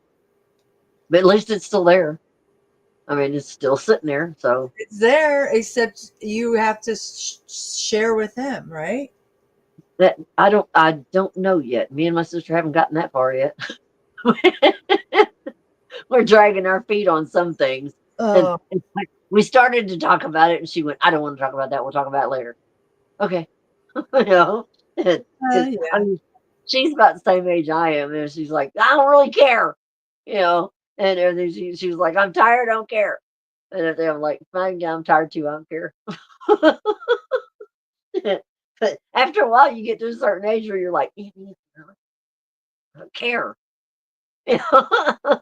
But we were both tired that night when we were trying to talk about all this stuff and everything. And every time we get on a subject, she'd be like, eh. And I'd be like, what? And she's like, I don't care, I'm tired. Like, we're never going to solve anything. Huh? She just doesn't want to talk about that kind of shit late at night after she's working and all that. Yeah. I know, and that's what it makes us. We just don't have a whole lot of time because she works 5-6 days a week, and then she's only got that 1 or 2 days off, and when she's off, she's sleeping. And she's fighting cancer. Yep. She sleeps a lot. She likes to sleep in. Well, because she's on chemo, right? Yep, and of course her best friend. That's hard. That's why. Her and her best friend Deborah, they kind of do the same thing. They sleep. They do what they do during the week, and on weekends it's like, here comes the doze. You know why? Because you got to wake up early every day, and that's the only time to sleep in and relax and chill in the bed and not have to fucking go. Yeah. Oh yeah. I mean, she gets up like at 4:30, I think, in the morning, and then she hits the road to get to Corpus to get to work and everything. And she drives like 60-something miles into town and then 60-something miles back to go to work every day and everything. I'm like, that's a hell of a Is that round. with traffic or is that just straight? No, it's Mathis to Corpus, and then she hits traffic, and then gets to work, and then traffic, and then back out to the highway. But she's got to go all the way through town to get to where she works, so it's quite a drive. So if that's 60 miles and there's traffic, that's probably like an hour and a half to 2 hours. Probably an hour, a little over an hour to get to work, and an hour or so to get back. And, with traffic? Yeah, with traffic. and everything. She likes it though because she likes living on the lake, and she'd rather live on the lake than in the city and everything. And I'd rather live out on the lake than the city too. Any day. Yes, any day. Yeah, I drive too. It's worth the drive. Some people do that. It's worth the drive. Hey, you remind yourself, I'm going home to a lake and fuck this shit. She likes fishing, so she loves doing fishing. Oh, really? That's cool. She catfishes? Oh yeah, she gets catfish, bass, and all, alligator gar, all kinds of stuff. I think her and Daddy were fishermen, and I never liked big fishermen, but they were. Who was? my sister and my stepdad. They fished like crazy. And, I didn't know that. I thought it might be your grandpa, maybe. Wow. At night, trot lines, and my sister and my stepdad would go out and they'd run trot lines and everything, and bass fish and fly fish. They'd fish all over the place. Did you fish with them? No, I'd go along every now and then. They're like, here, bait my fish, bait my hook for me. I know. I don't like baiting, but I do. I don't like baiting, and I don't like taking the hook out of a fish. I can fish. I just didn't. Fishing, I don't know why fishing wasn't my thing. And he'd be like, why don't you like fishing? I don't know. And I didn't mind taking hooks and putting in anything. I just didn't want to fish. It was boring. I like going fishing, but I just like watching others, like my children, or I just like being there. I don't mind. I'll fish, but I'd rather just hang out while other people are fishing. I like it. It's just I don't like to I'm not touching the worm. I have to do it with the glove. I just don't like the guts and all that and blood. But I don't mind that. I don't know. I get bored with it. It's just not like, okay, what are we going to do now? You gotta grab it by its little thing, and then it's flopping around, and then you're like, oh my God, that hook. And then if it's in there, you people ripping it out. I'm like, oh my God, throw it back in there. It's like, poor damn fish. Oh, I know. I mean, I swear my sister and my stepdad were gone fishing more than they were anything else. That's cool. No, that's bonding. Then I went hunting all the time. I think me and my grandfather went hunting. They went fishing. Oh, that's cool. You bonded with your grandpa. She did with her father. So that's cool. Oh yeah, everything. We were totally different. I mean, they were in the water and we were up in the mountains. And I was like, y'all go to the sea and the lakes, and we'll head up to Montana and Wyoming and go elk hunting and bear hunting and shit. And my grandfather my grandfather went big game hunting a lot. Oh, wow. So that was cool. Because every time they went, we went. So we got to go see it all too. And they didn't ever leave us behind. We always got to go and everything. So that was really cool. We got to see all kinds of places even when we were little, they traveled. And I mean, my family never sat still. They were movers. They weren't the type to go buy houses and sit there until later and everything. They were, when me and Kim were young, we were like move, Wyoming and Montana and Idaho and all over the place. Wow. I never even thought about that hunting in those areas. That must be wild. The hunt in Wyoming, that landscaping there is crazy. Oh yeah. Wild. It is. I mean, me and my grandfather went elk hunting up there several times, and that's amazing! How cool! That's amazing. That is what you've been up there. Isn't it amazing land? It's so different. Oh, yeah. It's like I've got my elk horns changes too. Mm-hmm. And I've got my sister's got her elk horns, and I've got my elk horns, and really? Oh, you'll have to show me sometime. Wow. They're out there. They've been in that tree out there for so long. They've grown into the tree. Really? And yeah, I've had them out there. And my sister has my big ones and everything because they've grown into the tree that we put them in down there. And that's cool. She's got the family collection of elk horns down there and everything. I took my last ones. I brought them up here and put them in this tree, and they sunk in pretty good. And then I've got my cow skull out there. I repainted it. I'm trying to redo it before it falls apart. And I found a cow skull when I was out riding one day, so I picked it up and kept it and everything. So I was like, okay, I better paint it before it falls apart. They're huge. My dad has one hanging on his wall, so I know how big they are. I couldn't believe it. I was like, that's a fucking cow? He I collects know. skulls. I don't know. Yeah, I think it was hanging out. He has them all. He had one in his work room. He had all They these are big. skulls. Yeah, it's like, God damn, that's a huge skull. I'm talking about this big, right? Oh yeah. Yeah, Ouch. they're huge. Yeah. I was just like, they're massive. Mhm. I just couldn't believe it. But when you look at a cow, yeah, they're massive. Oh yeah. You just don't Especially realize it. But yeah, their skulls are when massive. you really get close to one, and it's a Santa Gertrudis, because Santa Gertrudis cows are big, and I mean they're big red bulls and cows. Oh, And I everything- remember the red they're ones. huge. Wow. And everything. I mean, I love them though. They're really pretty. They're red. They're dark red, real reddish color and everything, and they're beautiful. And that's what my grandfather ran. He ran all Santa Gertrudis and a Beefmaster of Santa Gertrudis cattle ranch. And he ran a lot more than cattle though. He ran everything he could think of and everything. Like I used to ask him, Papa, do you need any more animals? Yeah, about 500 more. No, you don't. I don't want to work any more animals. This is enough. And I mean, sheep, cows, pigs, horses. I was like, no, don't get any more animals. Chickens, turkeys. I was like, damn. Horses. And oh yeah, we had 4 horses and we had everything. Everything. We had horses, ponies, cow. Yeah, I mean, every kind of farm animal you think of, we had it. Wow. And everything. I mean, it was a total working ranch. I mean, that's all we did was work that ranch and those animals. Okay, I just thought you did farm animals to sell back to or to do that. So But you had yeah, it was auction. It was auction with all the animals and the upkeep of the animals. Then we had the horses and the rodeo and it was. I mean, Friday night, Saturday night, sometimes Thursday nights and everything. It was rodeo and everything. We'd pack up, get the horses. My grandfather rode in the rodeo. I rode in the rodeo. My mother rode in the rodeo. We all rode rodeo and everything. So we'd get out there on Saturday night somewhere and everything. We'd be tearing up the rodeo field. So what do you mean rodeo? I have no idea what that is. I've never been to a rodeo. My children are going to one soon. The rodeo. I mean, I rode barrels and my sister What is rode. that? I thought rodeo is like bulls doing the whole thing. Isn't that a rodeo?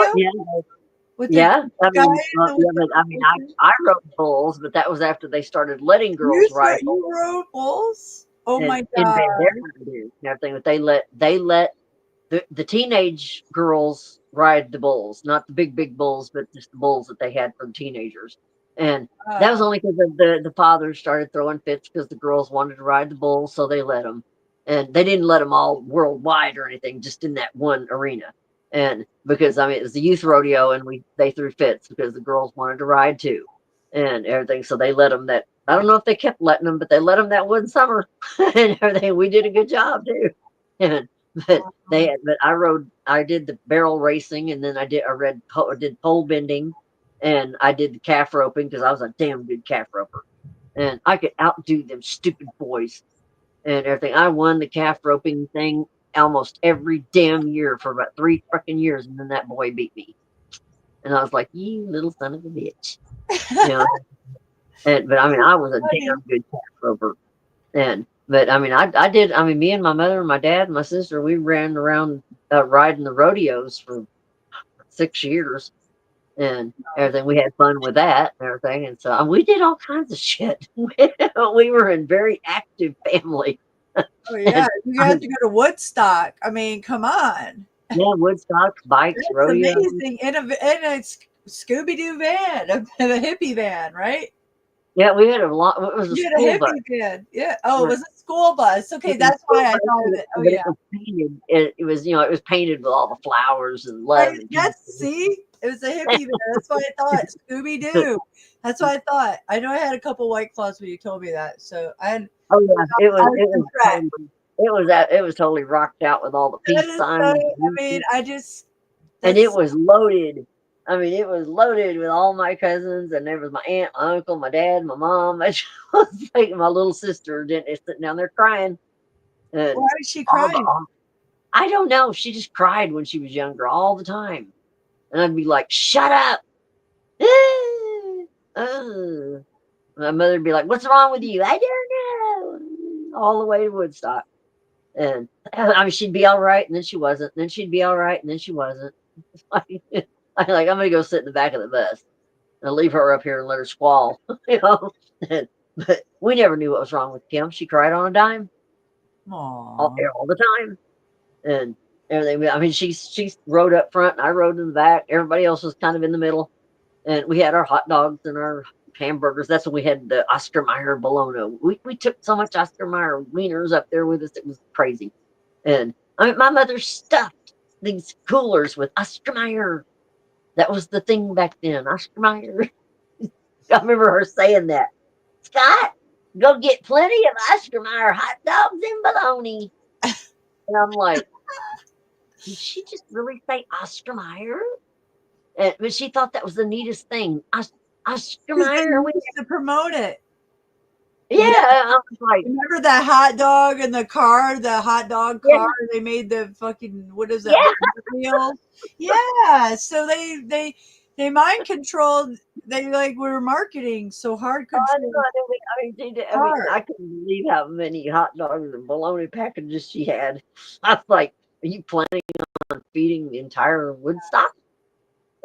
And then she said, well, I know, just in case we have some and in case other people need some. Well, we didn't know it was going to rain and everybody would need some. That was, it downpoured and half the people out there didn't bring food and everything. We didn't have any food left by the time we got done. It was, nobody brought food. Are you kidding? There was only a few people out there in vans that brought things. And then there was other people hauling stuff in because people forgot to bring things. And then there was the mud. And the mudslide, that was the funnest time I ever had, down the mudslide. Oh, really? And they after it started raining and we got the mudslides going, I was listening to things that were going on other places, but I wasn't doing anything but concentrating on the mud. I was having too much damn fun throwing my sister down the mudslide. I'd grab a hold of her. Slide. What was the mudslide? It was just the mud down. I mean, it rained so much that there was just slick mud down the slide, down the slopes and everything. So we were just sliding down the damn slopes. We didn't have anything else to do. I mean, you couldn't play the music in the fucking rain, so we were just out fucking around in the mud. So how did you get cleaned up? I'm just wondering. We didn't pound our mud. We walked out of there caked in it. Yeah, we were fucking caked in it and everything. We went to a gas station after we got out of there. That wasn't easy, but we got out of there. The bus was caked. We were caked. Everything was caked. We got out of there and went to a gas station and started hosing ourselves off. And I mean, we were caked in mud. We looked like shit, smelled like shit. Everybody smelled like shit. But we had fun though. Nobody cared. Everybody. I remember it's like, hey, I went to Woodstock with my family. We did that. We were like, we own our mud. We own our mud. Right? Everything. I know I smelled like shit, but I owned that mud. Yeah. And I was like, my mud, my mud, my mud. That's what I was doing walking back to the hippie van. Oh, really? And my sister's behind me doing the same thing. She sounded stupid doing it though. My mud, it's my mud. And of course my cousin Johnny, my damn mud, my damn mud. That we were all doing this shit. We were all chanting. We own our mud. We own this mud. Oh, that's cool. Johnny was with you. That's so. Oh yeah, they were all everybody. Dean was there. Everybody was there, and I mean, we didn't leave anybody behind. It was all my cousins. Was there? Aunts, uncles, yeah, they were there. His family was there. They went in the other bus, and we had my parents, and there was DB's parents and Rocky's parents. There was like 5 buses that went, and everything, and we all went, and all the kids and all everybody, and everything, all the way from Corpus Christi to Woodstock. And I mean, that's South Corpus Christi to Woodstock. That was a hell of a trip. But fun that we stopped on the way and we left early and everything. We had a fucking blast. We saw things and kind of sightseeing on the way and everything. Saw things I'd never seen before and everything. And I was having a ball. And I didn't want to go back. I wanted to just stay out there. I was like, no, I don't want to go back. Stay here. I know. You know, I would have lived in Woodstock and stayed there playing in the mud. I mean, I was having so much fun. I didn't want to leave. I was Did like, you cry? I'm gonna take you and eat hot dogs. Huh? Did you ever cry when you leave or leave a vacation? Because my daughter would do that. I No. felt bad. Yeah, it was so sad. We Oh, would wow. cry. Yeah, it was always so sad. I Cry was on all, I used to just jump vacation. up and down and go, bye, you bitches, or bye, motherfuckers. You know, and everything. See you next time. Or if I come in somewhere, it was like, I'm back, bitches. I'm back, motherfuckers. Everything, because I'd go do it round and around. So then I'd come back in the same bar, and usually the same people would be there. And I'd be like, what are y'all doing, you mushrooms? Still ain't moved. And everything. And they just start laughing and everything. Yeah, no, we're still here. Rocks. Stuck in the same place. And I'd be like, I know, you're growing moss. Look at you, green motherfuckers. I had a blast there because I mean, I'd come back rolling back in, and people like, you're still out there rolling around. Yeah. How's it going? Not good sometimes. But it was a lot of fun and everything. And I loved Woodstock. That was the best. I really didn't want to leave. I mean, I was pitching a fit, kind of like, do we have to go home? I want to stay here and eat hot dogs and play in the mud. Come on. You know, and Dad was like, no, we have to go home. And I was like, come on, please. You know, I mean, I would do that shit. I'd be like, damn it, come on, please, please, please, please. No. Okay. God damn it. Are you gonna bitch all the way home? Yeah, probably. That's what I wouldn't cry, but I would do that stuff. Yeah, I'm gonna bitch. Yeah. And I'd be like, ding, ding, ding, ding, ding, ding. And they'd be like, shut the fuck up. Okay. And then I'd do it again. Then I'd hear, shut up. All right. And I'd be like, you'd hear me somewhere in a corner somewhere going, yeah. And they had to tell me, shut up a fourth time, I'd run. I'd be like, bye. But we were a fun family. Oh, yeah. I mean, we were a hell of a fun family. All the pranks and the jokes and we didn't take each other too seriously because I would smart off and I'd walk off smarting off all the way. Obviously, I can't see you like that, but then I can't because you say that. But it's my dad was there. He'd tell me to shut up at once, twice, and everything. And then sometimes I'd be doing something and I'd hear him back there just start laughing. And he'd be like, well, there she goes. That's where I got that. There she goes. Oh no, I bet he rolls his eyes as he says it. Yeah, and everything. It was a couple of times when he was. Or as he said it, I should say. Oh yeah, I mean, me and my sister were so opposite and everything. This bunch of bullshit happened where my mother was working at the pipe shop. I went down. I don't know what I went down there for, but I brought my sister with me, and it was the guy from the pipe shop had said some things to my mother he shouldn't have said, and I walked in just in time to catch it, and I heard what he'd said, and I didn't let nobody going to talk to my mother that way, and I jumped up in the room and I went, "You son of a bitch!" I said, "Don't you ever talk to my mother that way. You hear me?" And I was in his face. Wow. My stepdad came in and he grabbed me right by the back of my head and pulled me back, and I was about ready to nail him, and I went, "Oh." And he pushed me back and he said, "Wayne," he said, "this is the meanest son of a bitch I've ever known." I said, "If I cut her loose on you, you ain't gonna stand a chance, bitch." And I went, I was just standing there and everything. And Wayne looked at me and everything, and I decided to shut my damn mouth, and I said, "Let me loose." Just like Wayne like that. And Daddy said, "I guarantee I turn her loose on you." He said, "You're gonna hate it." And Wayne just walked out of the office, and I looked at Daddy and I said, "What did you do that for?" Because I didn't know what I would do if he would have turned me loose. That's what I was thinking in my head. I was, what the hell am I going to do if he does turn me loose? Just jump on him like a monkey, you know? Yeah. And everything. I mean, Daddy let me go and everything. And I was like, "What would I have done if you'd have turned me loose?" He said, "Well, you better start kicking, biting, and punching." And I was like, "I'm glad you didn't turn me loose." And I just looked at my mother and I went, "Oh," out the door I went. And Johnny was there at the time. He said, "Are you okay?" And I went, "No, I don't know what I would have done if Daddy would let go of me." I was upset. I don't know what I would have done.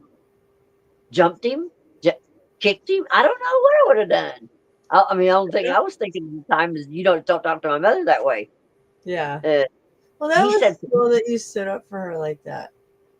"Oh, I always did when it was my mom, my grandmother, my dad. You didn't talk about any you. If I said something bad to him, fine, but if nobody else better, because that was my family. I don't care if it was my red and gold family or my family. And it was like, shut up about them. I don't care if they've done something wrong. I don't care if they were nasty last night. That's my family. That's the way family should be. It doesn't matter. Yeah. That's the way we are. Oh, It yeah. It should. Well, yeah. didn't matter what my sister did. It didn't matter what I did. It didn't matter what my mom did and my dad did and everything. We were going to stick up for each other no matter what. We're all still like that. It doesn't matter what we did or didn't do or said or didn't say. We're still family. I Right. don't know why everybody's not like that. I don't understand that. Seems like people should be, Yeah. but they're not. They're not. They're just. I wonder why. I mean, that's blood. That's It's got. They're lacking empathy, just like everybody. It's got to be because I don't know why. It's just a lot. because They're it's the money. It's the bread. I don't know. It's like it was bred into. They started using the military and military families like as programs for these things. I don't know. Like I just feel. You wonder what do they even know what the hell they're missing out on? I mean, I don't. These people that do this stuff and they're so nasty, no ugly, and they always want to fight, bitch. Do they know what they're missing out on laughter, love, fun, connection, but spontaneity, having people that have your back, having people that you can talk to, having somebody that you can call up at 3 o'clock in the morning and will not get mad that you called them. They will get up and say, hey, what do you want? Are you okay? Or having somebody say, hey, something went wrong, and them dropping everything that they're doing to turn around and say, yeah, what do you need? You know, or you want to talk or whatever. Yeah, I get you. Yeah. That's family. That to me, that's the way everybody should be. But there's so many people that are not anywhere close to that. They'll tell you to fuck off if you call them in the middle of the night or what? Fuck you. I don't want to talk to you. You know, or I got something else to do. Or I don't like you right now, or whatever the fucking reason. It doesn't matter. I mean, they do it on YouTube. They do it everywhere. Oh yeah. Oh, look at mine. And then you're like, wow. Well, don't ever tell me I need help because I won't help you then. Yeah. God. But no, I wouldn't do that. I wouldn't do that. I wouldn't be able to do that. That's so bad. I mean, even if that would be hard for me. That would be hard for me to do. You know, even if somebody shit on me and they turned around and needed help, it would be really hard for me to say no. That's weird though, because I mean, people have really done me bad, and I've still turned around and helped them, and I keep thinking, should I do that or shouldn't I do that? My sister was getting on to me about that today. Well, who did you help out? Oh, I've done it over and over and over. And I mean, over all my lifetime. And she said, stop helping people that keep stabbing you in the back. Well, I got to tell you, that's why I don't have anything, because I'm an easygoing person. That's why, like, I just can't believe people, like, because I'm so easygoing. I just let things be, and I just, I'm guard. I don't know. It's just like people take advantage of me. And that's what happened to me. I don't have a house. I bought a house with all my stripper money. I put $20,000 into that fucking house. What do you mean I don't have a house? I got arrested in it for criminal trespassing, for calling and asking for my stuff while my brother and my dad sat there, and I got arrested. This shit I remember that. Oh, You telling me about that. So that's one burn on top of all my credit. I can get into it, but I'm not. So the thing is that went on my credit and all my money, and I got in jail and all that. So there went everything. That's why I partied for a couple years. So I was like, fuck this world. Fuck you guys. I'm doing whatever. Go to every concert I can go, partying my ass off. So that's what I did. Yeah. And then I became, I gotta get into the world and get, still dance and then try to do a normal job and get out of dancing. So that's what I did. And then I get taken advantage of by my ex-husband, by a guy I had 4 children with. I know, right? And then I get with Randy, who he teams up with him, and then they gaslight me on my past. And then they bring up all this shit of my past, basically deal with my house and my and my dancing years. It's like, what the fuck does this have anything to do with criminals that are doing not shit that I'm journalizing on YouTube about?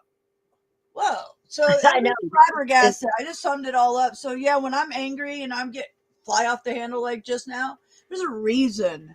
Oh yeah, I have really hardcore passion all around, like all across the board. Yeah. I'm a very passionate person. Oh it's yeah, hard for me not to be.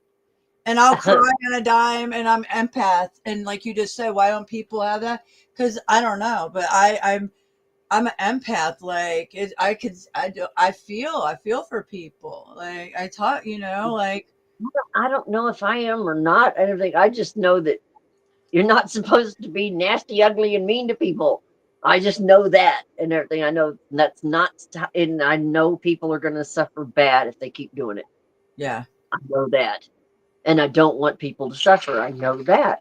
Even people I hate or don't hate, but don't like a lot, I don't want them to either. But it's just the way I see it going. It's not going very good.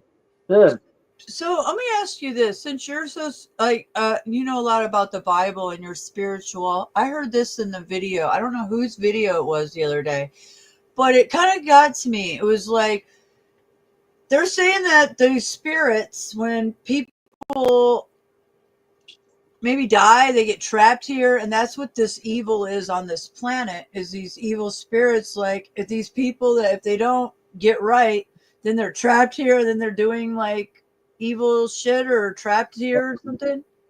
I don't believe it one bit, because that's not what the Bible says at all. Because the Bible says, I don't think that either.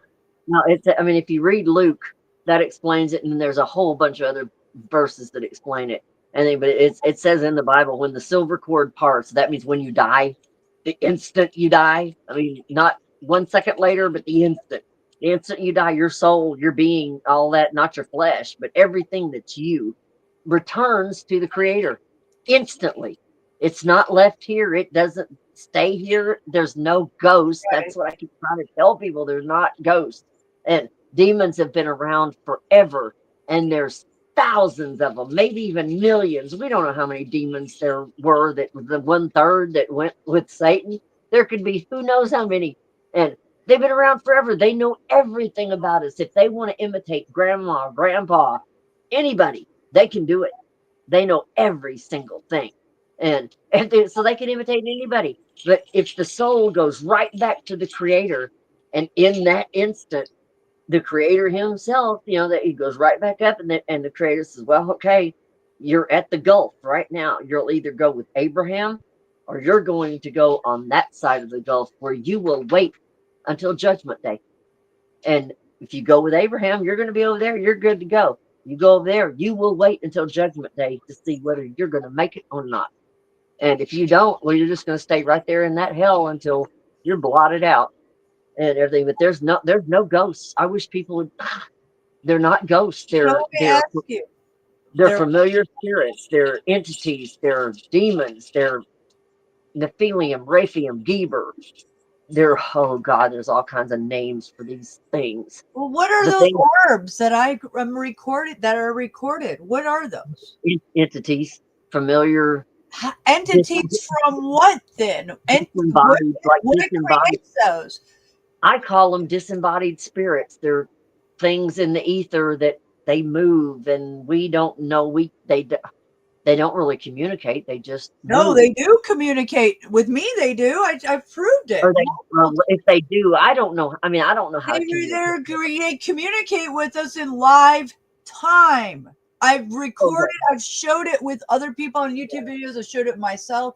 See, I never got into the other side. I had the science. I've done it. I'm no. There's Yeah. something to this that I mean, I never got into the orbs because When I as far as I know, recorded it. orbs aren't, I don't know if orbs are in the crazy. Bible or anything, but that's because I don't get into the. Well, I I don't really get connect into all that to that because if this other side's connecting with me in live time about things, it told me Randy's gonna learns me, and I'm sitting right here. It's fucking summertime. It's lunchtime. I'm eating, and I make a video for Randy. I said Randy's gonna learns me, and a black orb flies into my mouth. I have that video still. It's incredible. I just can't believe it. The other side, the other side can have just like the angel and the demon on the shoulder. That's what I'm saying. Yes, It can be- because that's we don't what what I've that seen other side of other the veil. ones We don't here. know. You have. That's why it says discern the spirit. Make sure you know what spirit's coming from what direction, because it could be a good spirit or it could be a really bad one. And everything that's why I just, if I feel something around me, I start. Is that a good feeling or is that a bad one? If it's a bad one, I want to get it out of here, get it away. And Yeah, but I if didn't it's a good feel one, then anything at the time. Like that wasn't. I don't Yeah. feel these things. No, I don't. I only see them on camera. I wouldn't know. I wouldn't Yeah. know unless I had them on camera. But here's another one. Then it might. That's something I just don't really know about. I just know. Here's about- another one. But it's fascinating. I have this book called Unholy. What? It's more. I don't know the name of it. It's an angel book I have. It's from the 1800s. I bought it 6 years ago, and I showed it on YouTube. And Fang Meisters was there, and a bunch of others. So I opened the book, and they have. I have the book somewhere in here. It's where they're like. What's the name of it? God, it just escaped my mind. Well, they're prosecuting a bunch of people, and it's from the, it's history, and there are like these old pieces of paper that are like, I don't know, brown paper that are over the picture, and then as I open that brown piece of paper and open the picture, that orb shoots out of the book, and everybody goes, "Whoa, Mystic!" And I'm like. They're like an order show out of the book. I was like, "Whoa, really?" I was like, "I believe it." And I have that video I have. It's on YouTube, and it's incredible because that book is incredible about what it is. It's on morality. It's about immoral life, immorality, and that's the prosecution of what they did to all those people. Like. I forget the name of it right now because it just escaped my mind. But the thing is that I can't believe that orb talked about that out of that picture. It's so incredible. It's to do with like it's just incredible. Like they're beheading. It's like they're prosecuting everybody, and I think it's to do with Christians and stuff. And that orb comes out. I forget what it's called. I have to get the book out. I know I just can't think of it now. I'm sure when I'm laying in bed, it will just be right there. That's what happens. That usually happens whenever I'm trying to think of something all day long, and then I go to bed and I'm like, "Oh, well, that's what it was." See, it's because you're downtime. It just happens. I'll be driving and I could think of somebody's name. I was trying to think of days ago. I'm like, damn, like, oh, I know I don't need it now, but I needed it then. Yeah, it's crazy shit like that. But I'll get it. But you guys would be mind blown. The video, I'm gonna have to hunt it down now because I I don't know that much about. I mean, I just know what the Bible makes really clear, and in Luke 16, it just makes it absolutely clear. I mean, when you die, the soul goes to the soul, the spirit, whatever's energy, boom, right back up to the one that made it. And everything. That's where it goes. Once it's done, it goes right back to the one that made the darn energy in the first place. I believe that. And then he decides, where am I going to put this energy? How did this energy interact? Not very good. Let's put it over here, and we'll decide when that time comes. This energy was good. We'll put it over here. It's no problem with that energy. It's basically that freaking simple. People want to complicate it up so bad that it's into this and it's this complicated, twisted thing, and it's really not. Well, there it's is really one thing. so simple. Okay, And but what about the spirit lifting? Because they have the imaging computers now that they watch the spirit lift. That's why we sat with my dead brother for 3 hours, because their spirits lift, and it takes a while. It could take hours and hours and hours. well, it won't. I mean, But I believe the soul goes like that, like you said, instantly. there's that. But I I mean, believe that that maybe like whenever they're the instant they are actually dead, whenever that actually is, and I mean that's only determined from God, I guess, and because it's whenever every part of their being is actually no longer in existence. It just nothing's there, and then that's when the soul is gone completely, and it could take whenever that instant happens. Don't you know? I mean, it's what it says in the Bible: the instant that they are dead, not there, and everything, then they're gone. And well, I just everything- don't understand the imaging. Then what is that? I guess that's their soul going up, leaving, going to wherever they're going. And what is the soul? I thought that soul is what I mean. Doesn't that our soul what makes us like? Yeah, what it's is energy. that? I don't. That's why I don't understand, because I do believe that once it happens, like yeah, but then what is all that? What is the soul lifting? It's an energy lifting out of the body. Yeah, yeah. Well, that's what your soul is the energy within you. So when it goes, it has to lift out and go somewhere. It's got to go somewhere, but then the whole what is taken by God. And placed just into that other energy, sources. the flesh doesn't go. I know. Just that energy. That's the only thing that leaves. But And the then when energy's it gets- leaving, but that's not what is taken, really. Yeah. Yeah, that's It would what be makes taken like, everybody but you're them. saying in the Bible it's taken like that, but in imaging it's taken a while. It takes hours. So somebody that could be dead and lying there That's by not what they're themselves seeing. or something They're can just not, be there for if hours. they're slowly seeing lifting. that, then they're seeing something physical. They're not seeing the soul. They're seeing something biophysical. They're not seeing the soul energy if it's taking hours. And because the Bible says that's instant. Well, no, this is taking hours. Then they're not seeing the soul. They're seeing something else. They're seeing a biofield. They're seeing something. But it's not the soul, because the soul leaves the instant you're dead.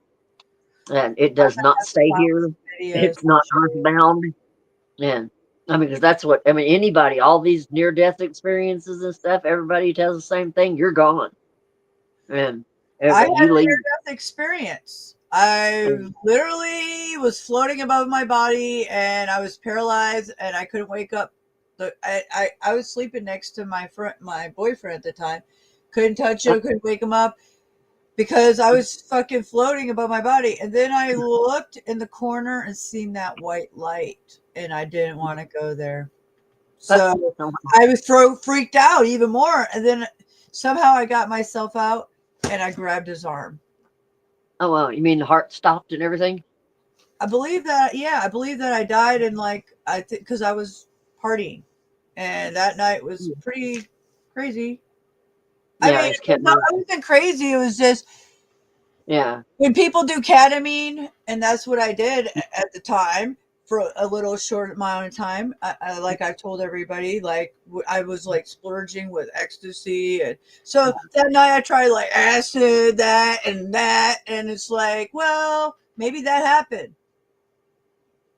Yeah, Kenny, and I had a near-death experience that I seen the white light in the corner, and I didn't go, and I got myself back in my body, and it was very crazy because I was floating and looking at myself like that, totally. I only knew one person in the same position, looking down like a cross, like flying. No, I only knew one. That was a long time ago. Kenny, the one I buried that to be a legal adult, and he was in a almost fatal bike accident and everything, and he had he was dead for 30 minutes.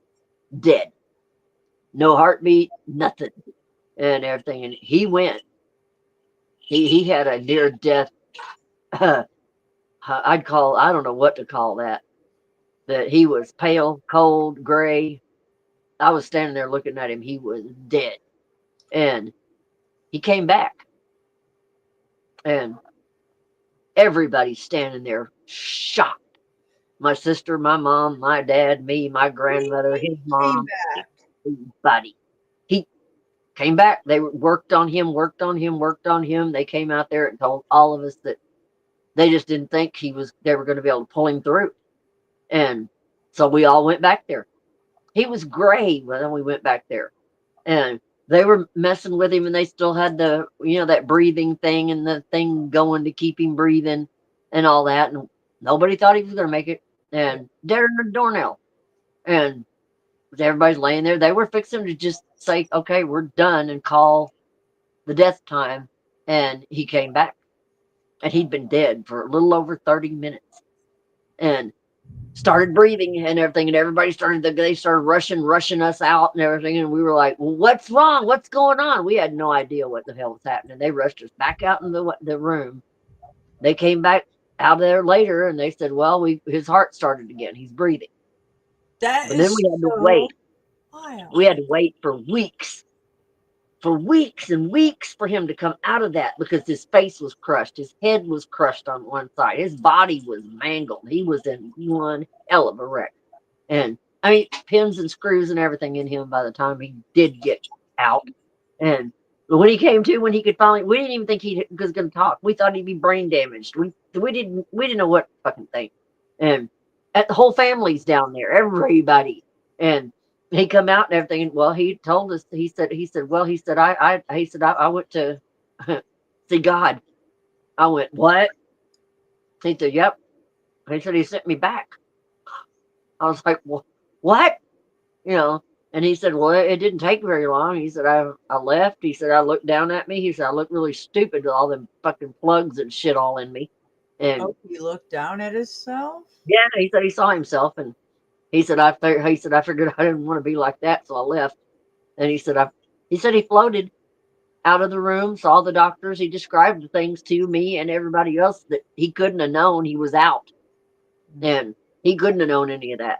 And he said he went, oh, I hurt my jaw again.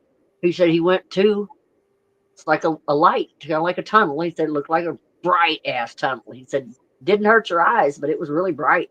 And just like most of the death experiences, he said he went on looking around. He said, and it was calm and peaceful and nice. And he said, I don't even know how to describe it, but it was wonderful. And he said, and then he'd gotten through, and he said there were people and everything. He said, I was so glad to see them, and they were so glad to see me. He said, my family was there, people were there. He said, I was so glad to see everybody. And he said, I didn't never want to leave, never. And he said, and then he said, there was the big shining man. He said, that was God. He said, he told me I had to go back. He said, you're not ready for this yet. He said there was a shining man? Yeah, he said, a big shining man that told him that, no, he said, you're not ready for this yet. You got to go back. And he was like, why? I don't want to go back. I want to stay here. He said, no, you got to go back. He said, you got to go and tell the rest of your family that need to, get it together, because you don't want to end up in the other place. And didn't tell him much more of anything else and everything. He was like, no, let me stay. I want to stay. He was begging to stay. And he said that basically God told him, oh, turn around and head back the other way. So he did. But he said, oh, I didn't want to come back. And he said he knew when he went back in his body. He said, because that hurt. He said, that hurt. He said, nothing hurt out there. He said, I didn't hurt. He said, I could breathe. I felt good. And I was like, you could breathe? And he said, well, I thought I could breathe anyway. He said, I don't know. I felt good. And I was like, wow, weird, and everything. And he just thought after that, he wasn't afraid to die for anything. He was like, go ahead, kill me. I was like, did you stop that? You know, that's not he good. was That's like, not. he was That's like, I don't want to die, but he said, if I do die, it's fine. Go ahead, kill me. that's not. And I'm like, Oh, he I was like mean, that. yeah, that's not how it works. Yeah. No, but he was like that since after that. He was like, if I die, it's fine. Well, I mean, if he's comfortable with it like that, that's fine. That's great. But it's not like I mean, he went and seen that. If that's what he says, that's fine. But yeah, Yeah, I mean, he kept saying seems the like he colors. floated. He said the colors are like, he said, you can't, he I said, there's just, no way you can describe the colors. He said, the colors here are not the colors there. He said, there's nothing like the colors there. And I was like, well, what do you mean? I said, don't they look like colors? He said, yeah, but they're more than color. And I'm like, what the hell do you mean by that? I want to know what that means. And he said, well, God, I can't explain it. yeah, He what said, does that mean? I know more than. and he sat there and he's like, deeper, more vibrant. He said, more fluid. He said, moving, more fluid. He said, it moves there. He said, it's not still. He said, I don't know how to. He said, I don't know how to describe it. And he said, more. And he kept doing this, and I was like, well, what does this mean? And he was driving me and my sister up a fucking wall. She was about ready to slap him and go, do a better job. You know? He said 3D, he said 3D, like it dimensional and everything. And I was like, dimensional. And I said, like you could walk into it? And he said, yeah, kinda. And everything. And I went, well, would you disappear? And he went, no. And he said, just, and he said, I can't describe it. He said, but it's nothing like I've ever seen before. He said, and I couldn't think it up. And I was like, wow. You know, and Daddy was sitting there listening to it too. And he went, wow. And Kenny started describing things that somebody who was an engineer would describe and understand. I couldn't understand it. Daddy was sitting there listening to it. And he went, that's pretty amazing. And I was like, really? And Kenny he said, I want to go back. That's all he ever said after that. Every time he would start talking about it, he said, I want to go back. I want to go back. He talked about stairs, but they weren't just, he said these stairs were like the colors were moving in the stairs, and the stairs went up and around. He said they flowed. The stairs flowed, but there wasn't just one set of stairs. There were several. And I said, well, where did they go? He said, I don't know. Like, damn it, why didn't you go see? You know, He said there were stairs? Really? Yeah. There were like stairs over here. He said stairs were this way, and there were stairs this way. And he said there were colors. And I said, well, were there trees, plants? And he said, yeah. He said, but not like here. And that drove me crazy, like not like here. But he said, well, they looked like trees, but just not like here. And I'm like, he's like almost like, you know, lava lamp, you know how like it goes, the bubbles and all yeah, that. he would do that, but he said it's not really like, he said you can see it and you know it's moving, but he said it's fluid, but it's not like the, and he had a hard time describing it. We were having a hard time trying to get it, but we sort of understood. It was just everything was more, and it was more 3D looking to him, and everything was deeper. Everything was much deeper, and everything. And he said it was just a beautiful, beautiful land world. And I said, were there mountains? And he said, yeah. I said, sky, yeah. And I'm like, okay. And I'm having trouble imagining this, you know. He said, I was having trouble and I was there. And he said the whole time he was standing there, he just kept looking around and looking around and looking around. And he said he couldn't stop looking. You know? But I imagine I would have too, and everything. I can't imagine what he was seeing and everything. But he said it was the most beautiful place he'd ever seen. He did not want to leave. And everything. I wouldn't want, if I went to heaven now, I wouldn't want to leave either. Well, I'd be like, it's a peaceful place. It's like a dream when you wake up from a dream and you kind of didn't want to wake up. Yeah. Yeah. So yeah, that's probably what happens. Like That's what I but keep thinking of. Like, Gigi, it's 3 in the morning. I gotta be oh, up. I know. I gotta gotta get be there. up in 4 I'm gonna be hours. up I gotta be at Ella's game, so there. I'll be I up. gotta be up I'll at be. 8:55. I'm sorry. I don't want to cut it off. I'm having a good I time, know. but But, I have to because I well, gotta be up. I'll probably see you there. Well, I gotta be up. I gotta be up. Meet Paula. She'll be here at 8:50 Oh, well, in then the you'll be morning. up around 1. Okay, well, you'll see me at 8. I'll be. I Yeah, can't. and I'll be I'll out at check 8. in. I'll check in while we're over there at the church, and then All if we right. I'll whatever we do. entertain you, ladies. Hopefully, Okay. I'll All be right. Well, grumpy I'll and see quiet you because tomorrow. stuffy. Okay. Bye bye. All right, I love you. Thank you for Love hanging you out too. tonight, and I Oh, love. yeah, Thank you. it's fun. Hey, I hadn't got to talk to you in a while. I know that's why I wanted to do this tonight because I haven't talked to you like personally, and I'm so busy sometimes. I can hardly keep up. Oh, I know. Well, at least we're doing something now instead of sitting. Yeah, That's that's a better. good thing. Yeah, I know, and I want to say from my bottom of my heart, thank you for everything you do for me, and thank you. And my son I don't know if you heard him, but he says that he thinks you're a really nice lady. And I said, well, Oh, that's I told him that, hey, you treated them today when, because you helped me out and said, hey, get the kids concession thing. So I did. And I told him, hey, I was like, this is on Gigi. She hit me up this morning and told me to get you guys stuff. So she's like, I said, that's Gigi. She's like, she sounds like a really nice lady. my youngest one. This is the way he said it. I was hoping you heard, but you didn't. So that's cute. I know it was cute. So I just want to say thank you for all you do for me. Okay. Oh, you're welcome. Everything. I love it. I just love it because when I see the smiles, that makes it all worth it. That's all worth it. And Thank everything. That's you. what makes my day and everything. Because that's what I just want your life to get better, and it makes me feel bad too because. Oh no, don't feel bad because I get happy. If you need I an get happy SD and card excited and stuff like that. every time I see you smiling and laughing and you're not having a bad day and nothing's going wrong, that's my day. I'm like, oh, we made it. Well, we made it. Yeah, today was not bad. So let's continue tomorrow. You're going to church, and I know it's not like you're not gonna. It's not your thing, but do it for her. So yeah, well, I'm gonna go see what the heck she's doing, and then I'm gonna go to the stupid plant center with her. oh, lovely. Well, go watch her maybe wiggle.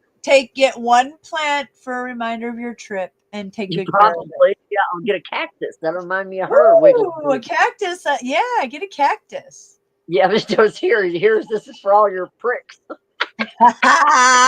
That's great. That yes, I like that. I like that. That's excellent. But just try to get some good rest till you got to get up and I everything. Maybe if you don't get real busy tomorrow afternoon or something, maybe take an afternoon off. Uh-oh. Take the afternoon off. What happened? Aw. Well, I love you, Gigi. I gotta pay my phone tomorrow. Today was my time off, and I get to see my daughter tomorrow, so I'm happy. I'll be good. Tomorrow's Sunday. I make money on Sundays. I like Sundays. I like Saturdays, Sundays, and Fridays. Those are my favorites. Obviously, they've always been my favorites everywhere in the tip industry, let's say. So, anyways, hey, I'll see you guys in 4 hours. Much love, Gigi. Hey, Goblin, thanks for being here.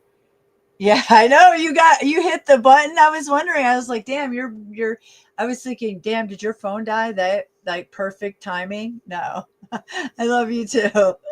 That was funny. All right, well, get some rest. I'll see you in about 4 hours, everybody. Peace and love. And keep being the change that you want to be. And share the love and light. All right. Peace. Good night.